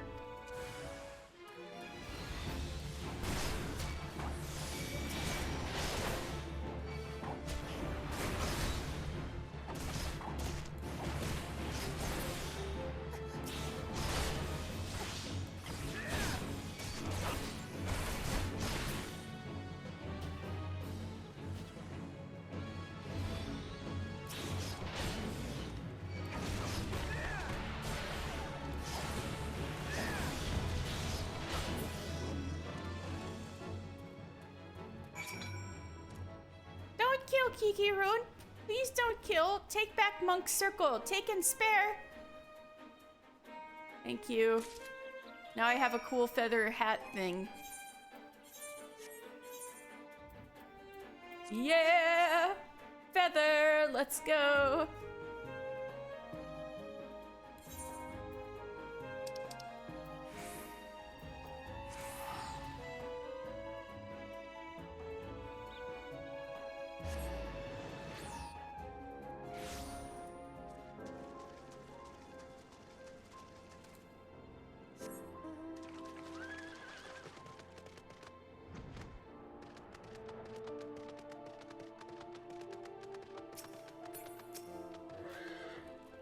The 4th relic is now yours. You have done well, brother. But know this, there is another relic, a 5th and final piece. It will be yours. A gift from brother to brother. Given on the day Alamigo stands free once more. That day is near. Ah, shit! You mean I'm not gonna be a level 50 monk until Stormblood? No, I'm just kidding. Eric sent word not long ago. He claims his revolution has begun as well. He has made a grand discovery and is now setting it to paper. I look forward to his work. With it, we will know all we must. The day he finishes will be the day Alamigo is reborn. Return to him now, brother.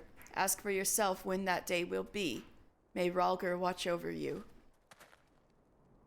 Okay.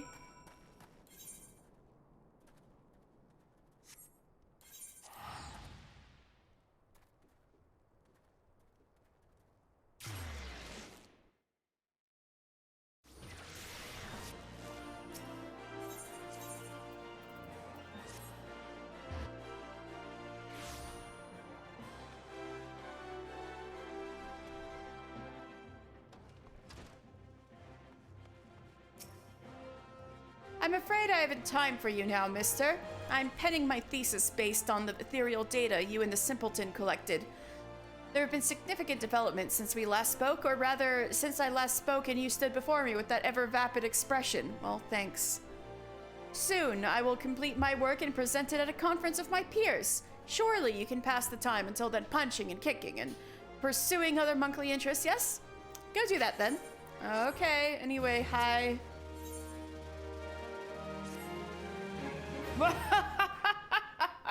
My theory was correct. Correct, I tell you. This will be the greatest academic breakthrough of my lifetime, perhaps of all lifetimes. I shall spare you the details of my experiment, as you are not like to comprehend their significance anyway, and proceed directly to the all-important conclusion.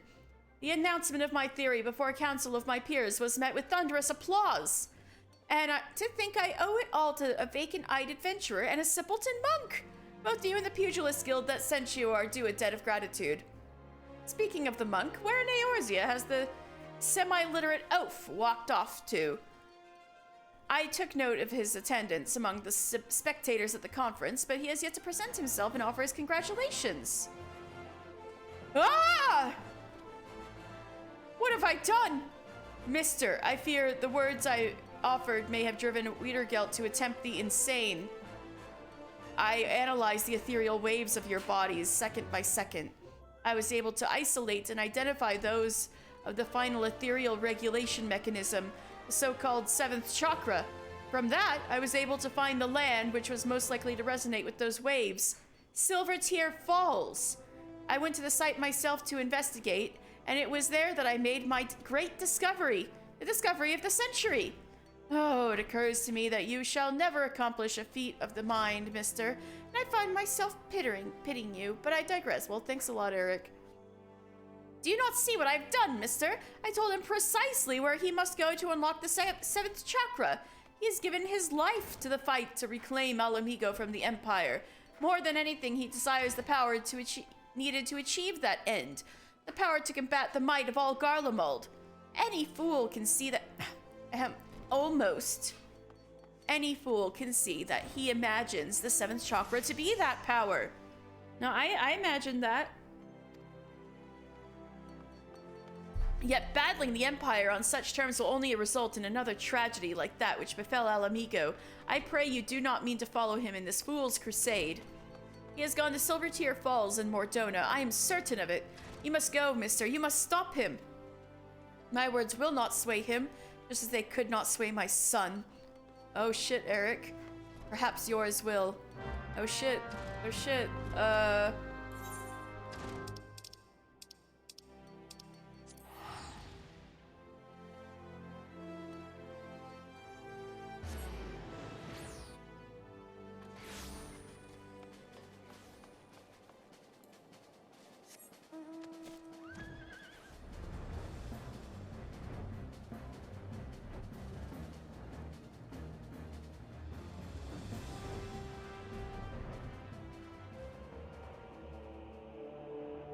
Oh shit!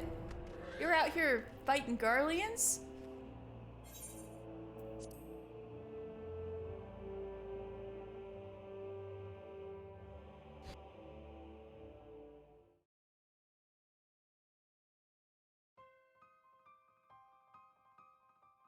You claim the power of Garlemald.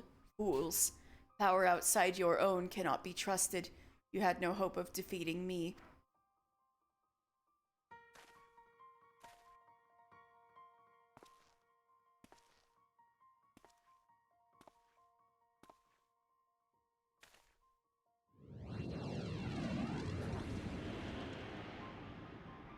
The 7th chakra swells within me. Soon it will open. When it does, the Empire will burn. Power of Magitek. The power of Garlemald. They are nothing. Alamigo fell to these?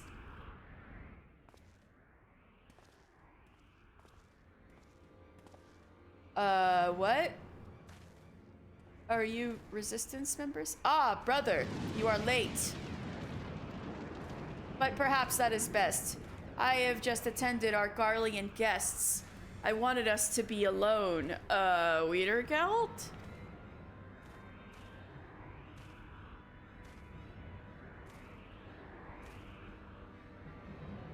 Eric was right. This is the place. You have come. Our chakra beat as drums. Do you not feel it, brother? Living in constant fear of death, struggling to stay warm enough to sleep, eating crumbs to fight hunger. Garlemald took everything from Alamigo. It left us nothing, not even our pride. Look to the Craven teacher. He is proof of the truth I speak. I will reclaim it. All of it. But I need great power to do so. That power rests in the 7th chakra. I made you a promise. I have not forgotten. The 5th and final piece. It is yours to claim, but only if you defeat me. I told you when we first met, we monks seek sacred ground. There we train. That is how the chakra are opened.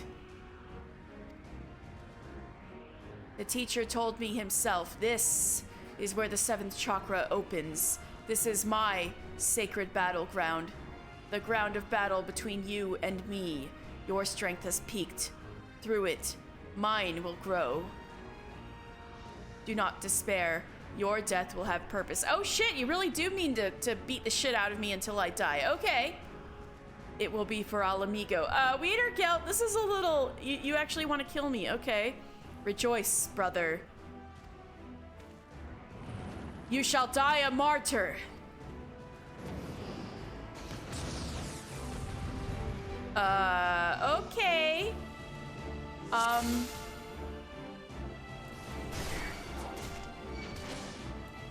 The 7th chakra must be opened, and only your death will serve. Alamigo thanks you, brother.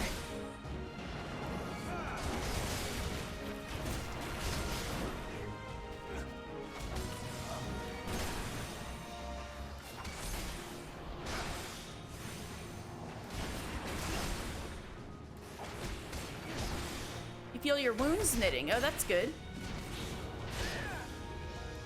It's the 7th chakra. Yours has begun to open.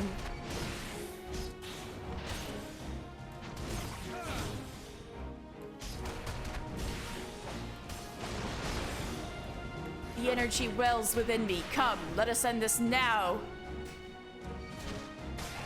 But only one can, and it will be mine. The future of Alamigo depends on it.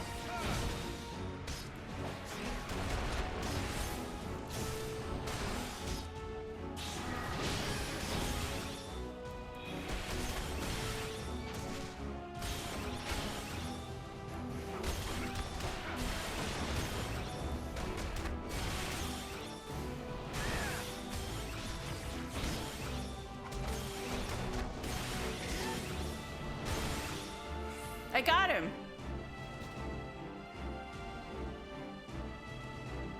Cooking update, onions attacked me. Oh, that always happens to me. My poor eyeballs get tearing up just like me right now. So close. Why? Why will you not yield your power for the greater good? What, you think I'd just die just because you asked? Stay back. This power is mine. The others of Eorzea ignore our suffering. Why should I care for their lives? Why should I care for yours? I must have that power. I must protect my people.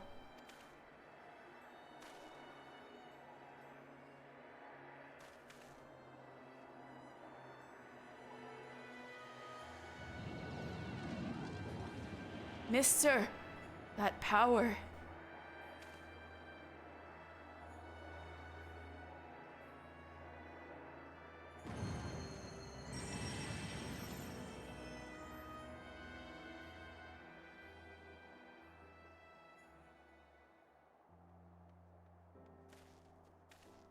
Eric, I've never seen you move that fast. That light? Never have I seen any like it. Is this the opening of the 7th chakra? Fascinating, simply fascinating. That's the first time you've not just insulted it outright. You have no mind for study, but your gift for field work is extraordinary indeed. Oh my god, is that something like a compliment?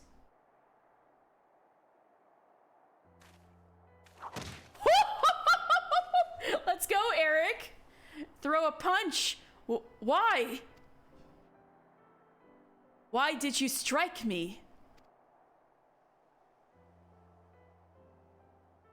Silence, you bloody fool! You oaf! You idiot! Baka! I would strike you 1,000 times more if it did not pain my hands so. Next time I shall bring a stick. Why is Eric so funny?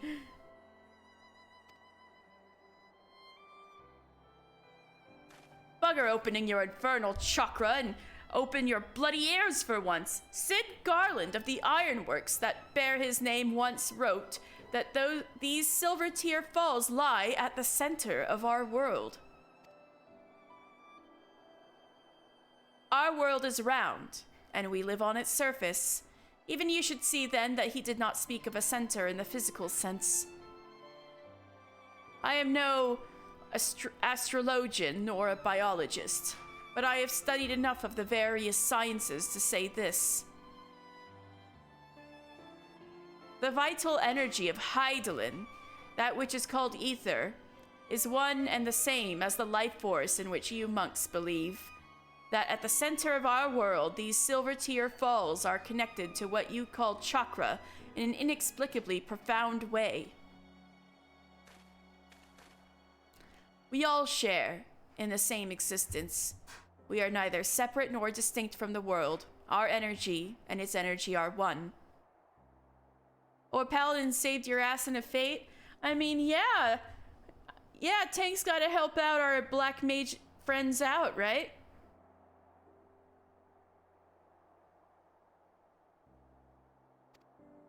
At times, that energy may wreak havoc and destruction, but it plays a far grander and more significant role.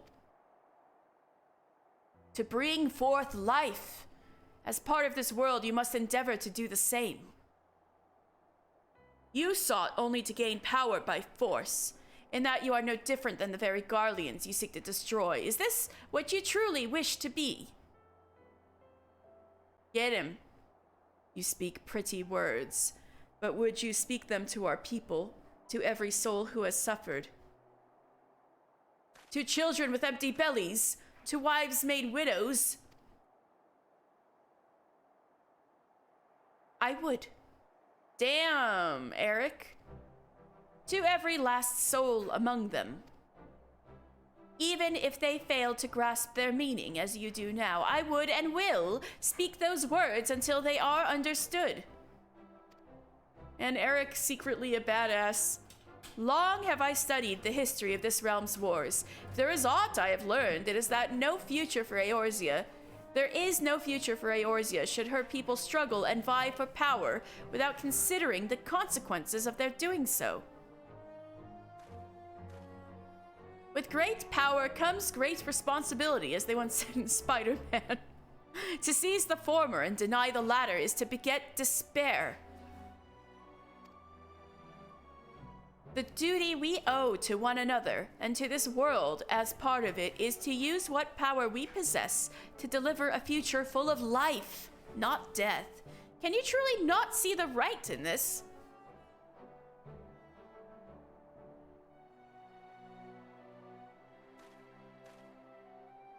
You have done the realm and indeed the world a great service, mister. Oh my god, that might be the highest praise I'll ever hear from Eric. As a scholar, as a teacher, as an Alamegan, as a man, I offer you my deepest thanks. Oh my god. Thanks feels so much more profound when it's from somebody who calls you an idiot every 5 seconds.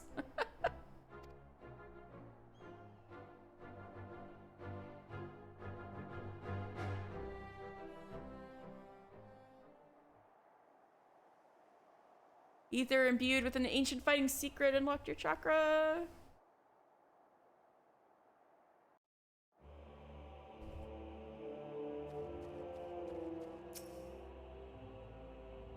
Wiedergelt is stubborn, as most monks are. I do not know if it will be possible for him to change his mind, but I pray he does, for his own sake, and for the world's. He calls you his brother. Go now. Speak to him as one.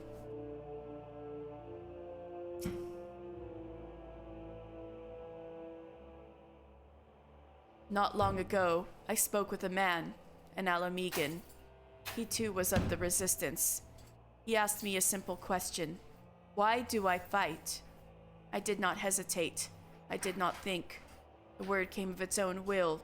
Revenge. He said revenge is in all our hearts, that it is the most common of reasons, the easiest, and the most dangerous. I did not think on it then. Perhaps now I should. Though I thought of nothing else. But you thought of me, brother. You and the teacher. For that I thank you both. Giving me the... You literally gave me the shirt off your back?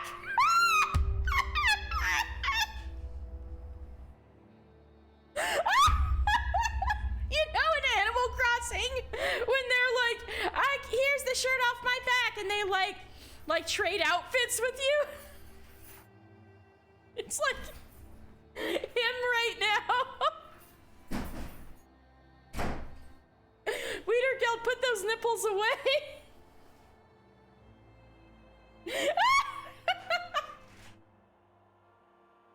I made a promise. I will keep it. The 5th piece is yours. It is meant for you. For one whose 7th chakra is open. This is gonna be so funny when I do this quest as a Lalafell.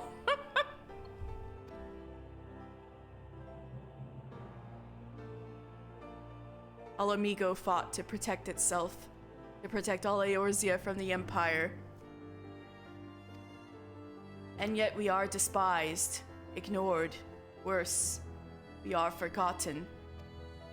Even so, the teacher preached peace. For a long time I did not understand. I hated him for it. Alamegans are a proud people. This pride is strong in me, and in the teacher, as it was in his son.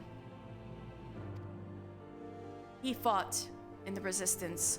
Wait, I didn't realize his son died. Ah! Yet it cost him his life. He too cursed his father for being a coward. I wish I could speak to him. I wish to tell him that this is not so. Farewell, brother. May Ralgr watch over you.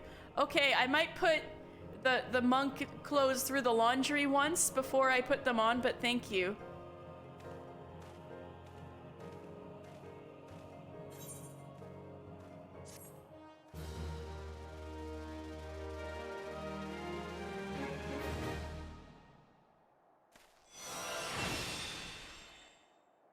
Perfect balance. All right, we did monk.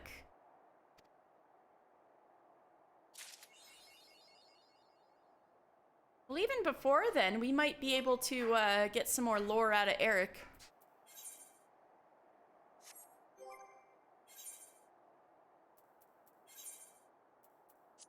All right, this is the this is the clothes off Weedergelt's back. But I do believe, oh, actually, Mister looks pretty good in that, even though, he didn't, I need to put that through the laundry, but, anyway, where's that chest? Here we go.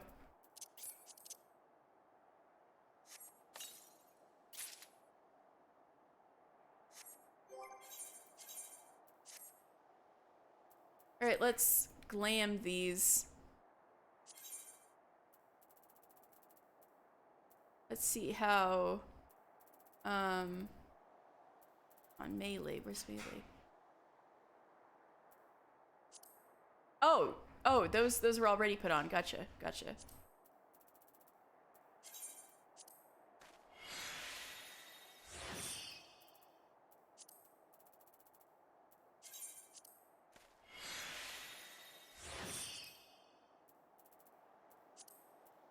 right, let's see how this looks.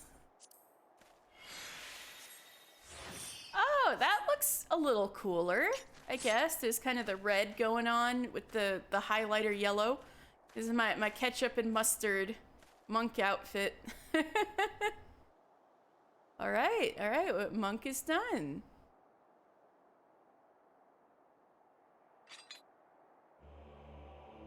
It's pretty good, I know, right? McMonk. I am McMonk. Ronald McMunkle.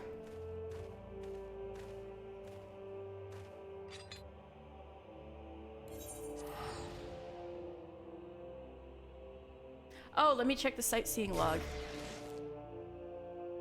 5 minutes. Starts in 5 minutes. Anyway, let's look at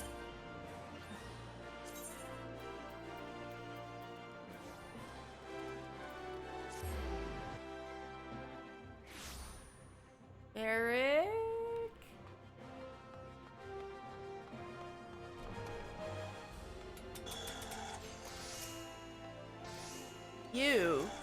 You who have journeyed the realm, borne witness to ethereal wonders that shape our very destiny, you whose 7th chakra has begun to open, you would pose to me an inquiry befitting a suckling babe. You are either a man of rare enlightenment or a fool. Thanks, bro. We gotta hear about these.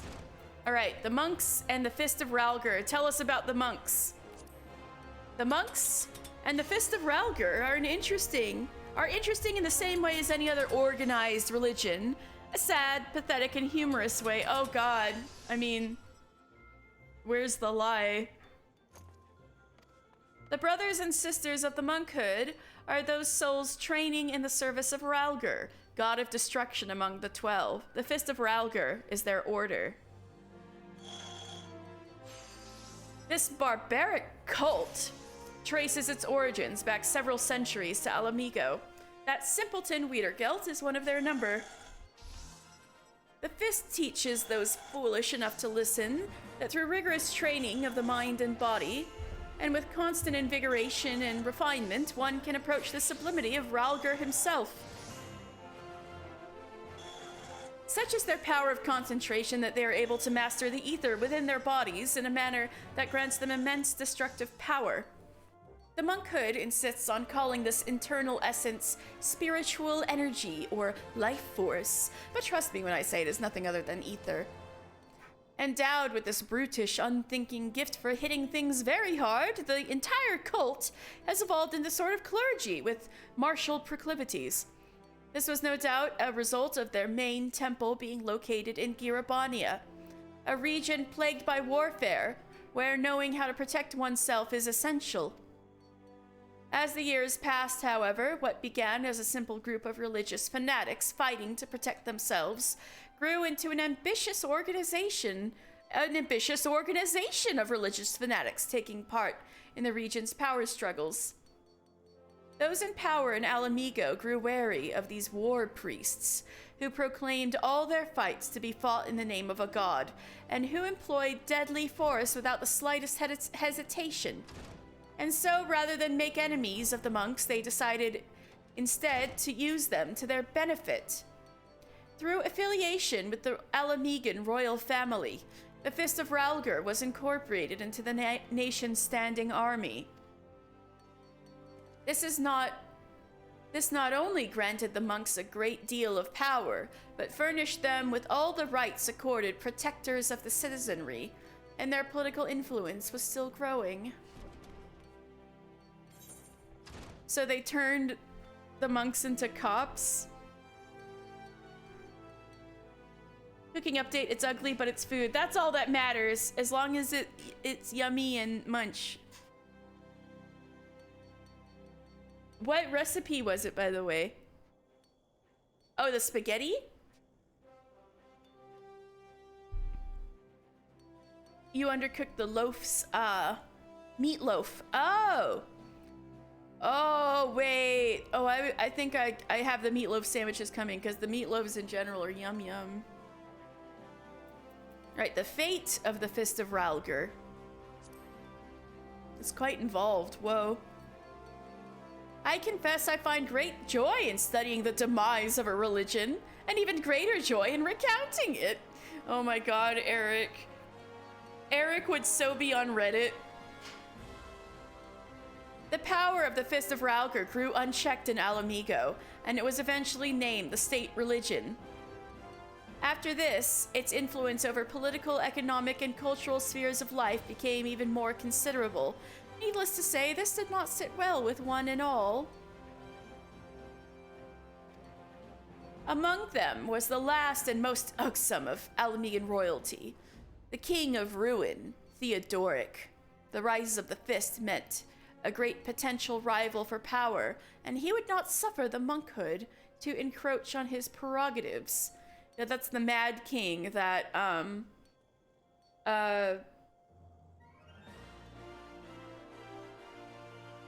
bunch of the older Alamegans were in the fight with, that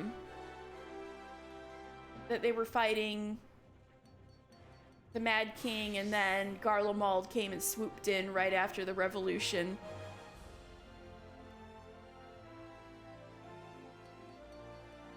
The rise of the Fist meant a potential rival for power. Yeah, I know, we're gonna hear so much about him in like 9 years when I get to Stormblood. 9 years is right. At least 1 year, I feel like.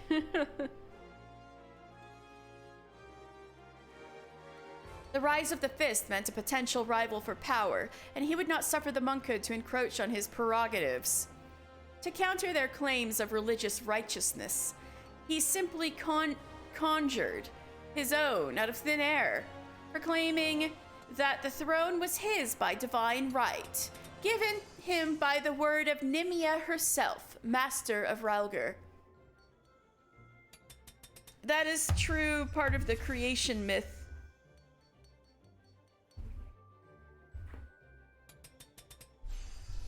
Yeah, let me look that one up, because that's part of the creation myth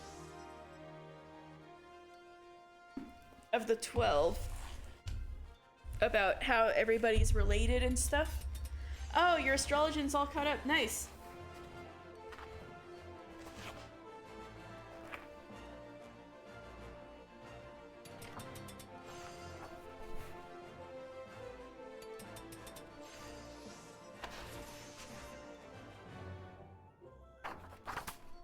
Here we go.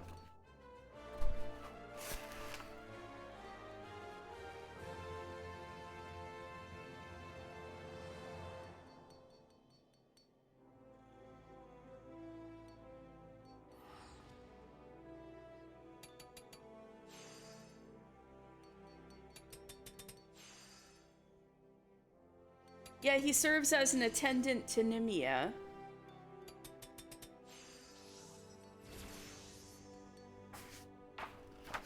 And here we go. The creation myth.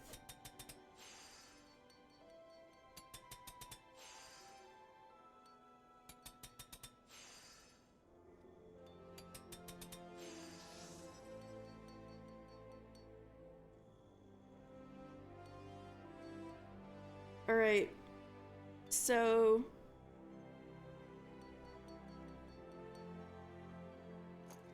after Oshan, Thaliak, and Limlane came into existence, there was a lot of chaos.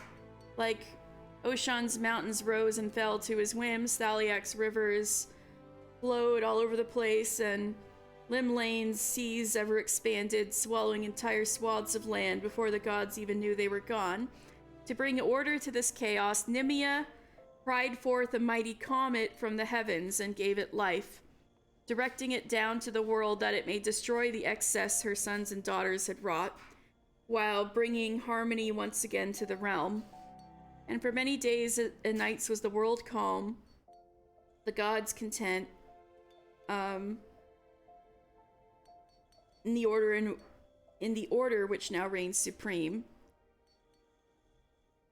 That is until the world that was, you know, the thing at the beginning of everything that put out Althic and Nimia, who were first in this myth.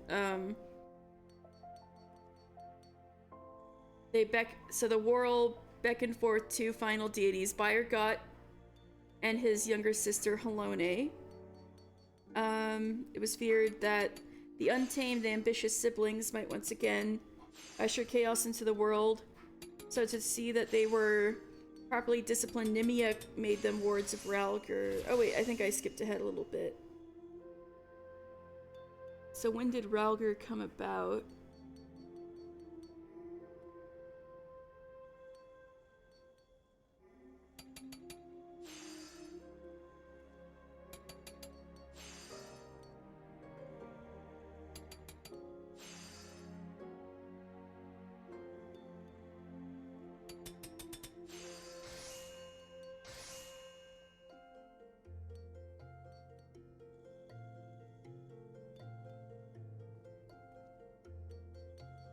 And maybe the comet was Ralgr.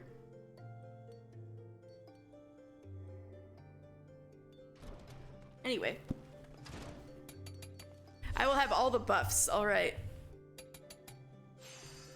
He then banned the worship and likenesses of Ralgr and all other gods and demanded that the prayers and praises of Alamigo be given to Nimia and her alone. In doing so, he sought to establish his own absolute, uncontested rule. Naturally, the Fist and other worshippers of Ralgr throughout the nation rose in protest, precisely as Theodoric had known they would. He used the uprisings as a pretext to imprison several high-ranking monks, whom he then tortured until they confessed their order's plans to topple his rule. In 1552 of the Sixth Astral Era, Theodoric led a vast army to the site of the monkhood's main temple and surrounded it. All right, how many years ago is this? Let's see.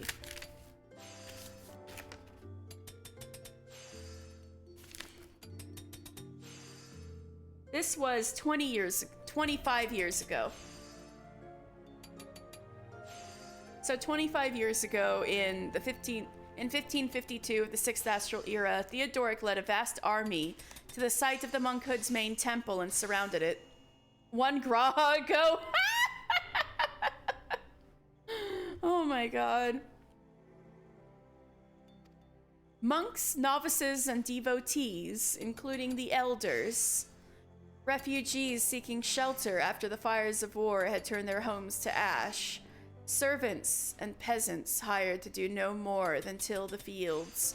None were left alive. That's awful. Oh no. Everybody was killed.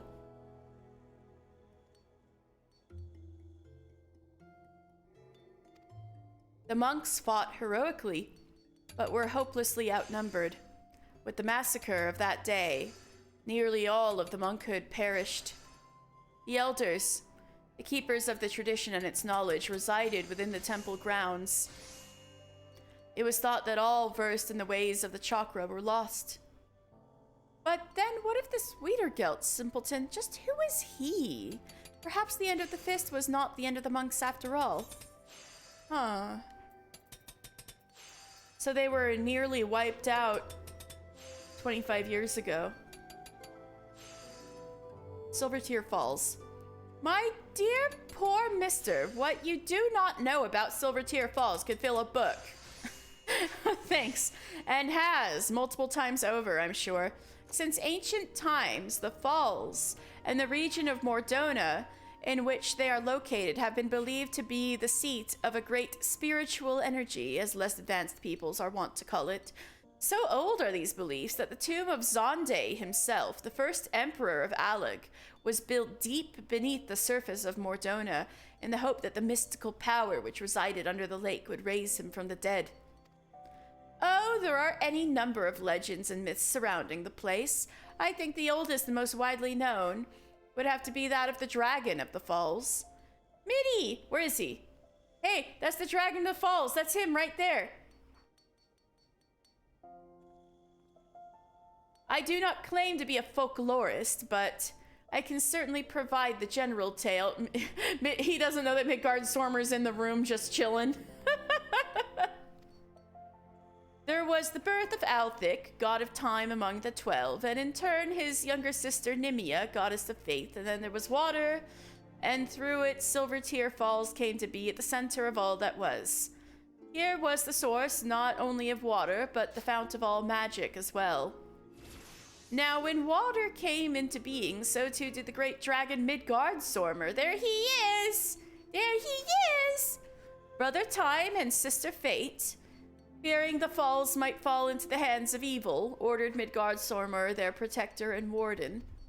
Much later, with the arrival of man, would Midgardsormr be worshipped as the guardian deity of Silvertear Falls. PewDiePie, how did you know my bottle was running empty again? All right, I'll go refill it.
Yes, you can sense dry. All right, I'm back.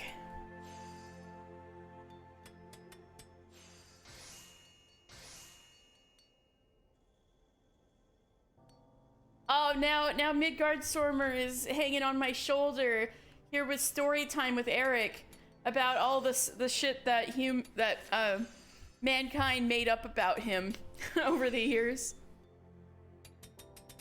Opposite of Meow Meow. Much later, with the arrival of man, would Midgardsormr be worshipped as the guardian deity of Silvertear Falls. Have you been to Silvertear Falls, mister? No, we were there, and you were kind of just with us at the lake. I mean... Or are you as untraveled as you are unread? Have you gazed upon the enormous dragon corpse, frozen as a statue with wings outspread? Yeah, I even fought the ghost inside of the dragon corpse. If you have gazed upon Midgardsormr. Yeah, Midgardsormr is also sitting on my shoulder right now, staring you straight in the face. Thine veers thou's apparatus for water doth prehensile. That tragedy is but 10 years old, after invading my home of Alamigo. So that was 10 years ago. Battle of Silvertear Falls. I'm gonna screenshot that. After invading my home of Alamigo, the Garleans launched a fleet of airships led by the monstrosity Agrius. Pretty get a big ass container to sustain sustenance. It's true, I do need a bigger water bottle. I keep forgetting to order one. So Agrius is he's about to explain, is the ginormous ship that Midgardsormr's corpse is wrapped around, and all of those metal chunks kind of around the lake are pieces of the Agrius that fell off. They flew for Silvertear Falls, knowing them to harbor the greatest concentration of ether. And then, as those horrific instruments of evil loomed overhead, casting the dark shadow of death, the surface of the lake suddenly parted and burst skyward as Midgardsormr emerged to defend his waters. The battle between Midgardsormr and the Agrius has since come to be known as the Battle of Silvertear Skies.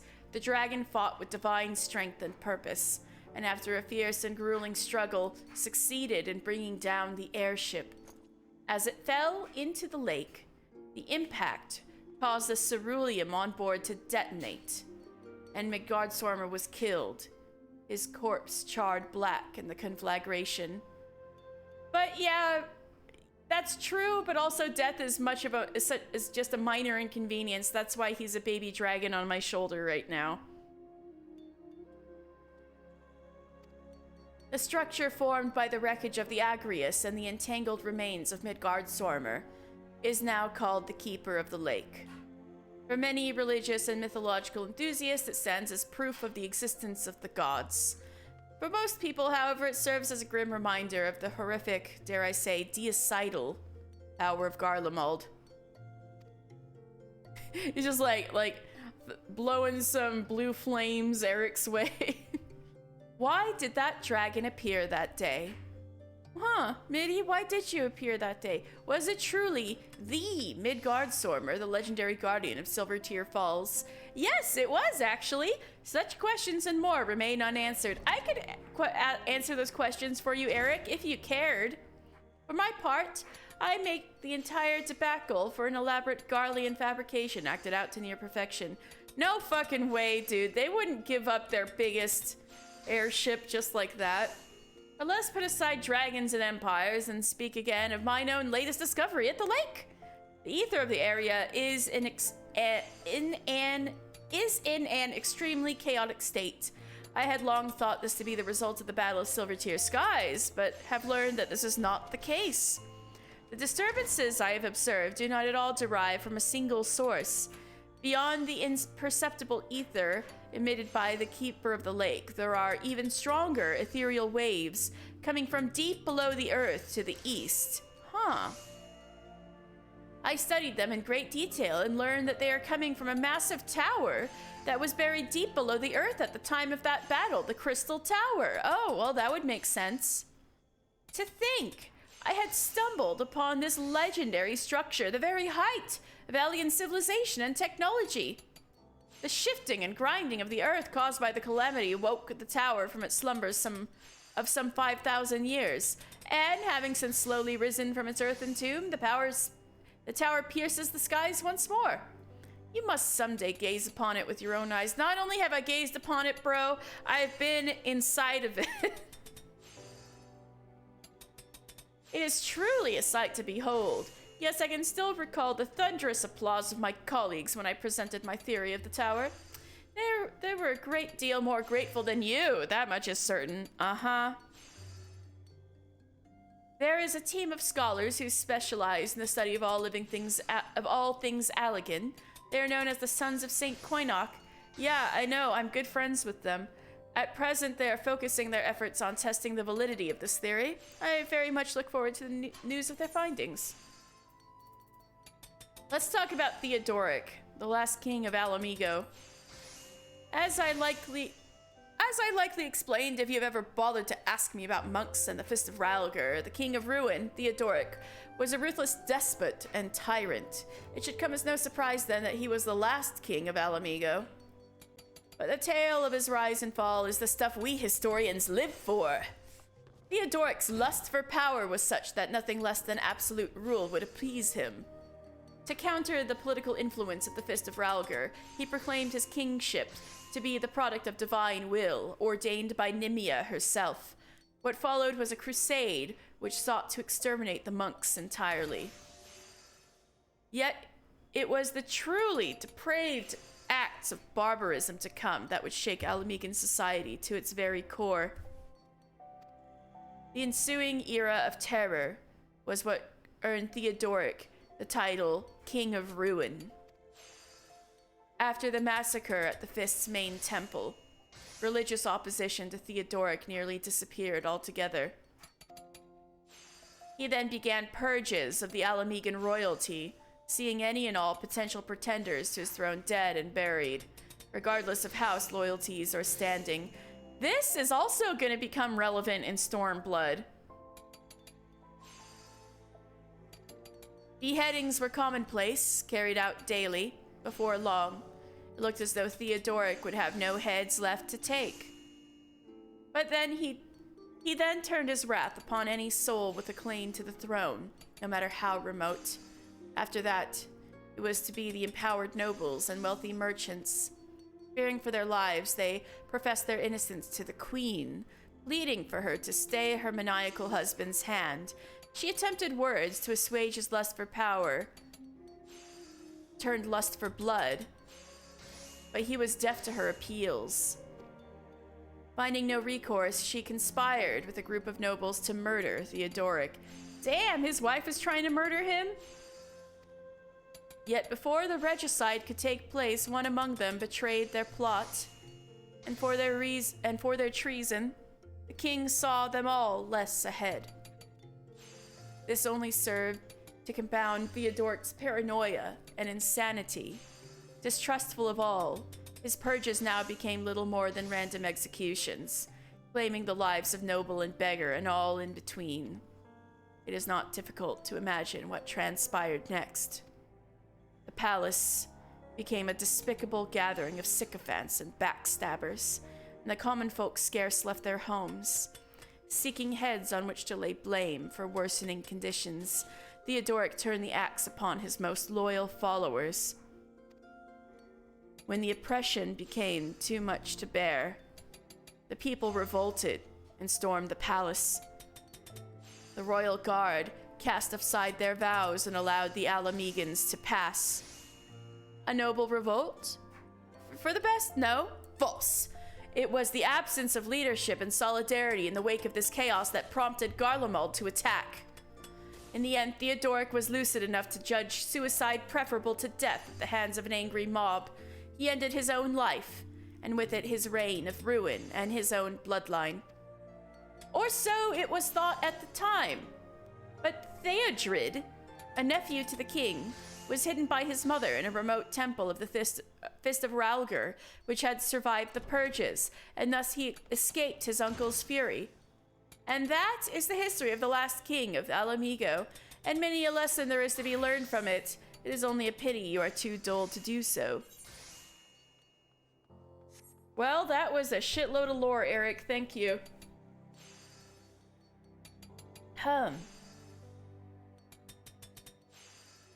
You're excited for Heaven's Word, though? Yes, we're getting there. We are getting there. And we're making good progress today.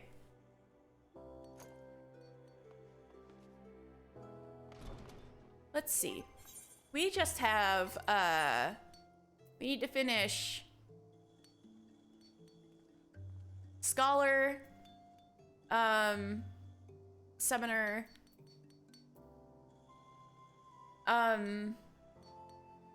Black Mage, Ninja, White Mage, Bard. I guess there's a few things to finish, but we're getting there.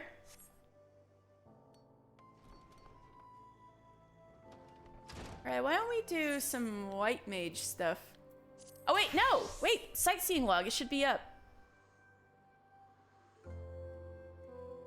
Oh no, did I miss it? Talking to Eric all this time? Oh no, it's still coming up. It's just coming up in 12 minutes. We got 12 minutes.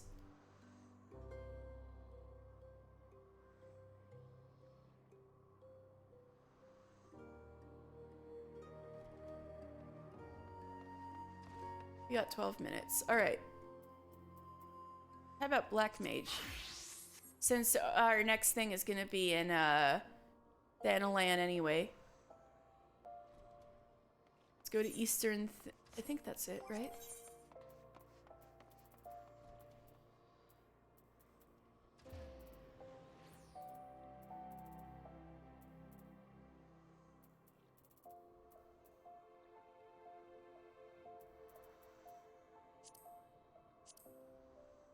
Yeah.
Hey, buddies, what's up? Mr. Final Fantasy of the Black, you return to me victorious. The gem of Shatoto burns bright. You are indeed the heir to a dark and ancient power, as Kukuruka foretold. I am reminded of a prophecy my great-grandfather uttered long ago. When four magi meet in a barren land,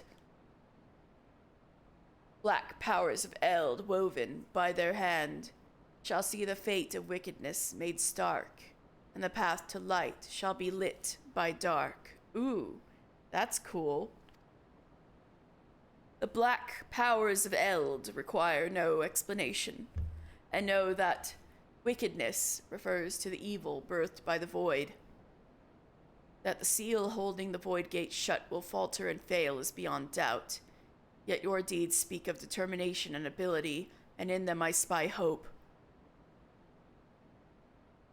Oh, you're playing... Really? You started playing 11 just so you could meet Shatoto? That is dedication. You are a true black mage.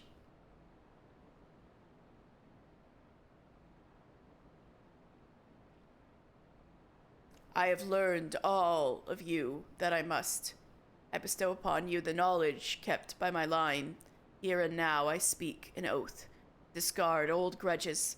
By our power combined, we are the Void Gate will be sealed anew. You must pay your respects. You have brought this old Amalja much happiness. For you believed the words of my great-grandfather. He was mocked and ridiculed, and worse, ignored. Yet your coming has fulfilled the prophecy he spoke. Mister, the dark magic coursing through you shares a deep bond with the Void Gate. Should that portal be cast open, you will come to great peril. Temper yourself in both mind and body. When you are ready, return to this land and seek me out once more. Then, and only then, will I speak to you of your next task. Good thing I'm already strong.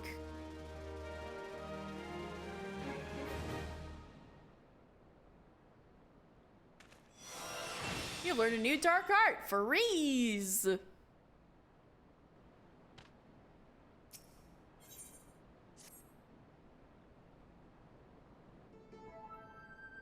Mister, it is well you are here.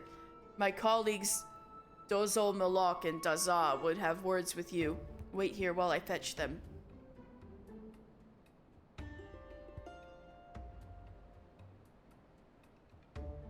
To close Void Gate, strong black magic you need.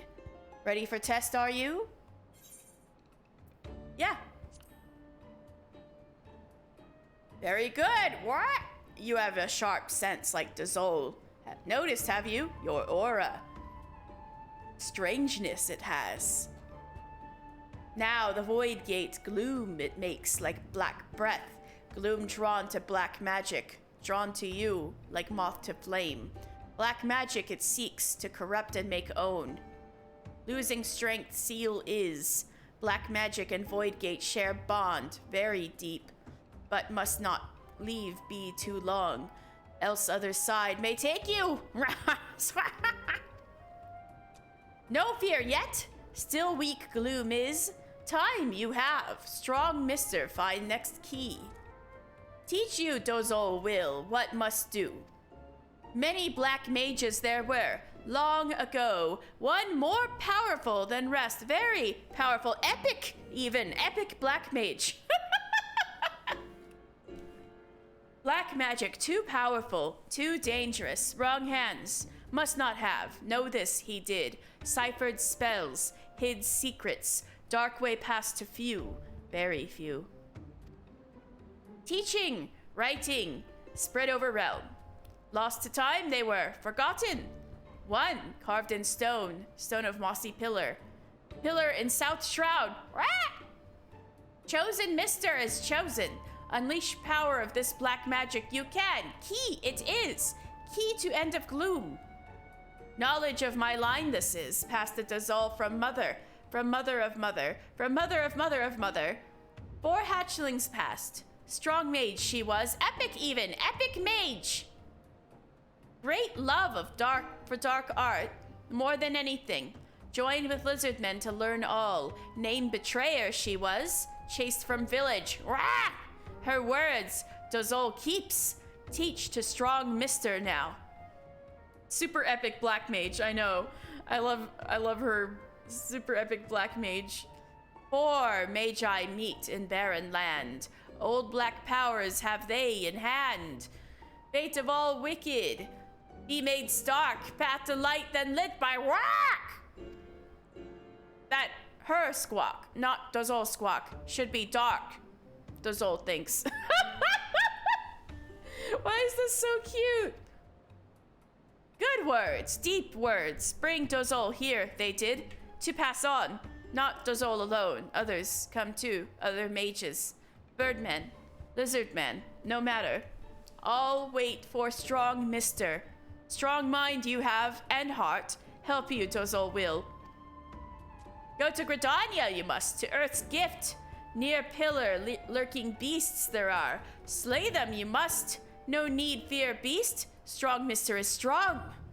Huzzah! Rah! I too am here to lend you my aid. Help, hand, aid. Wood danger for Dozol, for Ixal. Whalers wait. Wait with sharp spears. Go in place of Dozol. Dazah will. Decided it is. Go now you will. Rah! Alright, Dazah. You gonna be my little road trip buddy?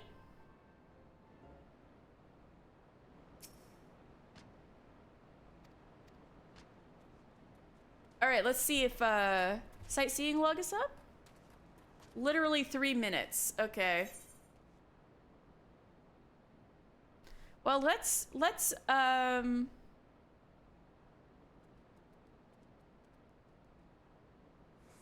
see. So 21.1, 28. I might as well be prepared.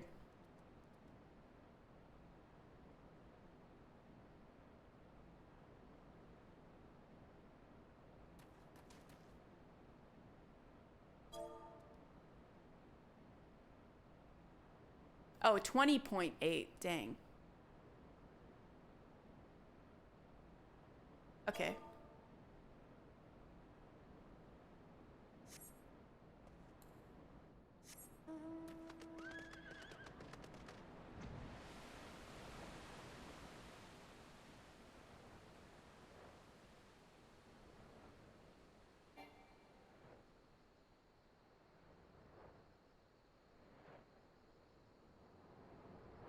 Go downstairs through stone tunnel. Go out and stay on the very edge of the half bridge located there. Oh, that's been, that's the thing that's in a whole bunch of, this is where they were gonna push off Aldous. It says I've arrived at a vista. Does that mean it's already available? This is Prey. Okay, not quite yet. Gotta wait for the time, I suppose. Whoop.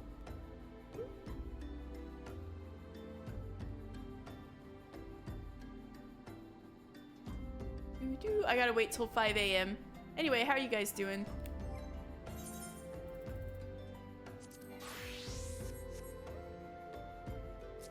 Me and Mitty have been having a cool journey today.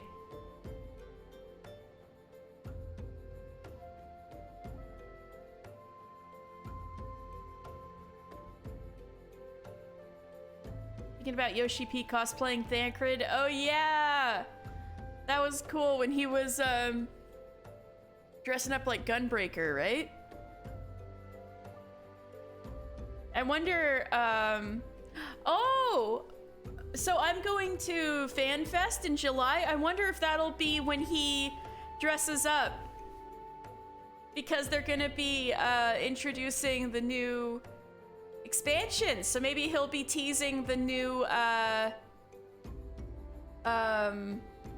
job. Because he always dresses up as like the coolest new job, right? Or the new job that fits his sensibilities. You gotta dress up as Black Mage, especially for Halloween, or if you're going to the convention.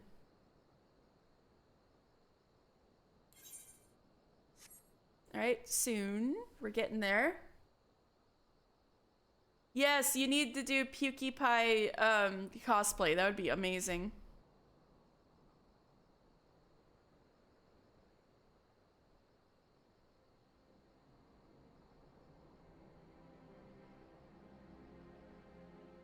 Alright, 5 a.m. We're coming soon. Sun is rising. Sip some water.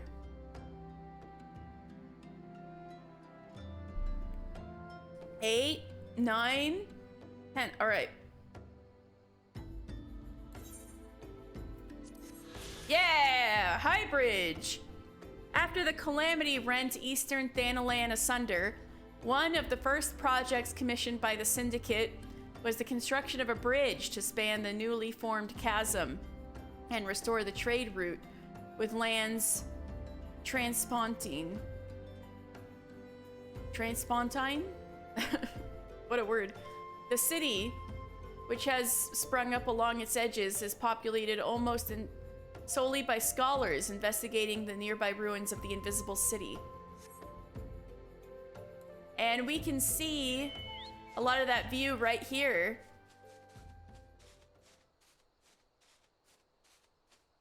This is some of the more of those Beledian ruins.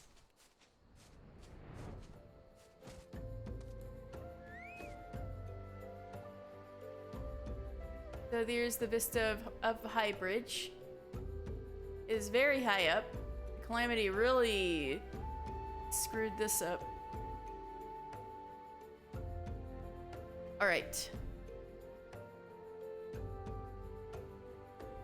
Now we have 2 more to do. We need to go, let's go to Ul'dah next. Go into the Hustings Strip. Wait, we did that one. We did that one. I forgot to check it off the list. Okay. And then, all right, now we need to go to Western Lenosha. Sorry.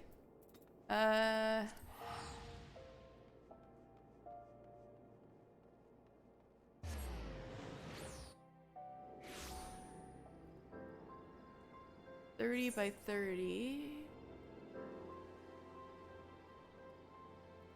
Oh, Brewer's Beacon. Yeah, the,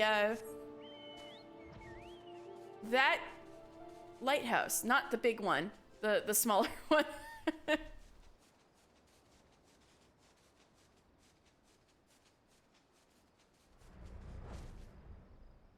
Oh, this must be it.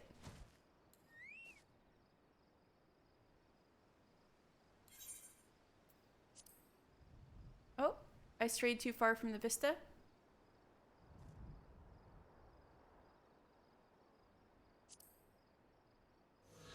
Aha!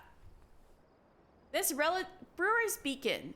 This relatively new lighthouse was built soon after the calamity claimed Swift Perch Tower to ensure the safe passage for trade vessels carrying shipments of dark stouts and blonde barley wines out of Aleport. Beer. In addition, the Candlekeeps also keep watch for increasingly frequent rogue tidal waves caused by the stirrings of the Lord of the Whirl. Oh, so they look out for tidal waves that Leviathan might send off. So this is a relatively new lighthouse, the Brewer's Beacon, right here. To be used specifically for Aleport, especially because Barrow Sirius kind of works, but because it glows, but this is more specific reasons.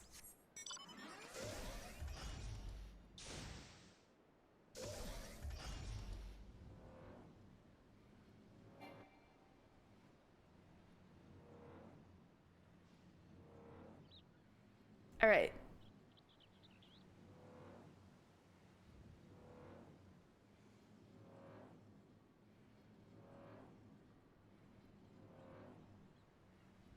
So it looks like there's another one coming up in 15 minutes.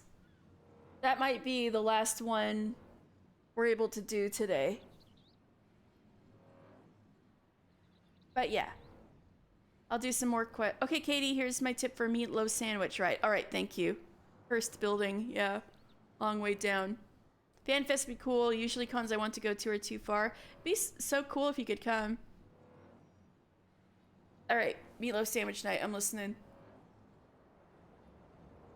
I don't think the toasted bread will reheat well, so what I'm doing is I cut the loaf in half, only toasting one set of the 2 bread slices. Oh! So you're gonna store the other bread slices.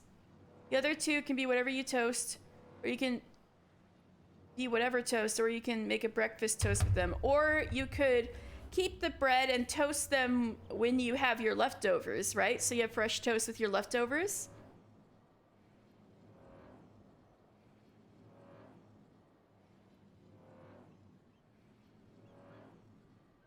You could do that too. Oh, you take your lunch to work? Oh, right, so you wouldn't be able to toast it at work. Gotcha. Oh, yeah, but yeah. Repurposing all that stuff sounds good too. That is a big dodo. What is that dodo's name? That is a big dodo. Gluttonous Gertrude. What a name. Okay. Anyway.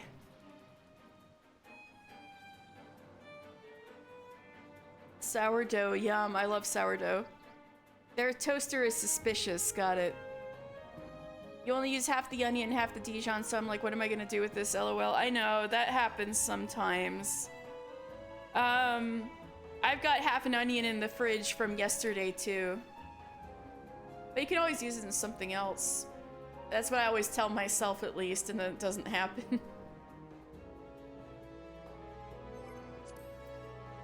The fridge when you worked at Toyota would taint anything stored in it with the most sus smell. Ew! Oh no, that's the worst. First workplace fridge. Alright, let's go to... Yeah, let me get Black Mage back on. Let's go to South Shroud.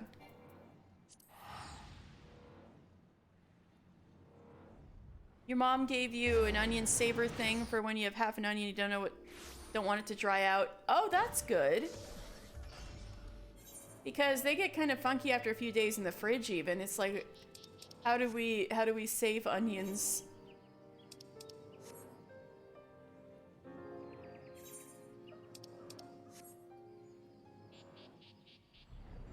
We are an Earth's gift. Oh, is this the thing that the Black Mage stuff is written on? How interesting. We are like a stone's throw from Amdapor. I wonder who carved that there. A stone pillar covered in moss rises here. The gem of Shatoto shines bright. Oh, here's another Black Mage. Gem of Shatoto shines bright, revealing an inscription in the stone. As you approach it, you hear a voice ring out. By the gem thou bearest shall the great and dark power of Eld be bestowed upon thee. But those who seek this power must first prove their worth. Behold, the gloom that would be thine undoing cometh. Stay the glooms, encroach by thy hand. Only then shall the umbral wisdom of the ages be gifted unto thee. Woo!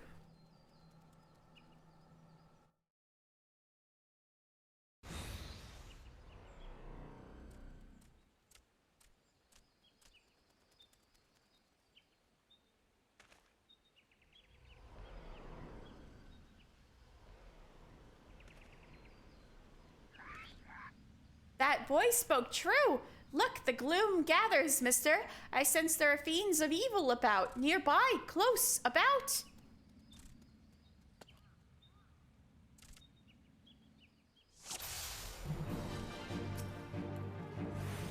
The gloom will change into great horrors if left unchecked. You must stop it with your black magic, spells, sorcery, magic.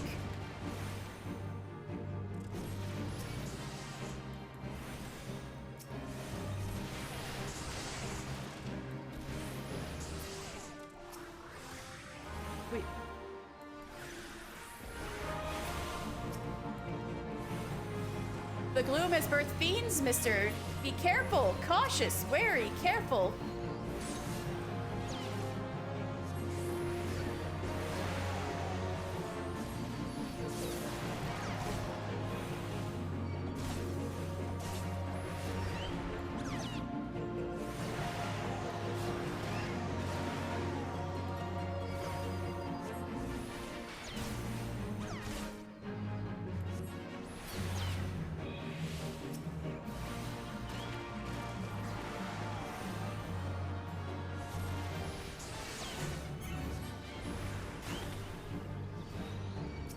Oh god, there's so many of them.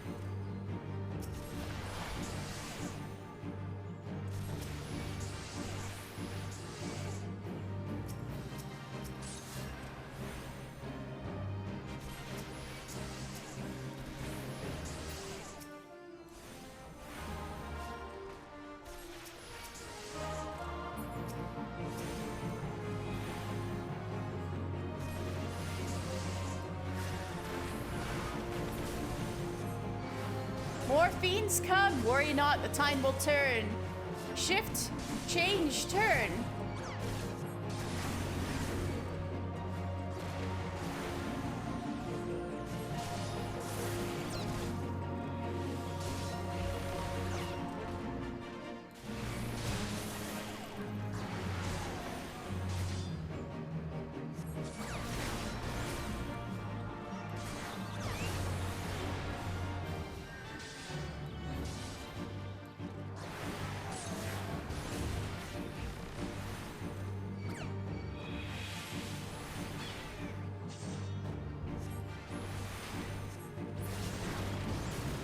Got him. Oh god, there's more. Maybe it would be more efficient if I take them out one at a time.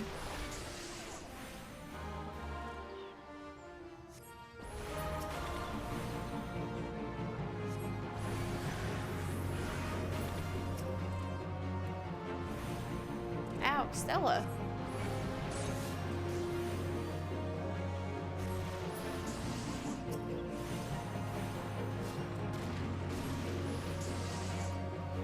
Do not falter, mister. We must endure.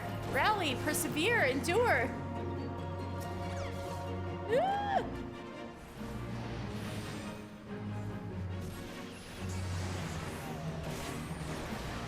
They silenced me? How rude.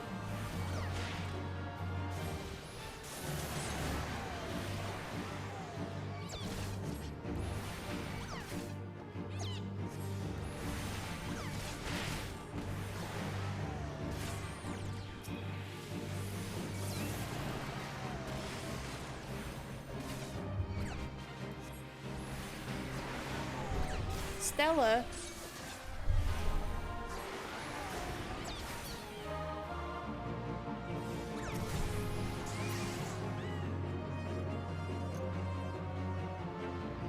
Wait, so what's going on in the chat? Shinekanar is your Bart?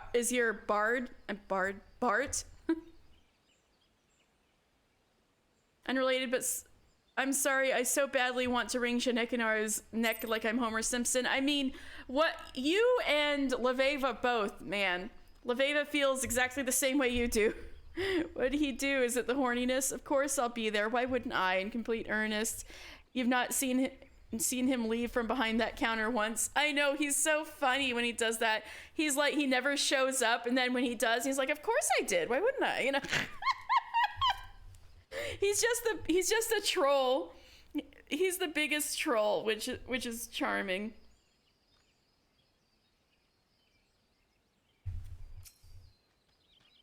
Well fought. The gloom is scattered. Scattered is the gloom. Let us return to Burgundy Falls. Yes, yes. Dozol Malak awaits us. You, me, us. All right, where are we at on the new sightseeing log? 6 minutes until the next one.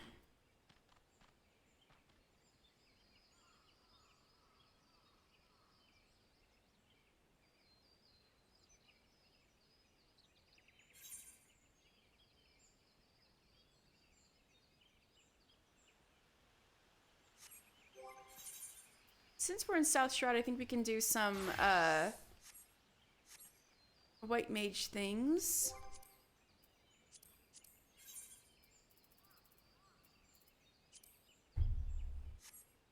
Oh, wait. He's in the bramble patch. However, we can still give the letter to Raya O that we got from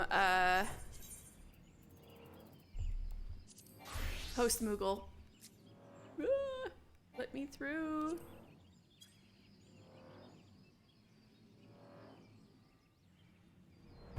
Stella, what are you doing to my computer?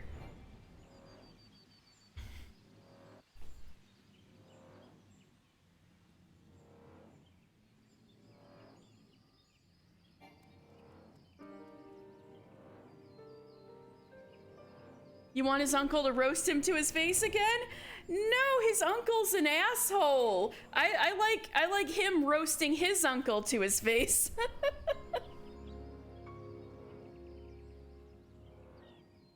My mark to the southwest. Hold on. Aha!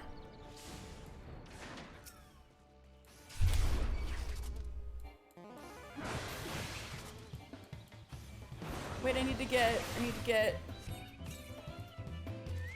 Karage-kun out here.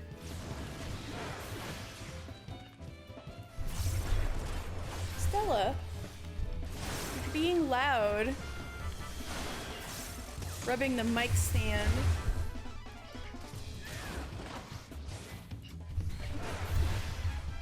Kimperon is a G. This is true.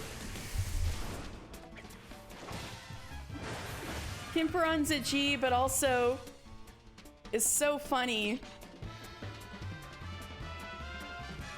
Who sucks? Tittle Grinch does suck.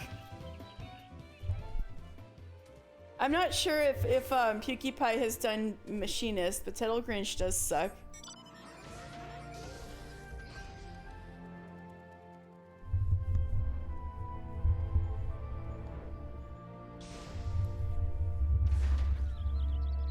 Yeah, he's in Machinist. You do want the guns, though. Ever does it hearten me to see your face, mister. Though this time less than others. Come, we've our roles to play in this mummer's farce. Give me my letter. Oh, wait! Oh, I need to go find a rune oh, wait, this is gonna be weird. I need to do the White Mage quest first because I need to go check on a rune anyway. And then it'll feel less weird if I show her the letter later. All right, never mind then. Let's go to the Bramble Patch then.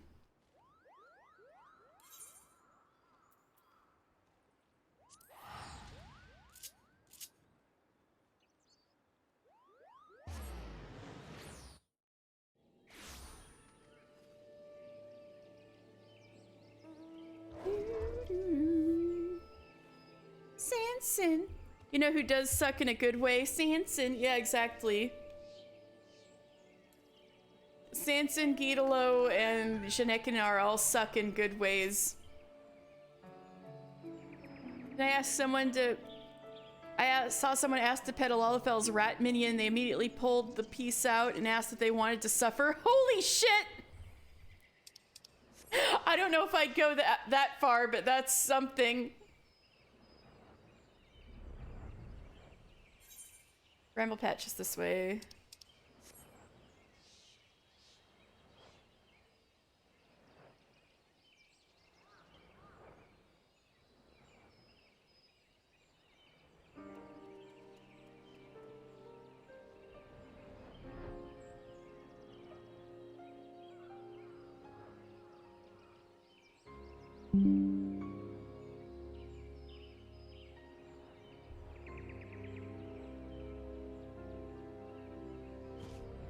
Arun, you good?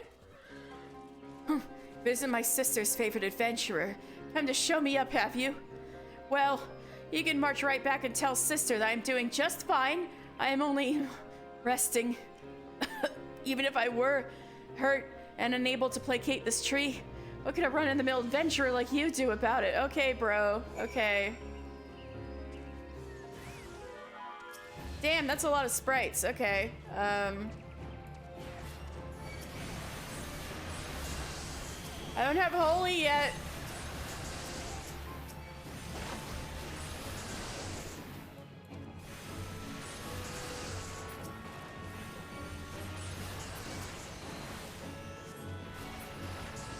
There, that wasn't so bad.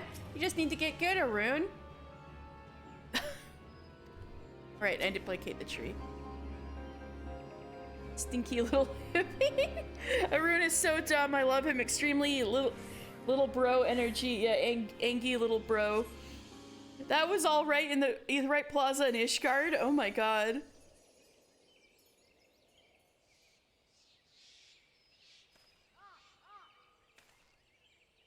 His little eye. Beginner's luck. If you think healing a sapling or two is going to convince me that you are a worthy inheritor to the teachings of Master Atoa,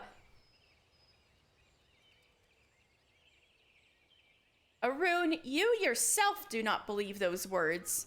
Yeah, I saw that. Sister, what are you doing here? Ryo is so cute.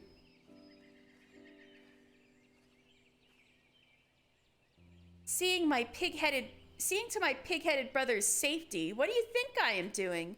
For better or worse, it would appear you suffer only from bruises to your leg and your pride. Arun, for all your obstinacy, I know that deep down you are no fool. No, you are wise beyond your years. You realize as well as I the dire fate that will befall Gridania if we do not quell the Great One's fury and restore peace to the wood. The adventurer is not Pudjolly, this is true, but what of it? Would you blindly trumpet tradition as the very forest turns against us and brings ruin to our home? We have a greater calling to answer, you know this. Aww, his little face. I do, sister.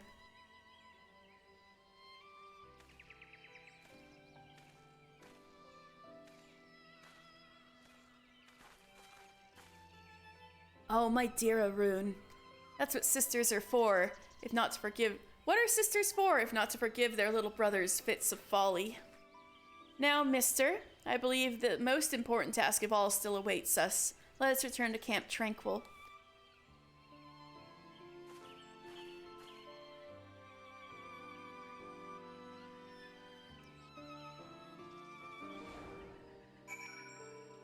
Rescuing the Pudgel's further your potential as a white mage. Woo! I think the sightseeing log is up. Yep. So, Leatherworkers Guild. Let me be a leather worker for this. I need to be this for my bae Geva.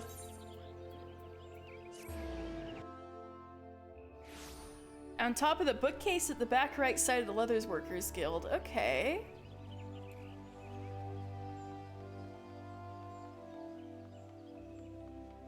He's staying so still as I'm like freaking sprinting. Yeva, what's up? Top of the bookcase at the back. Oh, here? Aha!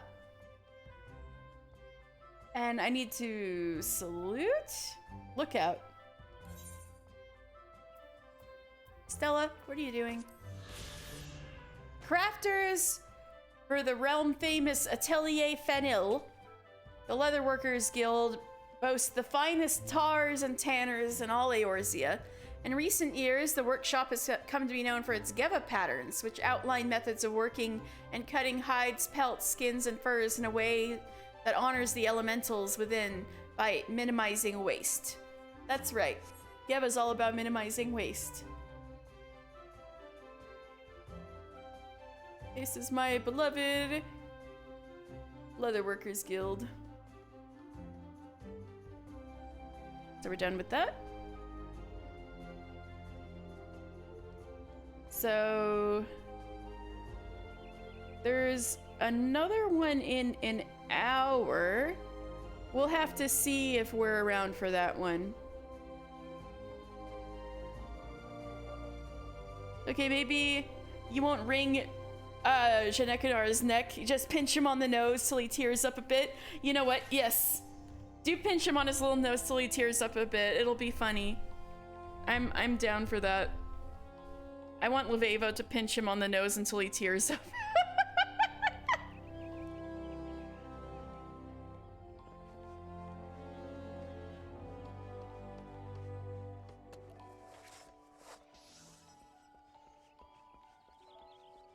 But we will meet that man in Heaven's Word. We still have a little ways to go before we meet those people. Stella, what are you doing? Maybe this is a good time to take a break anyway. I'll go feed Stella so she stops being so disruptive, and then we'll see if we can do one more sightseeing log in an hour, or else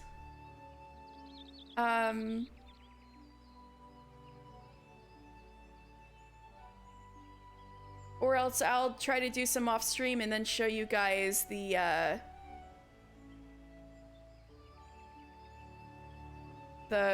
logs. Or we can keep doing them the next few weeks as I finish up this stuff. Anyway, I'll be right back. I'll go feed the cat, and if you guys need to go drink some water, get some snacks, anything like that yourselves, now's a great time.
I was AFK.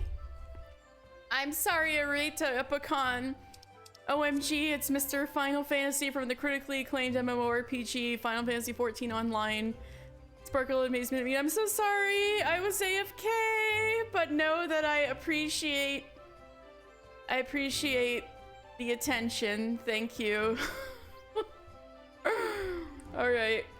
Hello, everybody. I'm back.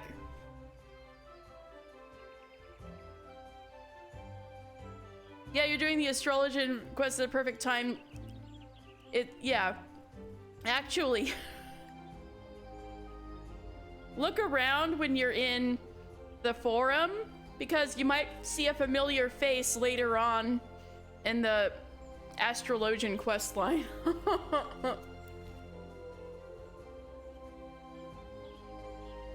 You're on the last step of your AR relic quest? Oh my god!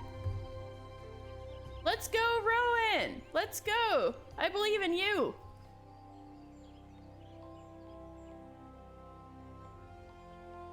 Alright, what should we do? What should we do? Let's go speak with Raya Osena.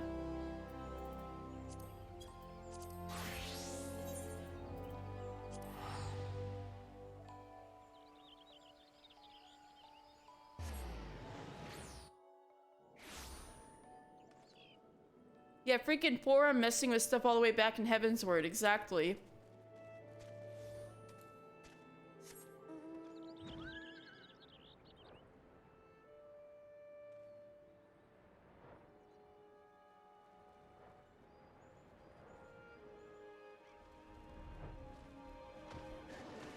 Hi. Mister, thank you. I knew it was only a matter of time before Arun came around to reason, and yet his hesitance to accept you was not entirely unfounded. When we first met, I promised that one day I would share with you the tale of how white magic came to be regarded as a forbidden art. Well, I suppose this is a good day as any for the telling. The tale begins some 3 millennia ago, in the 5th Astral Era. Right. No, so the Sanctum of the 12, I messed up earlier. Mixing up times, so at the very beginning of the 5th Astral Era might have been up to 4,000 years ago. 3 to 4,000 years old is how old the Sanctum of the 12 is, where you get married. Tale begins some 3 millennia ago. Or I guess it could have been 3 millennia ago, because it happened right after the Endless Frost. All right, I'm gonna shut up. So, around 3,000 years old is how old the Sanctum of the 12 is. I'll just say that. Tale begins some 3 millennia ago in the 5th Astral Era.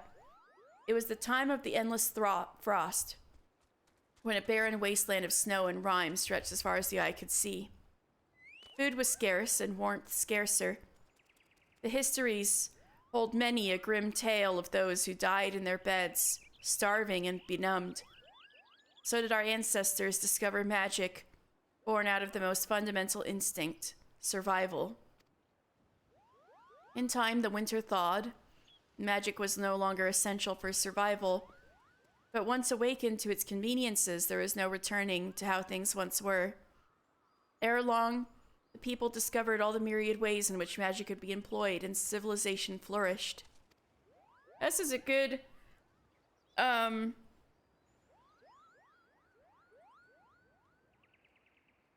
good way of,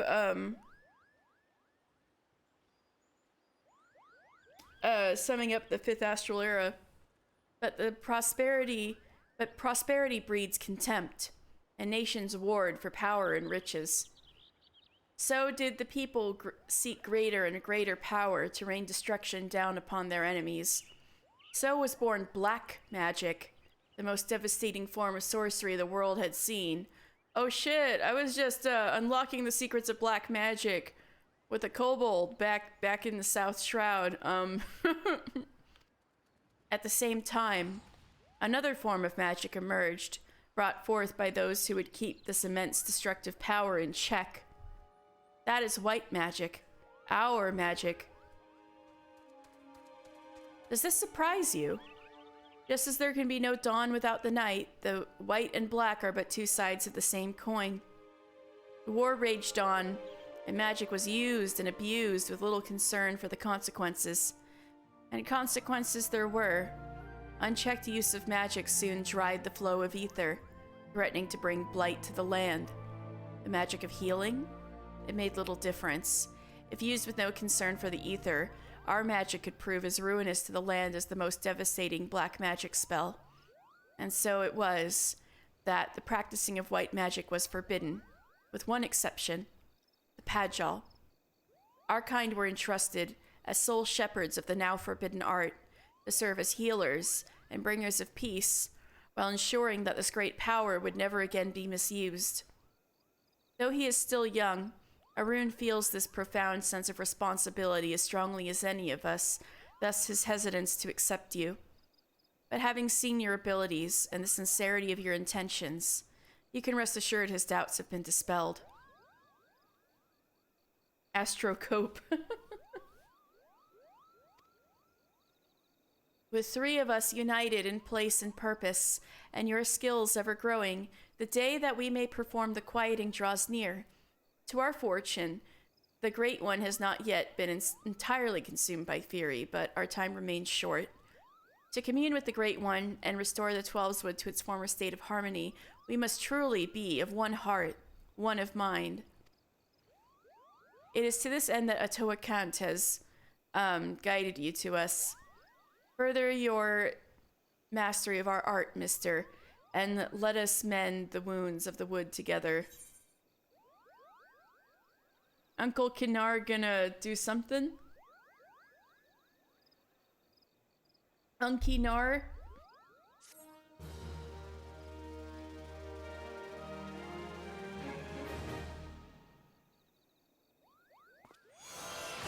Atoa Kant speaks unto you, imparting new powers. Cure 3!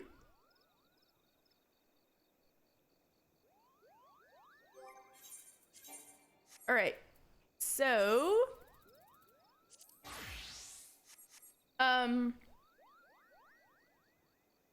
yeah, white magic and black magic both draw ether from the land and air, just the world around them.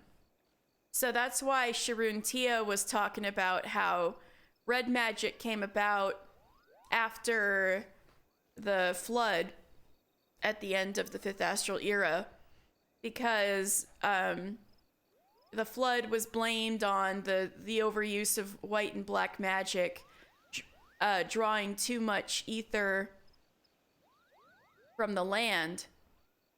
And so drawing ether from the land was forbidden.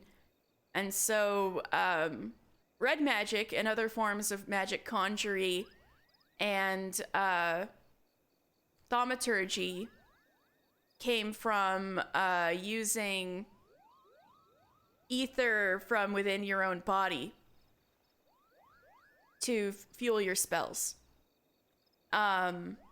But the potential of like how big the spells can get is bigger when you draw in the ether from the land around you. But it's bad to drain the land's ether endlessly, because if you think about it, that's exactly what primals do.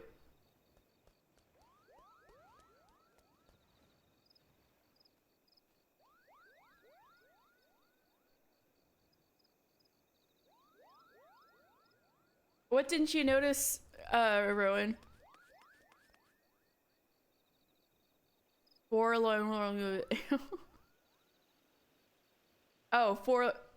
Check your chat log? Oh. Baba Booey. No, I'm so sorry. I didn't notice. No, Baba Booey. Hello.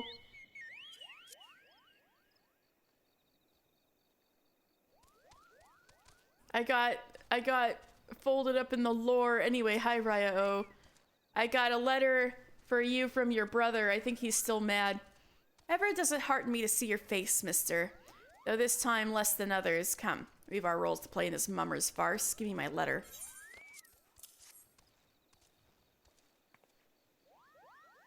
Poor Lamore, I think, is, Janikinar's asshole uncle. Yeah. And there it is. The letter from my brother. Thank you for the delivery and the certainty.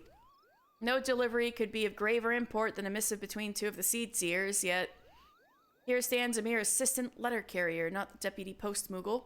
Curious, is it not, brother? We are in rare accord, dear sister. There is something amiss with the post moogle, a secret sorrow that has driven him from his duty. Oh!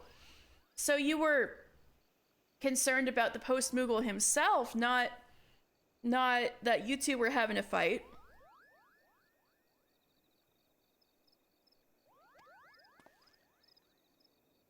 You are bemused, mister, and soon to grow vexed for want of an account. Know that this deception was not for your benefit. It is the deputy post moogle that concerns us. He has seemed rather derelict in his duties, and so we laid this test for him. If naught were amiss, he would be here now in your stead. In truth, we have seen little of the good moogle lately. Oh, we fear for him, yet he fears to show himself. What secret does he keep from his seed seers and his friends? If he fears to even show himself, this secret must keep itself poorly indeed. All we need is a look at him and we'd know. We would have your aid, mister. The work of a post-moogle is of too great an import to leave to chance. We must bring the post-moogle out of hiding into the light of truth. Take this letter to him, good adventurer. Tell him not of us, not a word. Tell him this letter comes from a Twin Adder soldier and must be delivered to a sylph of ill repute in the East Shroud. You will beg the post-moogle for aid. Show him that in your callowness you cannot find the destination. His vanity shall push him out, and his affection for you will pull him in directly to Little Solace, where he shall find us instead of the wicked sylph. We'll settle this once and for all. Fornication.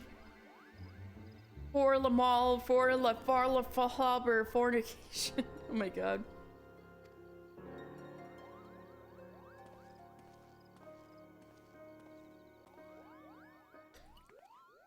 Alright. So we will go save the post-moogle, but before that we got more white mage lessons. We are sure busy, aren't we, Raya-O? Your command of white magic has advanced considerably, mister. Yes, the time draws near. Let us begin our preparations for the quieting. At its roots, the ritual is no different from the acts of pacifying that you have already performed. The difference lies only in the difficulty of the effort. The Great One possesses a power unfathomably more immense than the elementals you have communed with thus far. Power so immense that a mage might be easily overwhelmed by the sheer force of its will. To prevent such a catastrophic fate, our tradition decrees that a special garb must be donned before performing the ritual. Oh, my level 45 gear? I prepared for you these pieces, but I fear they will not avail you in their current state. So it is that I would send you on a journey. I trust you know the story of Atoa Kant. The rare among the Pagil, he left the forest behind to travel the realm, healing the land and its people. As tribute to his wanderlust after he passed, his ashes were divided among several urns, which were in turn carried to the far reaches of the realm. And it was there, in the distant lands that the great mage so loved, that his ashes were buried, and monuments erected in his honor. You are to go on a pilgrimage to these sites and receive the blessings of your forebear. Only then will the garb I've gifted you be imbued with his divine powers. Mind you, you will find that these places are not as welcoming as they might have been in Master Atoa's time. The first site is on the shores of western Lenosha, a place now feared as the Serpent's Tongue, home to a band of vile pirates. The next is to be found in Mordona, in that overground labyrinth of roots and vines so affectionately known as the Tangle. I do hope that Master Atoa's ashes have survived those most oppressive environs. The third site I would have you visit is perhaps the most treacherous location of the lot, Rabon's Push in northern Thanalan, a stone's throw from an Imperial stronghold. I urge you to exercise extreme caution. Okay.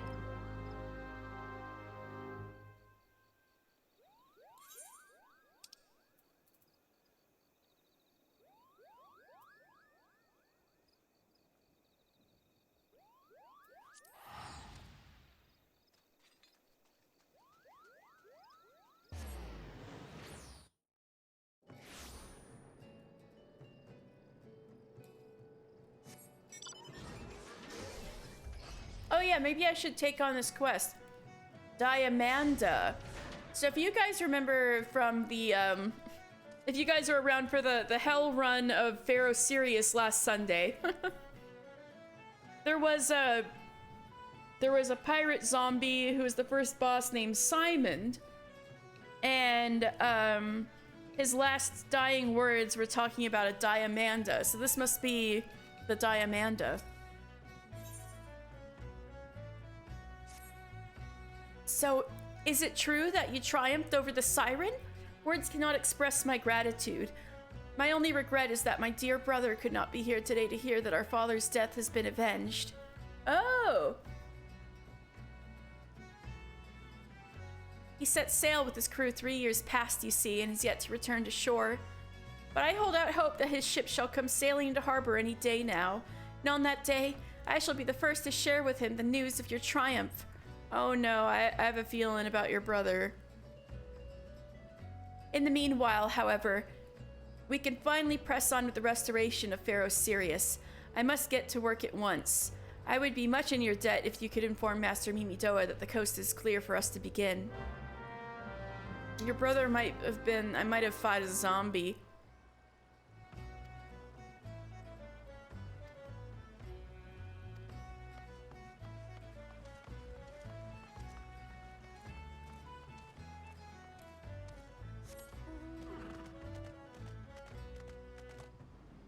Oh well, I'll do that later. Okay. Let's go find the ashes.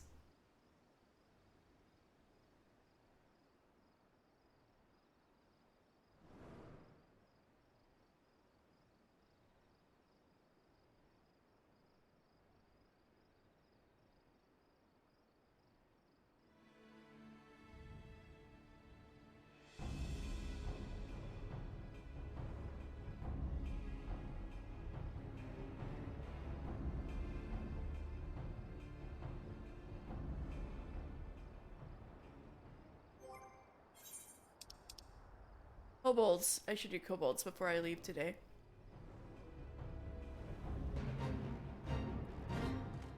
Epitaph to Philosophy. That really is just tucked over here, huh? The gravestone is inscribed with an epitaph, paying tribute to the life and deeds of the great mage, Atoa Kant. I gotta pray. Right.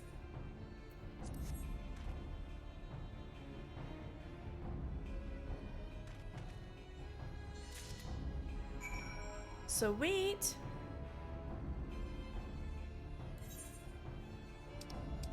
For the northern Thanalan.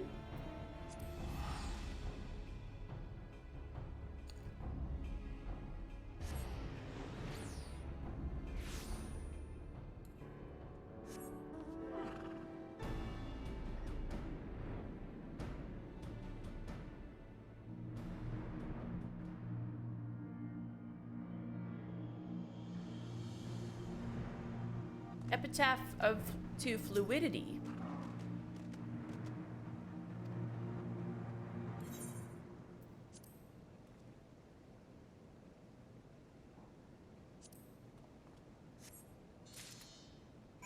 Sweet. My garb is now blessed with the...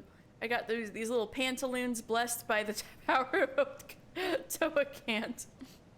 Now the Tangle.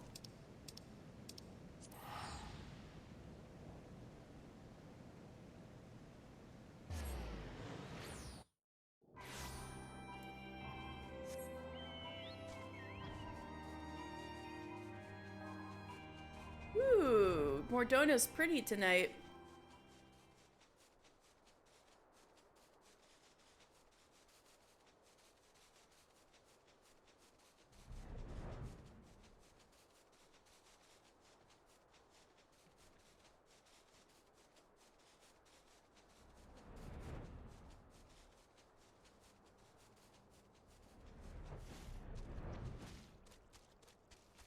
Epitaph to Discovery.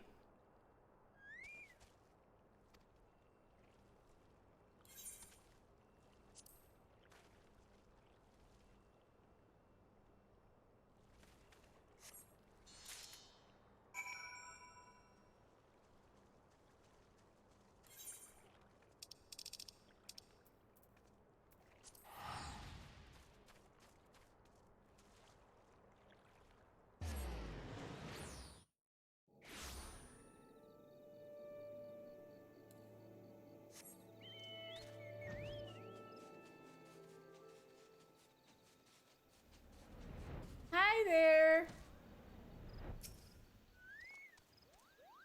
Your safe return heartens me, mister. I can feel a newfound power emanating from the garb I gave you. I trust that the stage of your pilgrimage was a success. Now that you have traveled the realm and seen the land as Master Atoa did, I would share with you the rest of his tale. The histories claim that Atoa Kant disappeared in the mountains of Ogomoro, the kobold motherland. This is not untrue, but there is more to the story. When the great mage did not return from his journey, one of his most devoted students went in search of him. As the legends have it, the young mage single-handedly fought off veritable legions of kobolds while scouring the mountains for any sign of his master. Sadly, it was all as all had feared. Though the young mage eventually found his master, the great Atoa Kant lived no more. As if the death of the man were not enough, Thyrus, Atoa Kant's great staff, a mighty relic passed down by his ancestors, was lost to the shadows. Undeterred, the young mage fought off the kobold hordes to carry his master's remains back to the surface. A ceremony was held to honor Master Atoa's life and deeds, and urns housing his ashes were carried off to the far-reaching frontiers of which he was so fond in his living years. All the urns, that is, except one. Yes, though the precise location is known to only a few, Master Atoa also rests closer to home. Here in the Twelveswood, not far from Proud Creek, you will find yet another monument to the great mage. Take with you this habit, and pay your respects as before. If you keep pure intentions in your heart and in your mind, then the healer's robe shall be your reward. Okay. Oh yeah, I should put on,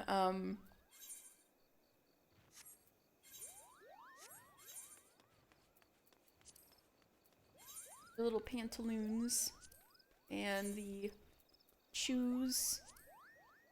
Okay. Now let's go to Proud Creek.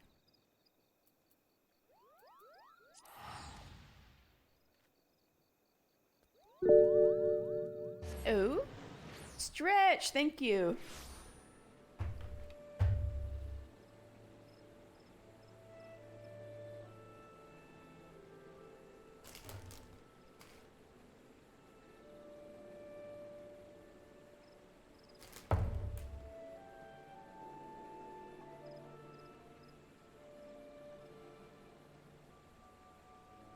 I needed that stretch. Thank you, Rowan.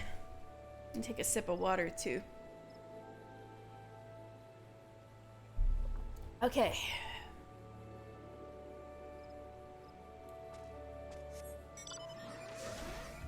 I'm doing White Mage quests.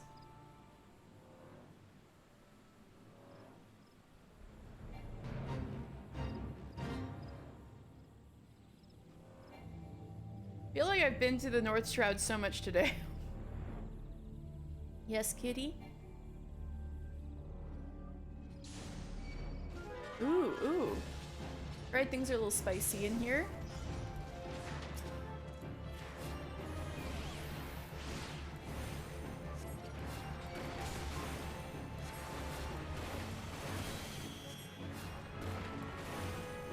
Whoop.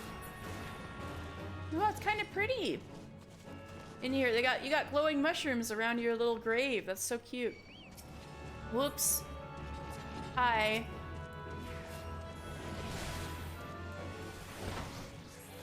Oops. Ah!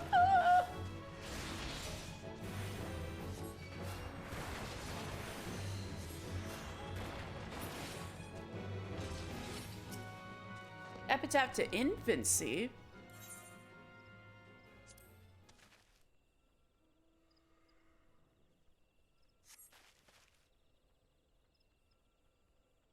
Isn't that what I was supposed to do?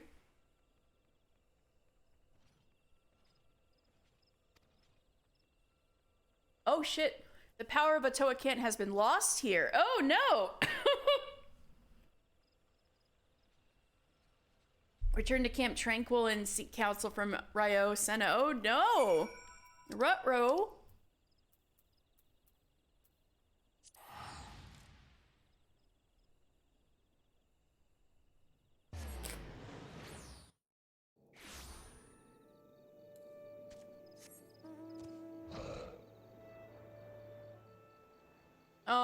It didn't work. The grave don't work, Ryo.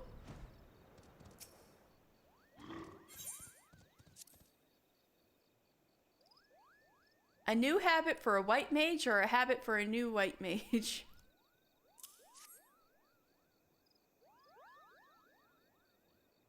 The urn holding Master Atoa's ashes was stolen? This cannot be. Grave robbery is damnable enough crime in itself, but what manner of scoundrel would dare defile the resting place of a Padgel?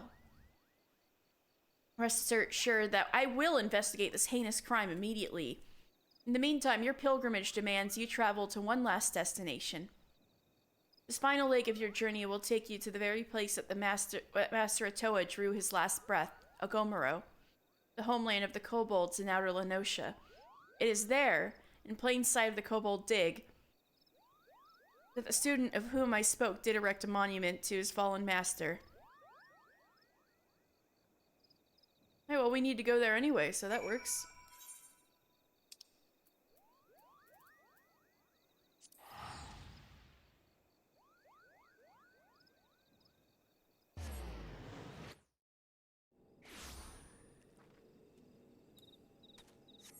Actually, maybe I should do that first. Do the kobold quest.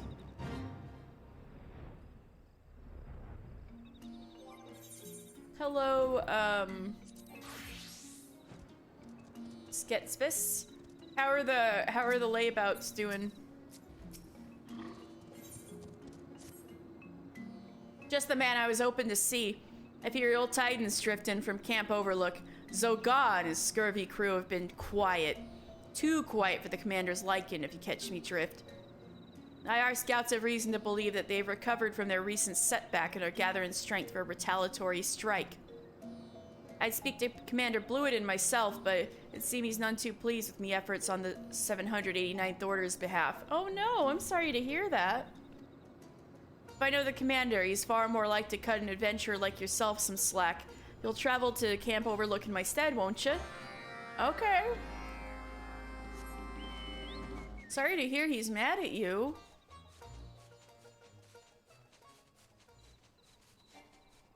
Oh wait, is right here the grave? Then, whoa.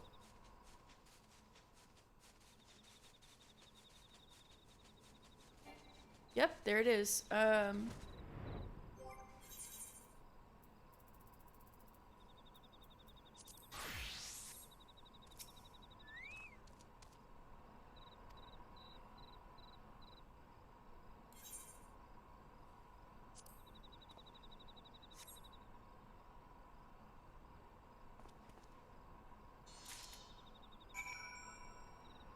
All right.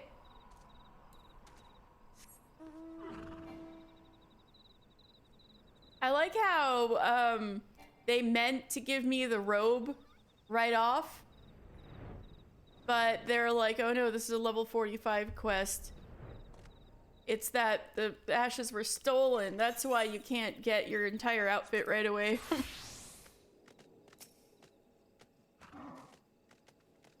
Oi, mister. You meet Dad? No. You haven't happened to see my favorite lieutenant around, have you? I'm afeard dear Sketsvis has steered us right in the eye of a storm. Our creed might be till sea swallows all, but I wouldn't mind if it swallowed her first. Be nice to her. Any road, you've been working with her up till now, right? Good. That means you can help clean up this mess. Now listen, and listen well. Me scouts just returned from Mugomoro. Seems our friend Zoga was so enamored of your little prank that he's united the most powerful orders in the tunnels under his black flag.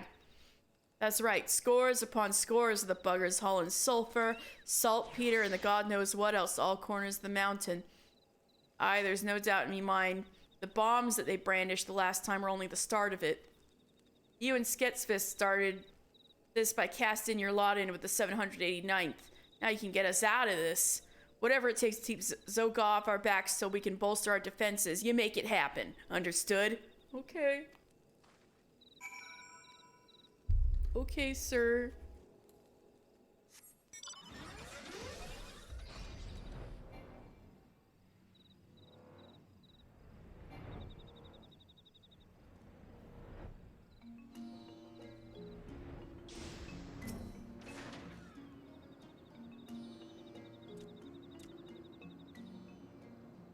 So it's as I feared.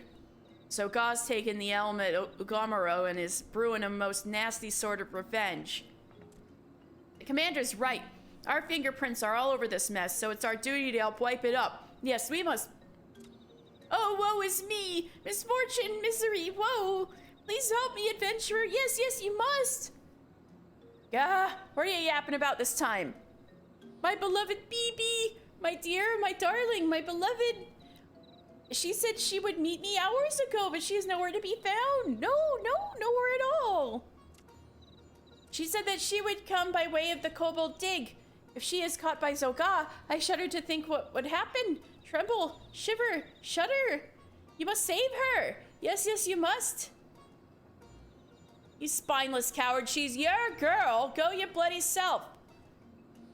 Ah, I have better luck squeezing ale from a stone than talking sense into this one. Let's go, mister.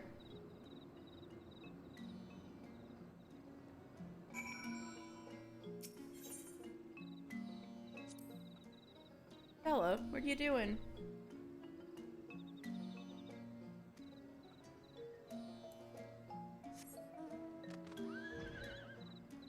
Night Stella is sitting on my lap. Aww. Sweetie, you just wanted to sit on my lap.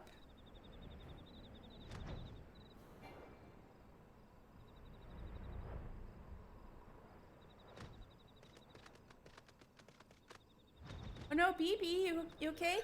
I'll boil you, cook you, paws off you brutes, you beasts, you savages, you brutes. You come here, why? Yes, yes, to die. Looking for trouble, are you? Yes, yes, you are. We'll gut you, slice you, slash you, gut you.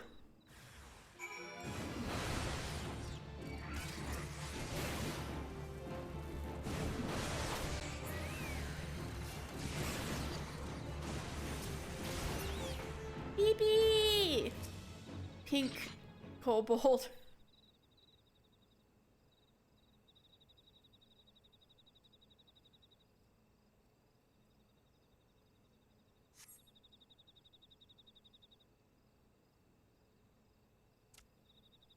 Free at last! You are Gigu's adventurer friend, yes? Yes, yes, you are. I knew that coward wouldn't have the courage to save me himself. He is useless. Hapless, hopeless, useless. So scared was I. Yes, yes, I was petrified. I came to deliver those plans and... The plans! They're gone! Missing, vanished, gone! What plans? Why, the plans for Zoga's new furnace. I must find them or Zoga will punish me. Yes, yes, his wrath knows no bounds. Oh no.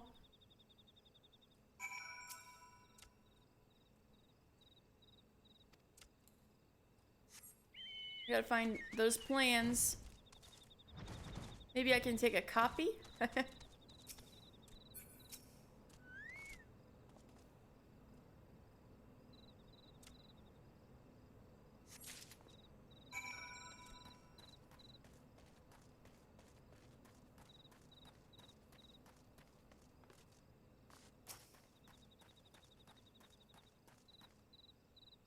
Oh, whatever shall I do? Without those plans, I'm as good as dead. Slaughtered, butchered, dead. Could it be? Yes, yes, you found them. This is twice you have saved me, adventurer. So brave you are. Daring, dauntless, brave. So different from a certain kobold I know. So different from me. Harsh I am to Giku.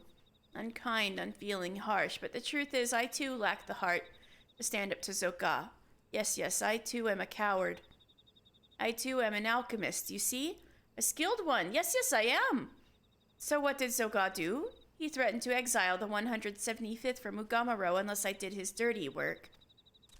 A furnace he wanted, but not just any furnace. No, no, a fiery, fearsome, formidable one. A furnace to end all furnaces. I have no wish to serve Zoka.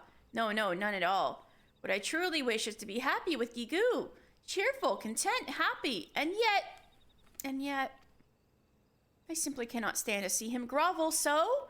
No, no, I cannot bear it. I am no better, this I know, but Gigu is different. Yes, Gigu is a leader of kobolds. I beg you, adventurer. Yes, yes, I do. Take this to Gigu, so that it might stir his heart. Rouse, shake, stir. If this fails, there is no hope for him. No, no, none at all.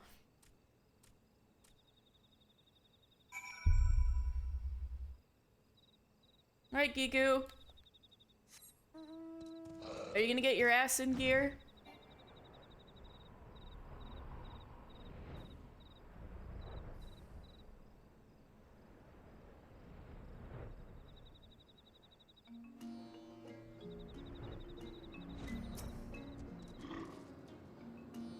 Baby, my beloved, my fair, my darling, my beloved, will I never gaze upon you again? My BB is safe? Oh, joy! Glee, happiness, joy! And what is this, a letter? What? Threatening my beloved BB? This time Zoka has gone too far. This is unforgivable, inexcusable, unpardonable, unforgivable. Oh, you're gonna go, Katie? Oh.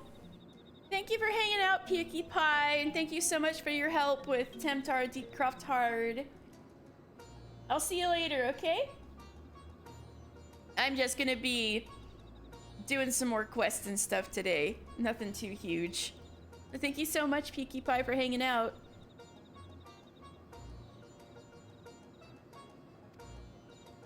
I will not take this sitting down. No, no, I won't take this letter straight to Bucko and have him do something immediately. Aww. Yo. I always like hanging out. Thank you. It's so nice to have people who come here every Sunday and hang out. I always look forward to it, Pinkie Pie. Thank you. You have a good night.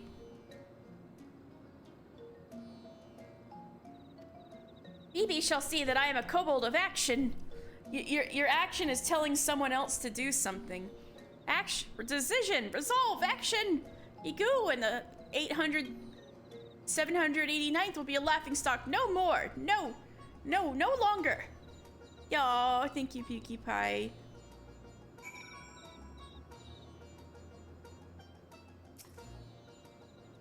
Well, I suppose some sign of life out of him is a start. Though it'd have been nice if something had put the wind in his sails before the poor kobold last got kidnapped.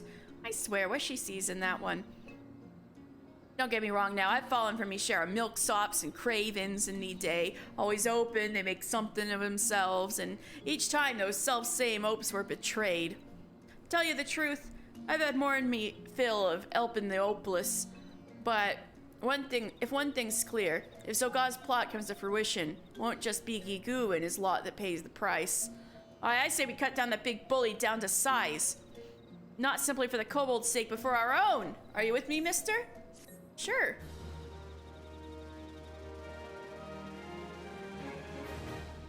Alright, we're friendly. Alright, so that means we're working on everything now. Alright.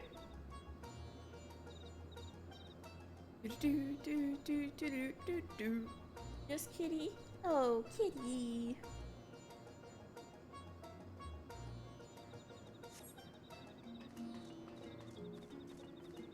Kitty, having you on my lap on top of this chair is nice, but my leg is starting to hurt a little. Alright, let's go back to Raya O.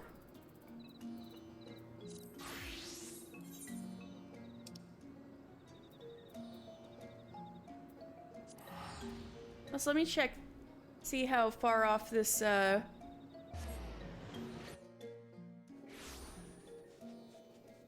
next. 17 minutes, okay. That's not bad.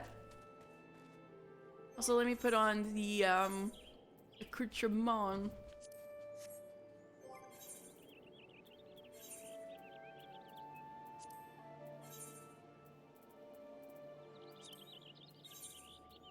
There we go.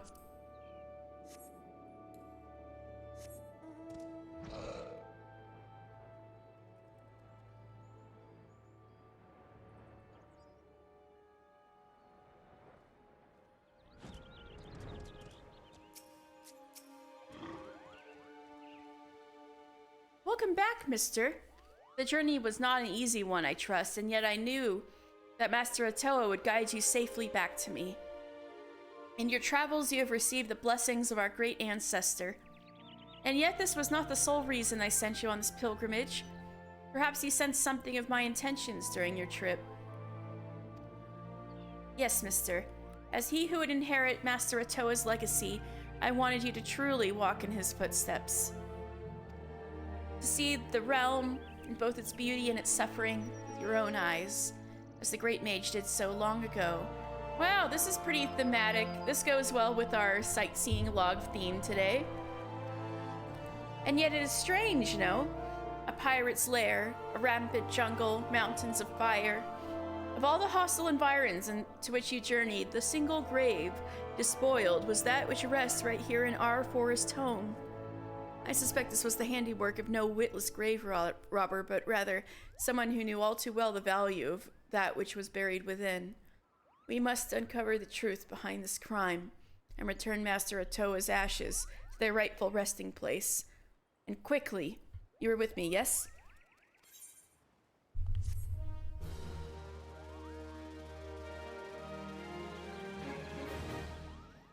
Okay. Yearn for the urn. Grave robbery is a loathsome enough crime in its own right, but to defile the resting place of a pagel, such an act could only be performed by the lowliest of bandit scum.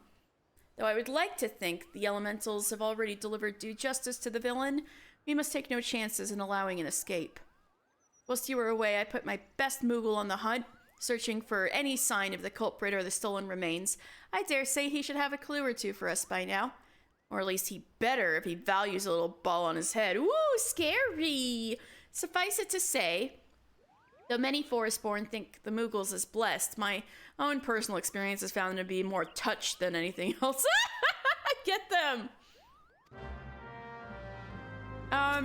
She was right next to you. You heard all that, didn't you, Koopa? Oh, mistress, you shouldn't say such hurtful things. It's most unbecoming of a seed seer, Koopo. But fine, don't listen to me. Why, I told her just the other day that this is why she remains, shall we say, unspoken for. She might not react to that phrasing at present, but her ire was indeed fierce, Koopo. Of course, you have not come to discuss my mistress's temper, but the grave robbery. A most unforgivable act of villainy, if I do say so myself, which I believe I just did, Koopo. I am pleased to say, and you will be pleased to hear, the culprit did not escape Moogle eyes, Koopo. Well, my eyes he did escape. My associate, Puknapuki, however, claims to have seen a band of ruffians skulking off in the direction of Red Belly Hive with various stolen goods in tow, among them a rather conspicuously elaborate urn, Koopo. I do not know what the Red Bellies are up to, but surely it can be nothing good. Please, mister, go quickly. If the urn is lost, I fear Raya Ozire will be the least of my worries, Koopo.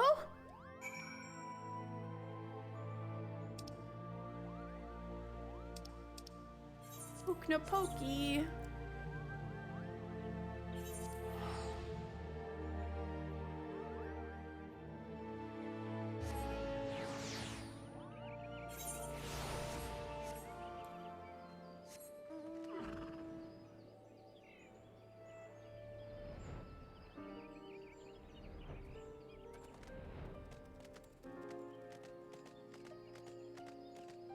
Hello, sir? What a nice hiding spot you got here. Those thieving crooks! Those crooked thieves! Defiling the resting place of a Pacho? Why, no amount of thrashings, lashings, and bashings would suffice. Kupopo? Why, if it isn't the dashing white mage Kupcha spoke of, and not a moment too soon.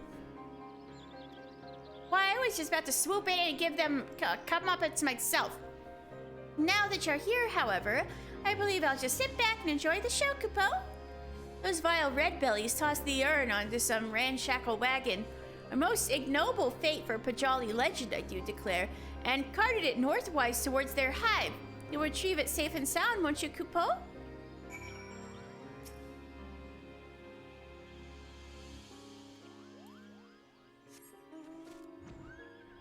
Right, red belly hive. Here we come. Alright, what is this one? Oops. Is this Bard? Yep. Right, we'll come back for Mr. Jeantel in a sec.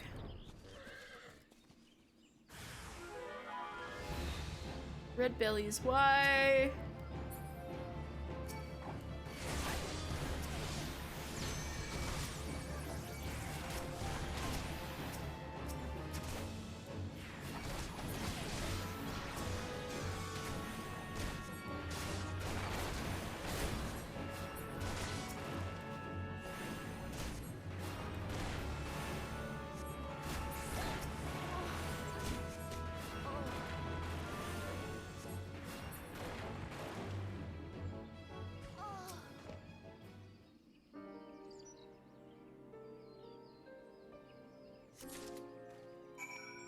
Alright, we got the yarn, good. And we'll go to Raya O, but first, since we're here, let's go see Uncle Jeantel.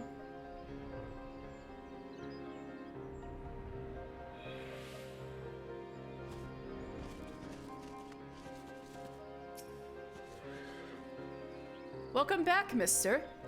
I can almost hear the cries of mourning that have seared themselves into your soul, that you remain unbowed by such anguish as a testament to your spirit's fortitude. Yet even as your heart swells to contain these new experiences, you must not neglect your skills with the bow. A resilient heart must needs have a robust body in which to beat. Once you have trained both in equal strength, then shall I perform for you the ballad of the vainglorious fool. I'm ready to hear a song.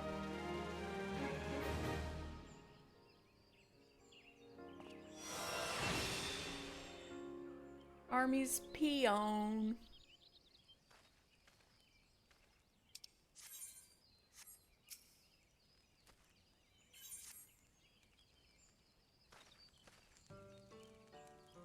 Welcome back, mister.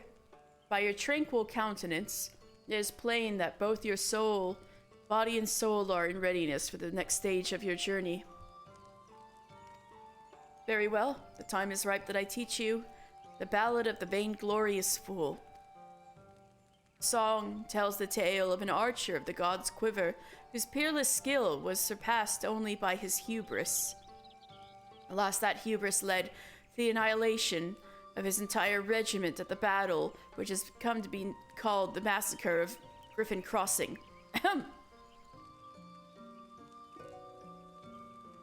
Standing guard in dead of night, an archer wearying of the sight, drunk on pride and starved of glory, forsook his post to claim victory. 10 score yalms had the archer crept, when shrinks rain out whence his comrades slept. For he was not there to see the knives, nor to ring the bell and save friends' lives. Tell me, mister, what lessons can be learned from this tale? Ah, but hold that thought. What your tongue claims to understand interests me not. As before, I'd sooner have you demonstrate the fruits of your learning with bow in hand. This time, however, you shall have the pleasure of my company. I would have you escort me to the Gelmora ruins in the North Shroud. It is there that some few fallen from the massacre of Griffin Crossing have been laid to rest. Pray honor this place of remembrance with a bouquet of lilies. Nimia lilies? Heed me, O puissant Elthic. Cast thee back the reins to the firmament that we might gaze upon the battles of yore. Stella, what are you doing? Goodness gracious, girl. I fed you, I let you sit on my lap. What in the world do you want?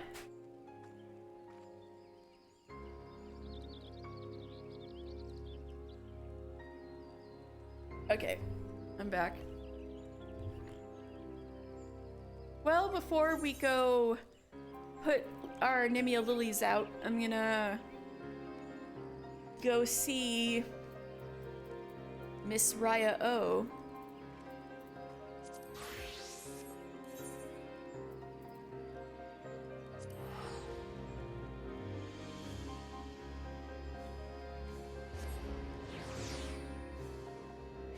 Oh no, 2 different relic quests need you to run Circus Tower multiple times. I mean, the runs would count for both of them, wouldn't they? I would hope. I hope. Oh no, because you need to wield the weapon, right? Oh wait, never mind, never mind. For a second I was like, oh shit, you don't have to have the weapon on for each one, do you? Not for the Shadowbringers relic. Whew. Okay.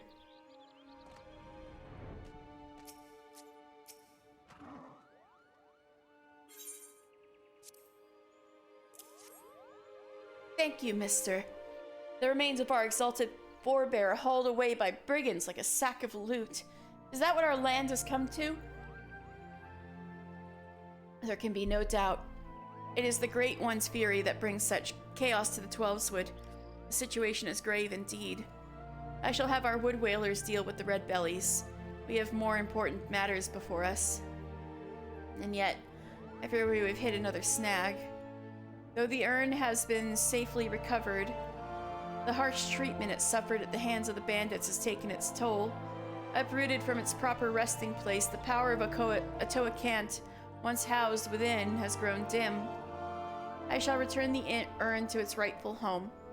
Perhaps over time it will return to its former state. And yet I fear time is a luxury we do not have. We must explore other means to enchant the ritual garb. I will consult with my brother to see what knowledge he might have to offer. In the meantime, I would ask that you master your newfound skills as best you can. There is no telling when the Great One's fury might grow too strong to contain. We must ever be prepared. What was that? Holy?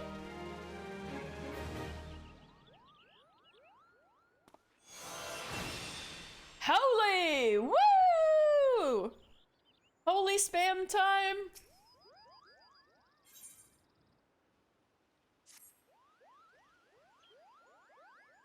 Congrats on blinding everyone in the dungeon. Yeah! Bene time! Oh yeah, now it's time for Bene. Very Bene. Forgive me, mister. Brother and I have considered every possibility and attempted every incantation at our disposal, but I fear the task of completing the enchantment has proven beyond our abilities.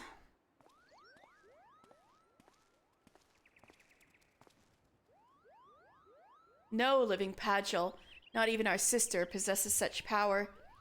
Without the blessing of Atoa Cant, there is nothing we can do. With the ashes returned to their rightful resting place, Atoa Cant's spirit will return. Surely it is only a matter of time. Look around you, sister. Open your eyes and ears. Time is the one thing we do not have. A rune? The fury of the Great One mounts with each passing moment. It will not be contained much longer. No, the time for waiting is long past. Now is the time for action. But, Mister's garb! The enchanting is not yet complete. The situation is far from ideal, yet we have no choice. We must trust in Mister's powers and do what we can. Do I hear you right, Arun? Why, it was not long ago that you objected to Mister's very presence at the ritual. I may be stubborn, sister, but I am no fool. I have witnessed Mister's abilities with my very own eyes. There can be no doubting that he is a mage of the white. One as worthy as you and I. A rune? If you would place your trust in Mr. So, I see no reason why I should not. Very well, let us hasten forever, Shade. Yeah, let's go! Arun said something nice to me. Slapping a Benny on him. Every time you cast a heal on someone, I imagine like I'm slapping a band-aid on, and since it's Meow Meow, it's like a very like pink and patterned kid's band-aid, right? With characters on it.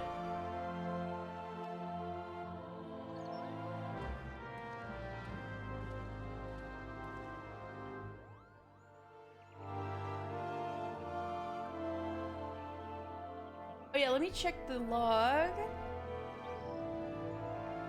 Oh, we've got a minute. So we can just finish this up and hopefully we'll have some time and we can catch this last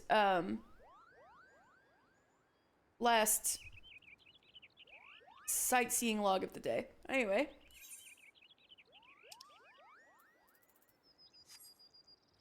You need to go to Evershade. Wait, not Thanalan. What am I doing?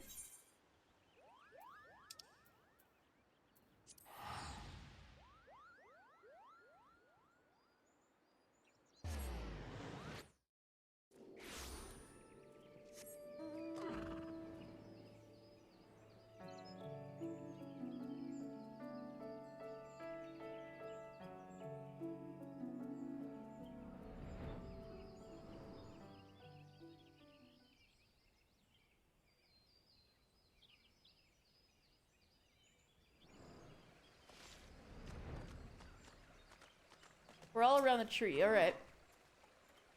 Mister, I speak to you now as my peer. The fate of Gridania lies in the balance. We can ill afford to fail.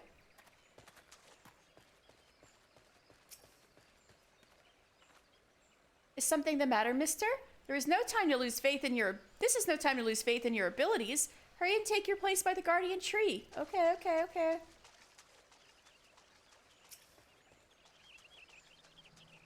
Right, we're all in place.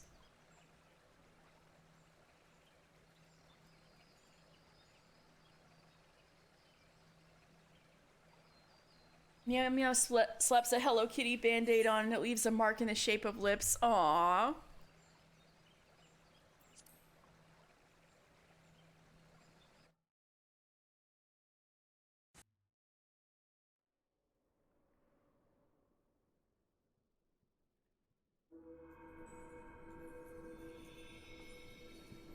We're white magicking.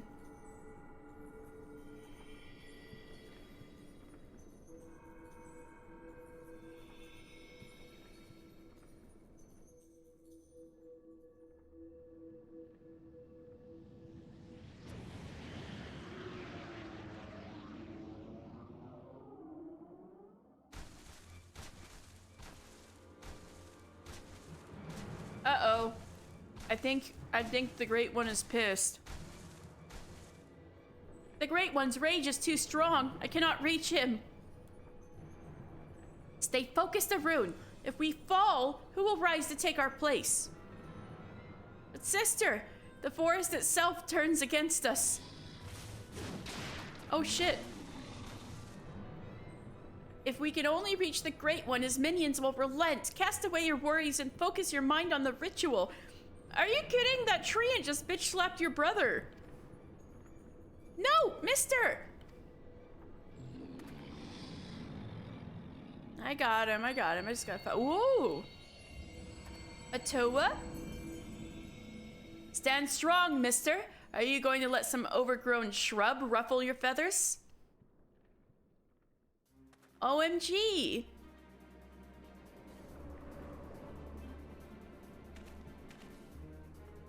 The white mage. And the two of you, don't you have a ritual to perform? Do my eyes deceive me? This is no time for chit-chat. Ryo, Arun, mister, focus your energies on the guardian tree. We must quell the Great One's fury, dispatch its minions, and resume the quieting. Shit, dog. Alright, we got a ghost on our side.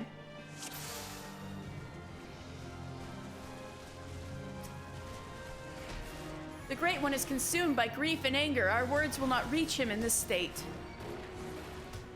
Fear not, my children. I will protect you. Focus your energies on the quieting. Oh, I gotta heal the tree, right?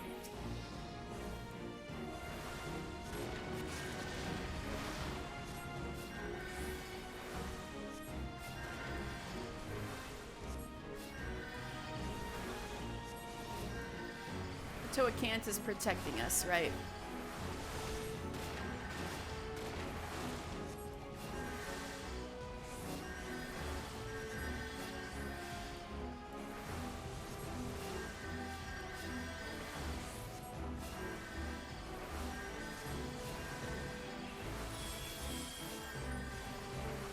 The fury of the Great One is somewhat quelled. That's good.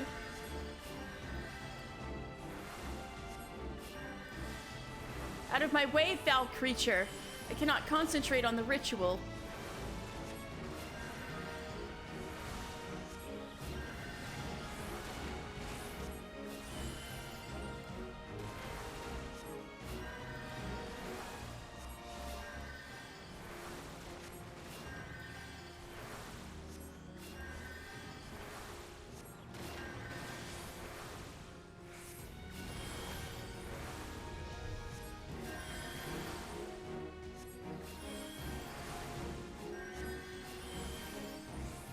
I know, right? Oh, y'all.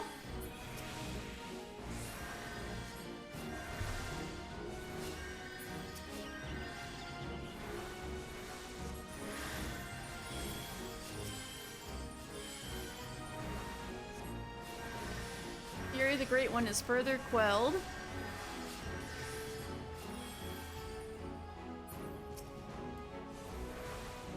That's the spirit, my children. I feel the Great One responding. Stand clear unless you fancy a trampling.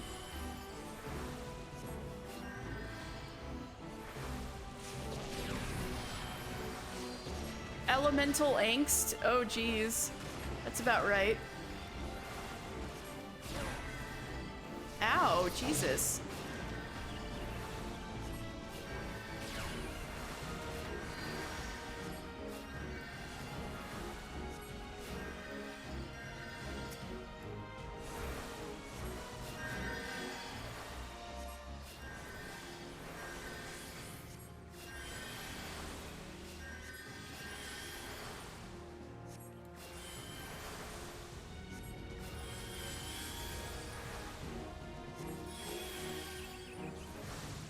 Are we good?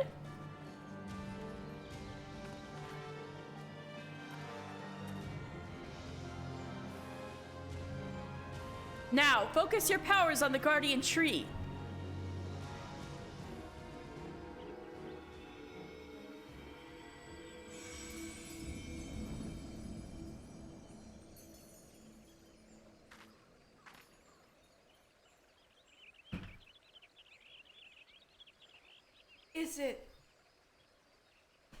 Is it over? The Great One's anger abates. You have done well, my children.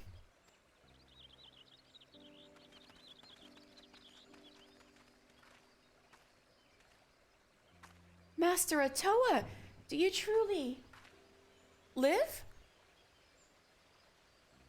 Live? Not as you would define the word. Mayhap in the heart of Mister here, whose strength I borrowed to join you. It's a miracle. Aye, it may very well be. Or perhaps the Mother Crystal heard this old soul's wish.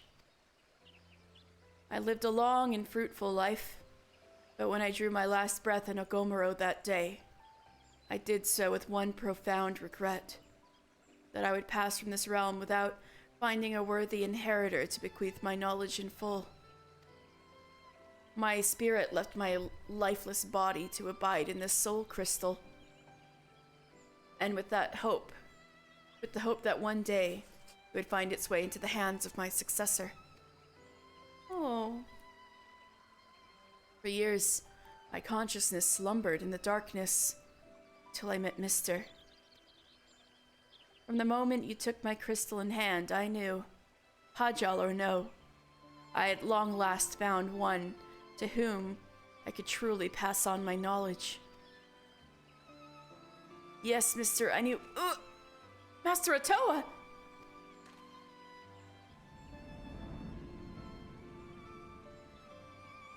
The power of the crystal grows faint. It would seem that my all too brief sojourn here has come to an end.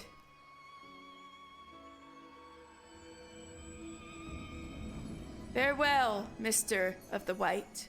Farewell, my children. I leave my forest home in your capable hands.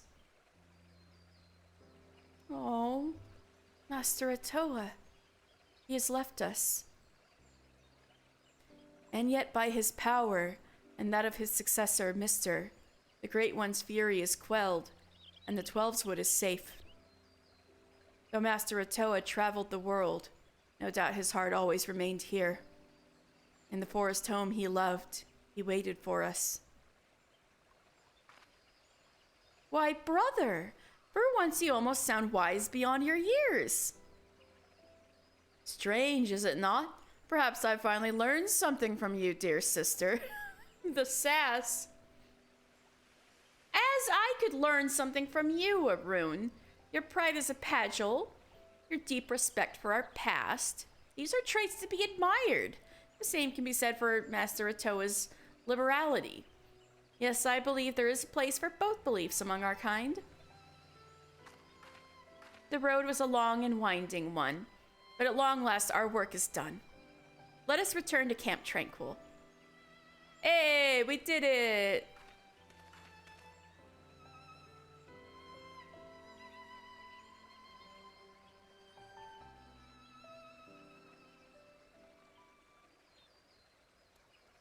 You restored harmony to the forest.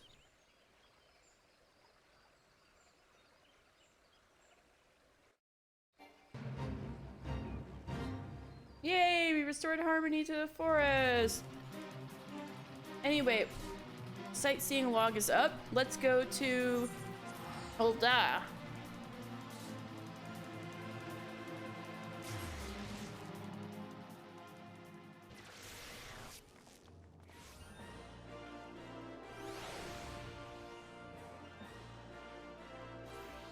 So we need to go to drop down onto a lamp that's next to the Weaver's Guild.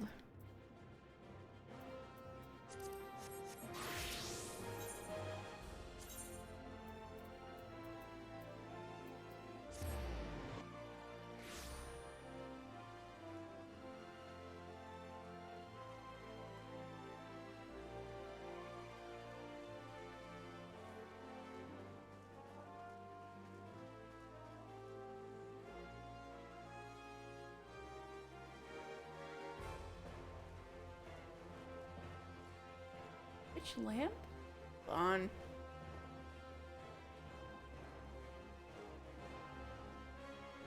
Oh, right on there. Okay.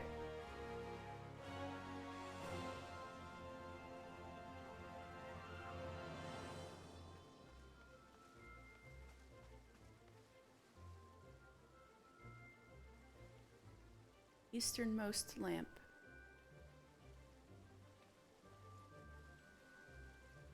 That one. We need to drop onto this lamp. Alright, let's hope I don't fuck this up. Okay. Okay. Yeah. No!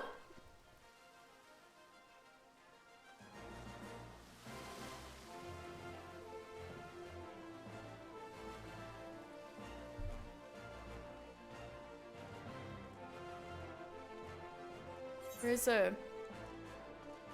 You just go upstairs or something. Ah!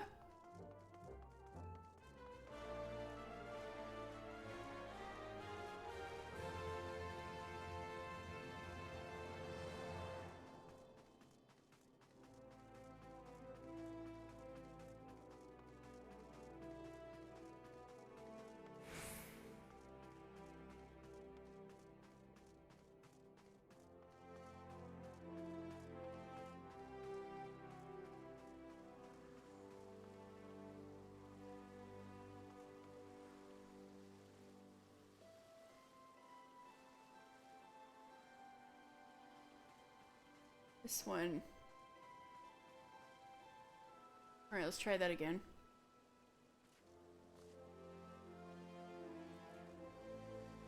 Oh, I made it! I've arrived at Vista!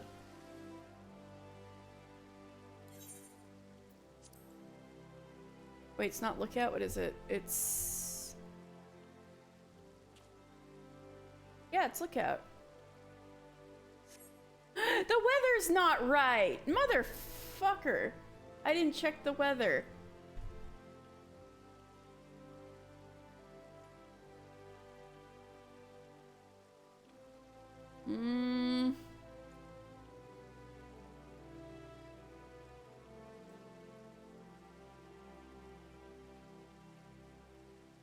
Well, at least I know how to get there now. Oh, that's a bummer.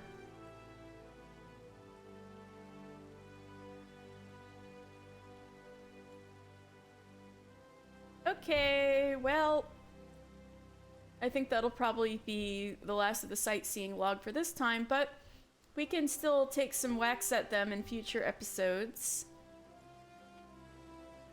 I'll keep this page up with what we've completed so far.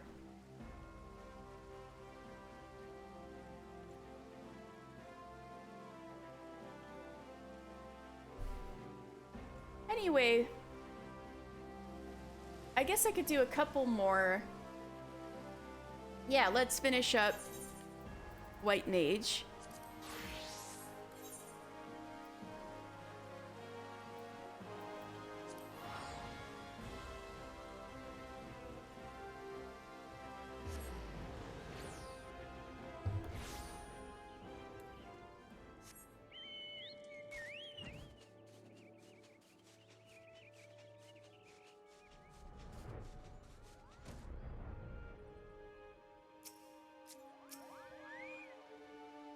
To meet Master Atoa in the flesh.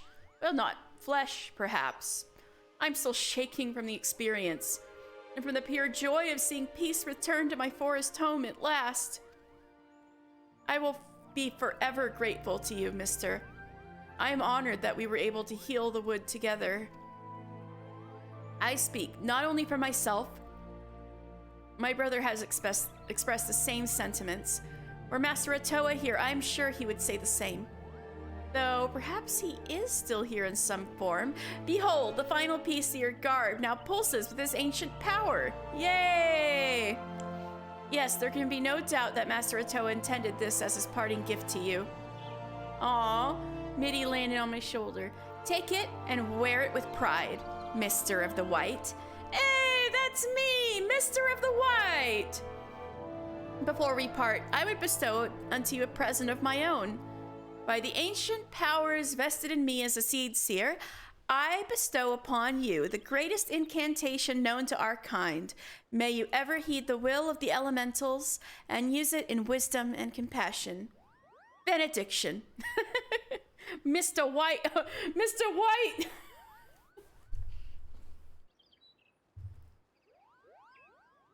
Yo, Mr. White.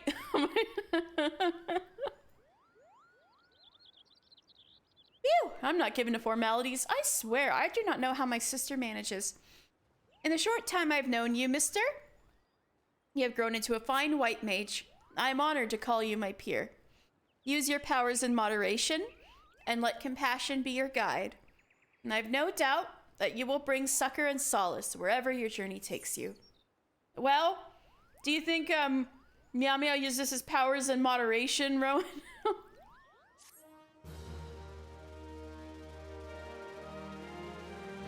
No. Atoa can't speak to you imparting newfound powers. Benediction. All right, we're done. Benediction. And now I can put on this. Hey, I'm a white mage. Look at Mr. White. Mr. White. Yo. Wait, I need to pull out the cleric's attire.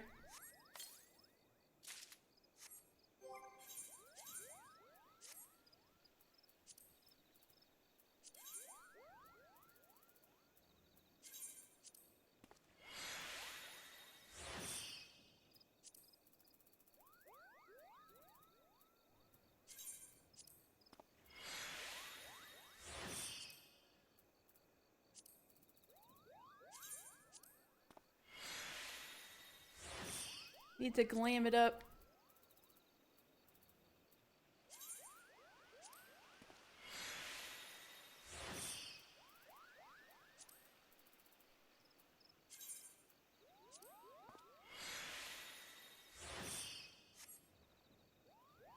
Hey, actually, that red, darker red kind of pops more, doesn't it? It's got the cute little design going, too. Yo, isn't Mr. Final Fantasy cute? Let's go.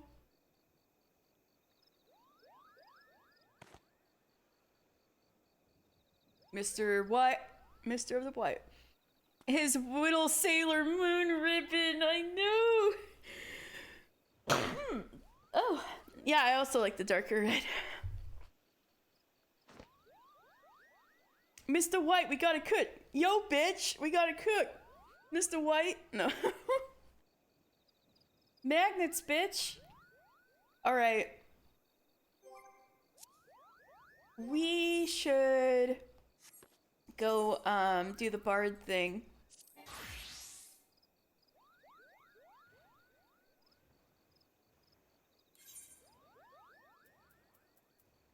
Delmora ruins are at the North Shroud, right? Yeah. We've been to the North Shroud so much today.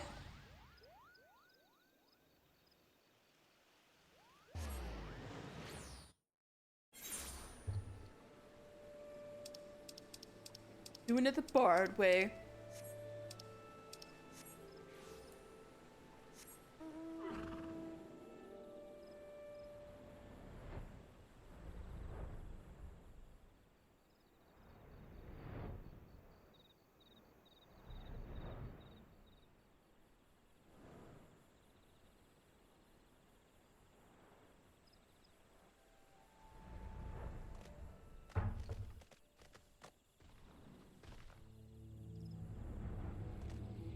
Right. These are the Gelmora ruins. Laying down some Nimia lilies as offerings for the dead. Uh-oh, what's going on?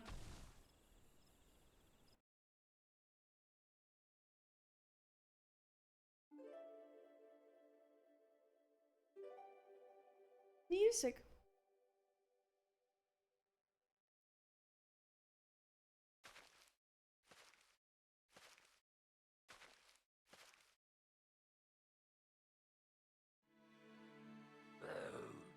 Uh-oh. The enemy van?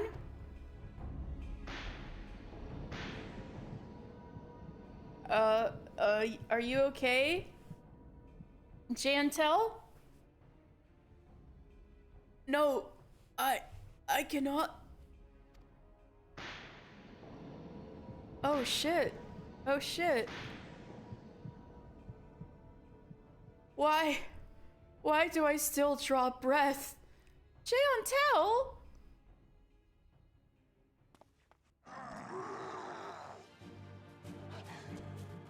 I got this. You just hang tight.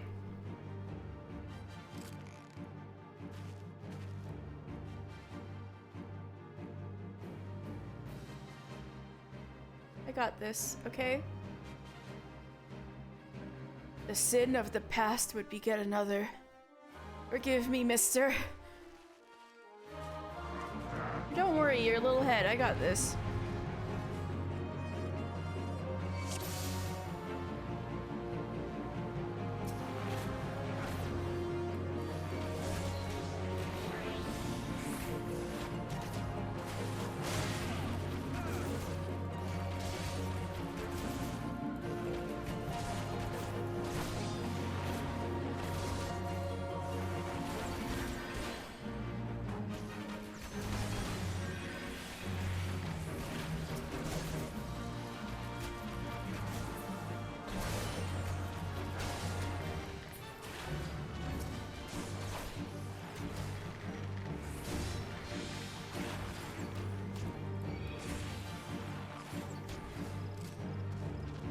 See, I got this.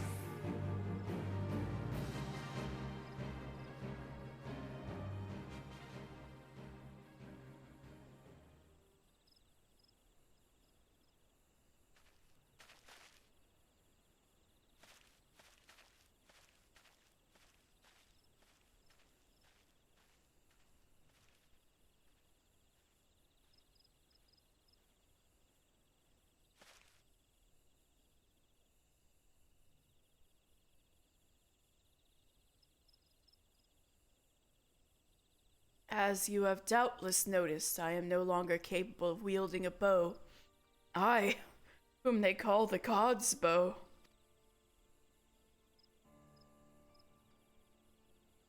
I had hoped that the years would take the edge off the memories, but I hoped in vain.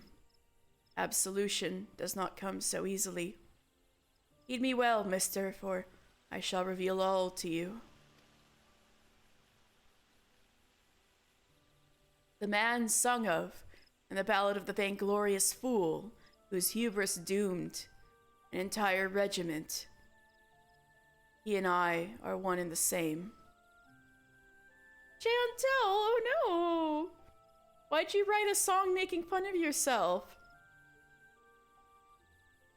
Being no stranger to the bow, you'll know that the archer's role in battle is that of support. His charge is to thin out the enemy line, that his comrades might gain ground in the field of battle.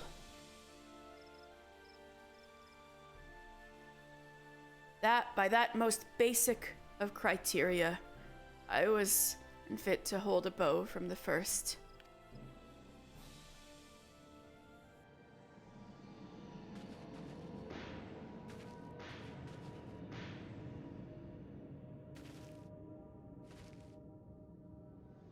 Oh my god.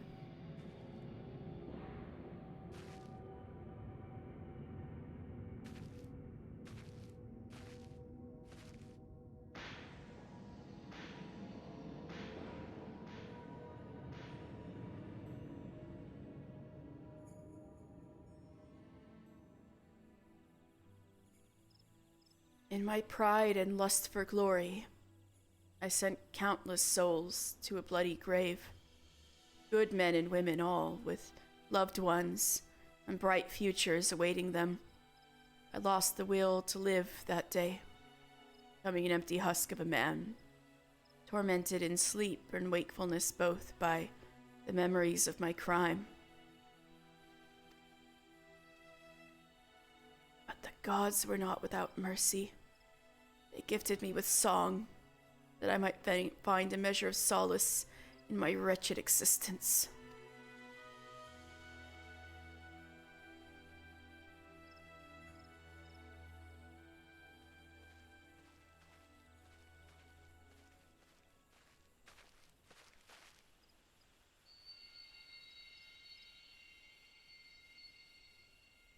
A new melody resounds within you, I see. Though this outing was rather far departed from what I had in mind, that it still bore fruit gives me comfort.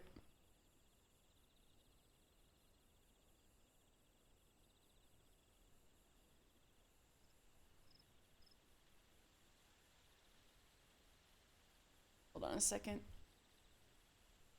For some reason my controller is not connecting. Something's up.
Wow.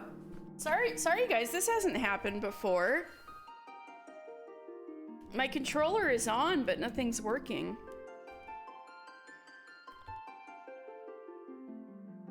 And I had it directly connected to the machine too, and nothing's working.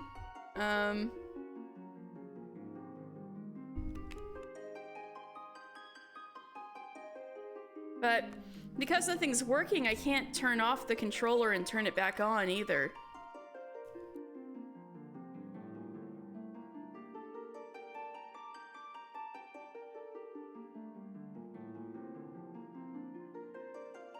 Maybe I should do the little poke reset thing with the needle.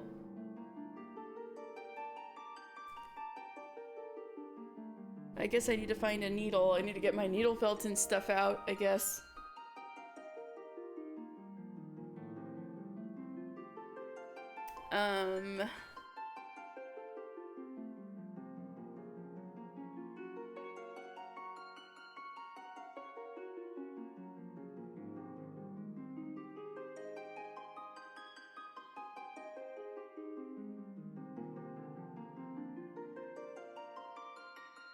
Okay, I got my needle felting needle out. Let's see if this works.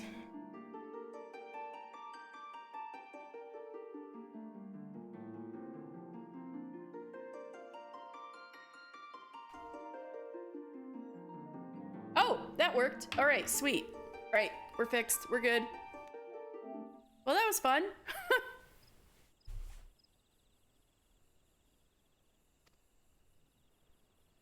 Anyway, let's go back to the sadness going on with Géantel. This, like, horribly, guilty and traumatized old man. On that note, let us conclude the lesson. I dare say I have no cause to worry that you will repeat the self-same mistake as the vainglorious fool. Mister, I would be alone for a while. Take yourself back to camp. I shall make my own way there presently.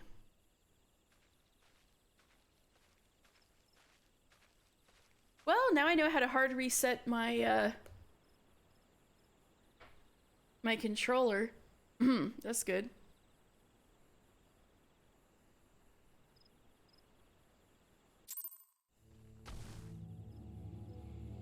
Poor Géantel, though. He's such a sad old man. He doesn't deserve that.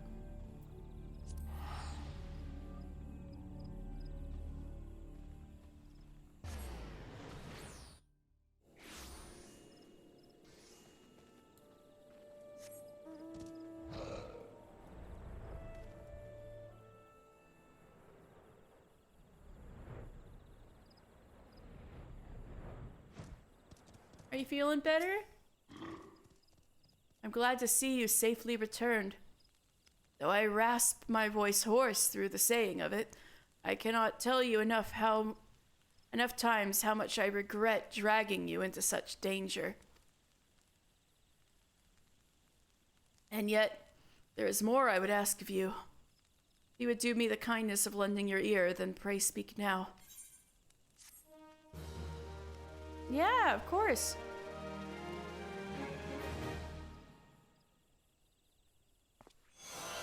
You hear faint the voice carried on the winds of time. Got rain of death. Yeah. You will listen to my my request, though you know me for the vainglorious fool I am. I am humbled. The boon I ask of you is simple. I would have you sing for me. Yeah, I'll sing for him. I'll sing for you, Géantel. Mister's beautiful voice. A heartfelt performance, masterfully delivered. You have come far in such a short time, my young apprentice. Hearing your song this day, I am convinced that you are well on your way to surpassing me as bard and archer both. Oh, I don't know about that, but thank you. Soon there will be naught left for me to impart to you. Mister, you have proven yourself worthy of the consecrated garments worn by the true bards of old to honor the keeper. I speak of the choral attire. The attire was entrusted to me when Puknapoki... Hey, we just saw him last time. When Puknapoki and I first met, deep within the Twelveswood, the Moogle and I had traded scarce more than a handful of words when he proffered to me the attire along with the soul of the bard. At the time, I knew not the true power of song and so declined the gifts, but Puknapoki would not be denied. For all his good humor, the Moogle can be as unmoving as a rock.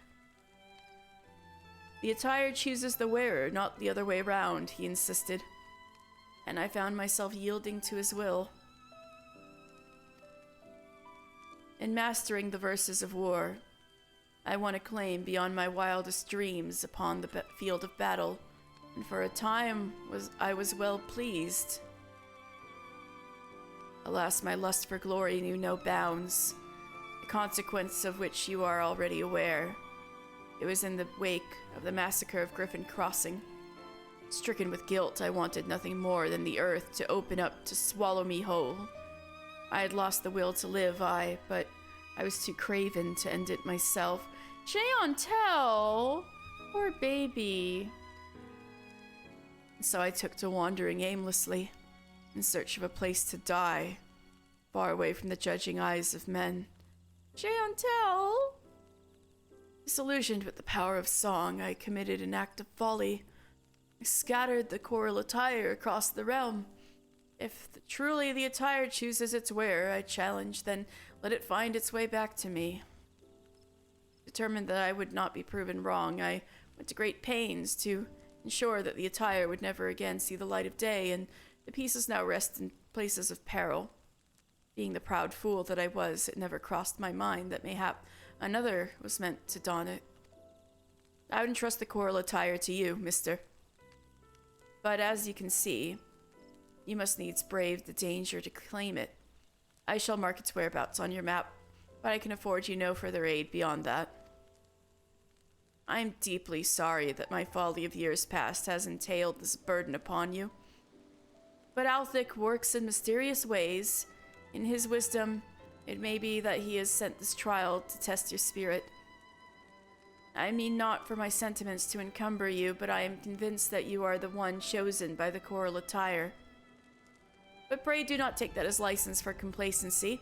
Trials wouldn't be called such if they failed to tax one's ability. Stay ever on your toes, mister. I would have you return whole of body, and bearing the 4 parts of my sundered raiment.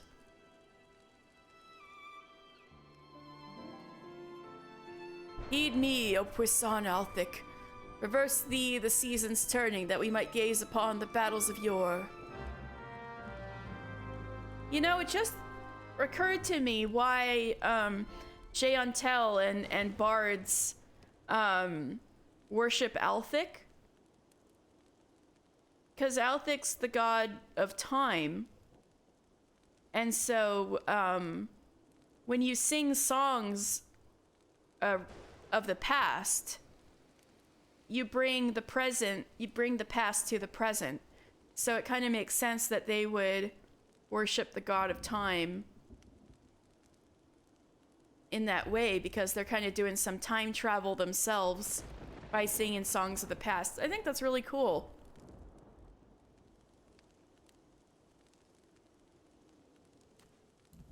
Well, we can go ahead and do this Earth's Gift one real fast.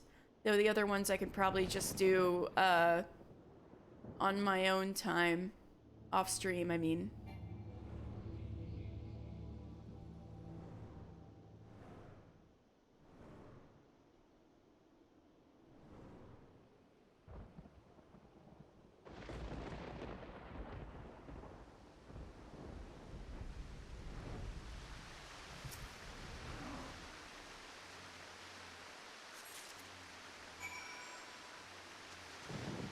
All right.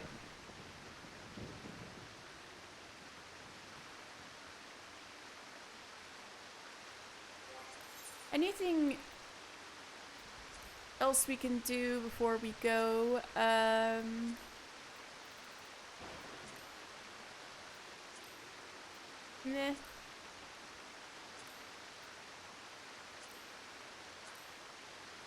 I think we're okay, really.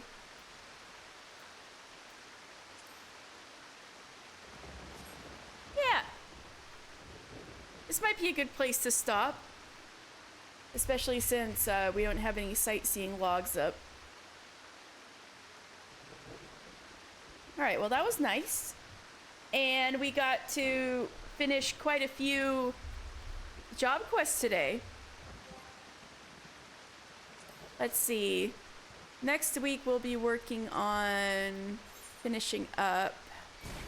Oh, oops. Whoops. I'm a bit too low level to be hanging around here willy-nilly. Yeah!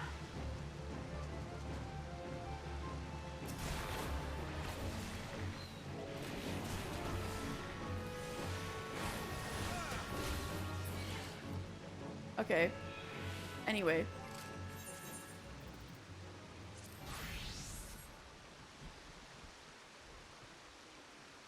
Anyway. Let's take a look-see. So we still have to finish Bard, Summoner, Scholar, Ninja, Black Mage. And that's it. And a couple of other quests, and we'll be good for Heavensward.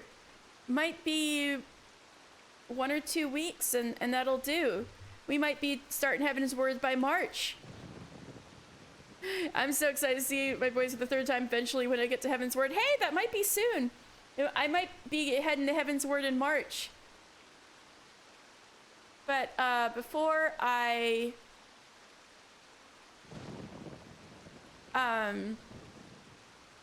might as well just pick up these quests before I go then. Because I want all these little side quests to be done by the time I go to Heavensward. You will see your boys soon. Man, because I was so mixed up with the boys, I forgot how much angst Jeantel had.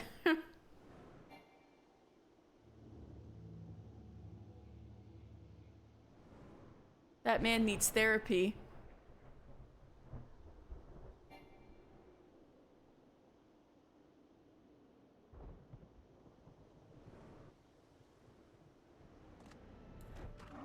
Alright, Buscaron, what's up? I'm gonna take these quests. The tavern is sheltered by the shroud, imparting a sense of peace and tranquility to all within. It's for this reason, as much as Buscaron's ale and yarns of adventure, that wayfarers from across the realm find respite at these tables. But the protection of the forest is not to be taken for granted. No, we must respect and honor the trees. Only in doing so will they do the same for us. And so I would ask you to perform a simple task. You are to make an offering to one of the forest's fallen guardians. Not far from here lie the withered remains of a treant, the parish protecting the forest it so loved. Hey, I saw that earlier! Obtain the umbels of 4 antelope does and 2 freshly plucked kedtrap petals, then place them before the treant. After the offering has been made, kneel and bow your head in deference. I can promise you that when you arise, you will do so with a newfound understanding of the significance of my words. Okay. What about this mysterious dude, Ophelio, over here? Buscaron, you're worried about him? Your word of Garleans in the wood got old Buscaron beside himself with worry. So I came up with a bit of an idea, I did. Might be you heard, but there's a place near here where poachers and all other manner of scum gather. They're no friends of Gridania, to be sure, but they're even less love for Garlemald. So I got to thinking, why not ask them to keep an eye on any Garleans in the wood? Enemy of my enemy and all that. Okay. And another thing. Been taking me advice and putting your skills to work at the druthers, have you? That's what I like to see from a strapping young lad. Well, tighten your bootstraps, because I got another job for you. Was drowning a pint at Boscaron's finest the other day when I heard that the Kikern are hoarding stashes of poison round these parts. Can't say for sure what they're up to, but can't be nothing good. Let's say you take these fire pots here and blow up the whole bleeding lot. Now, some of that gathering, like, kind of stuff, I'll just do off stream. And we'll be well on our way to finishing up all these little side quests and finishing up our job quests too. So, yeah. I think I'll leave it off here then. And I'll be working on some other things off stream. And doggone it, I believe we are going to be in Heavensward in March. You guys look forward to it.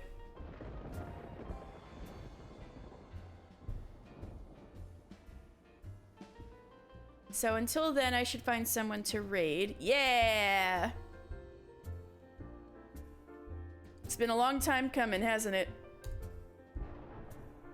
Alan's playing Chrono Trigger. Ooh.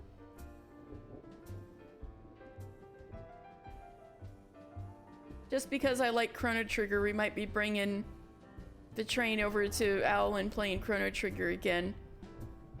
I gotta see where she's at. Wait, so we're gonna raid Owlin. You get to Awulin at her again.